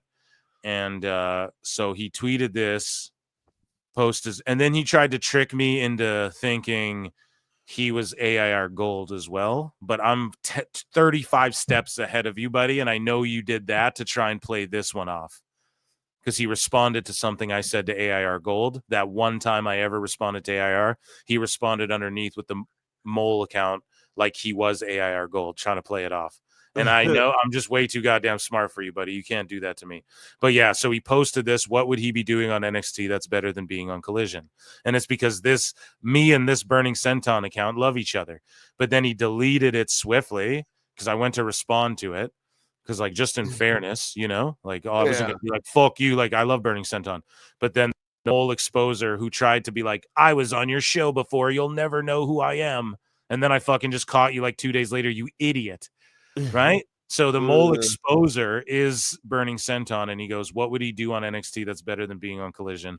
And then it came up as probable spam as well. So what does that mean? The dude's switching between accounts. Yep. You know what I mean? Boom, right there. Buddy, sorry. I'm too hot for you, bro. Latino no, just kidding. But like, dude, I'm too quick with it, son. You're not gonna be able to do that shit to me. Yeah. That's a hard L for him. That's a hard L. That is a hard L like this right here, dude. Like I love how you had that ready to go. Thank you. That was great, man. Okay, his face, the smile and the second and third frame are just the best. It's so good. It's way too good.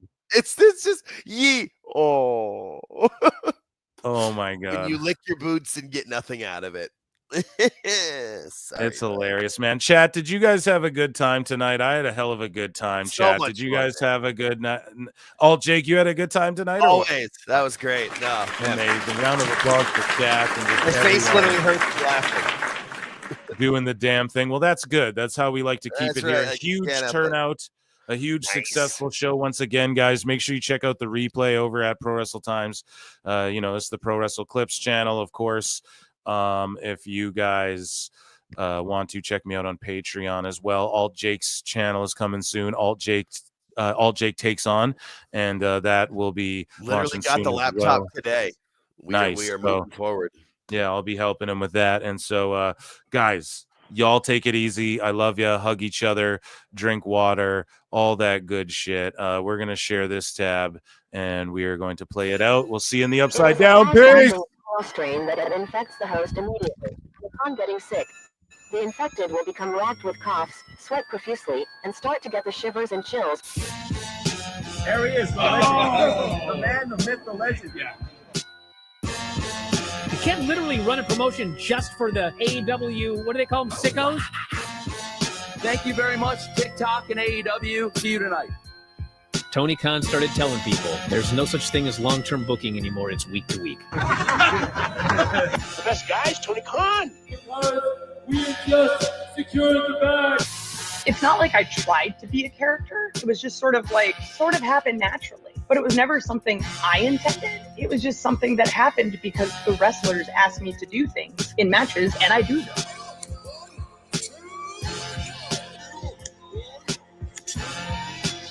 If you run a promotion just for the sickos, you're going to do 400,000 viewers eventually. Effing Meltzer. Know that SmackDown actually went over and everything? Yeah. You know, What's the point? The point of SmackDown. What are you getting at here? That the DVRs didn't pick it up. Did they not pick it up? Mine didn't. Let's get into everybody's favorite moment, and it is called Dave Meltzer's Dumb Moment of the Week. What would you like to listen to in your ears? I'd like to hear the flute. Well, if you'd like to flaunt your flute, then we can find you a flautist. We just secured the bag. It doesn't help me. Okay, so complain, but I will complain. Let me have my misery. And when I heard that, I was like, what? Thank you, fuck you, bye. Boom.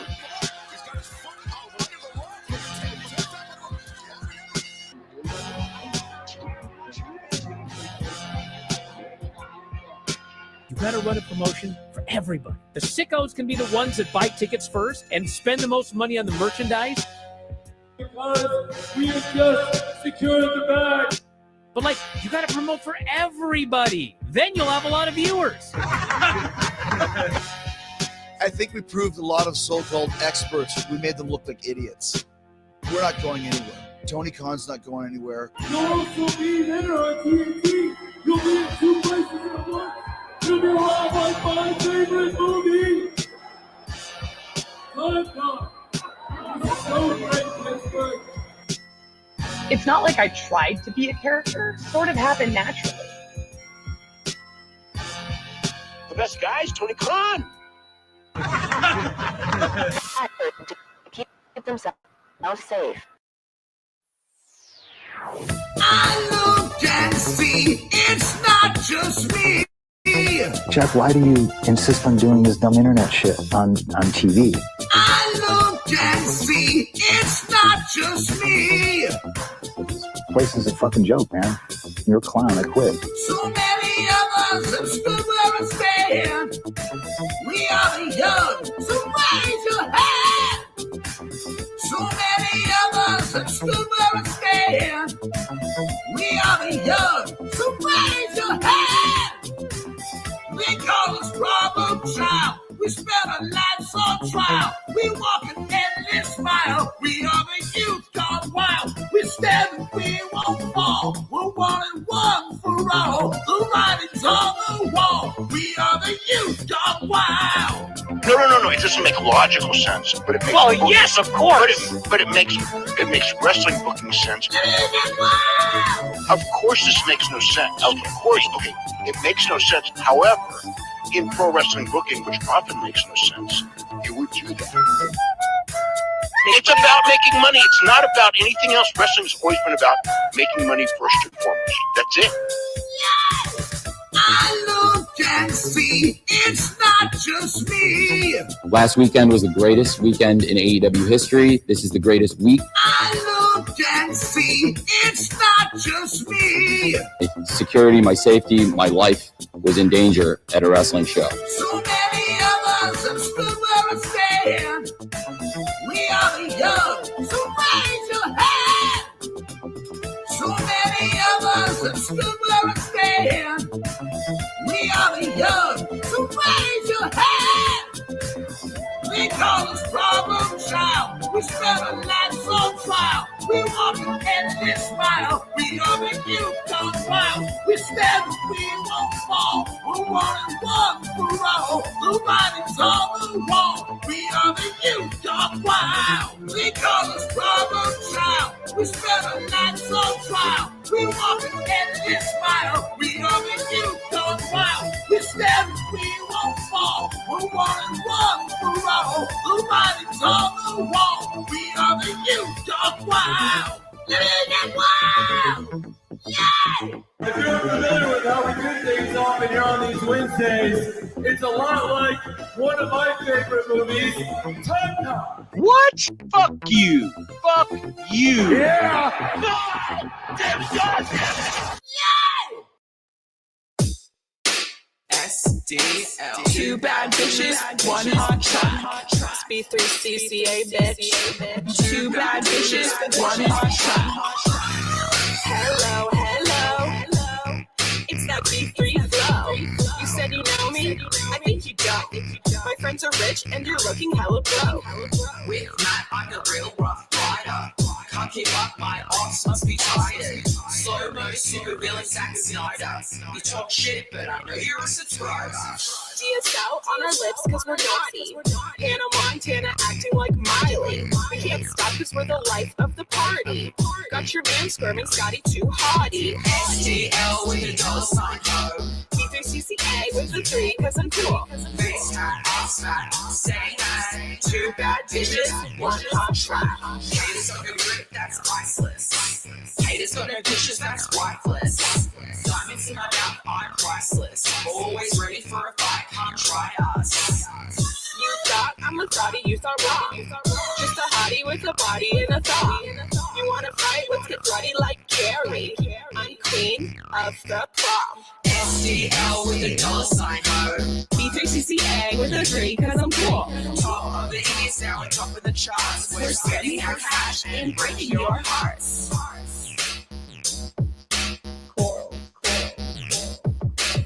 Back in SDL, bitch.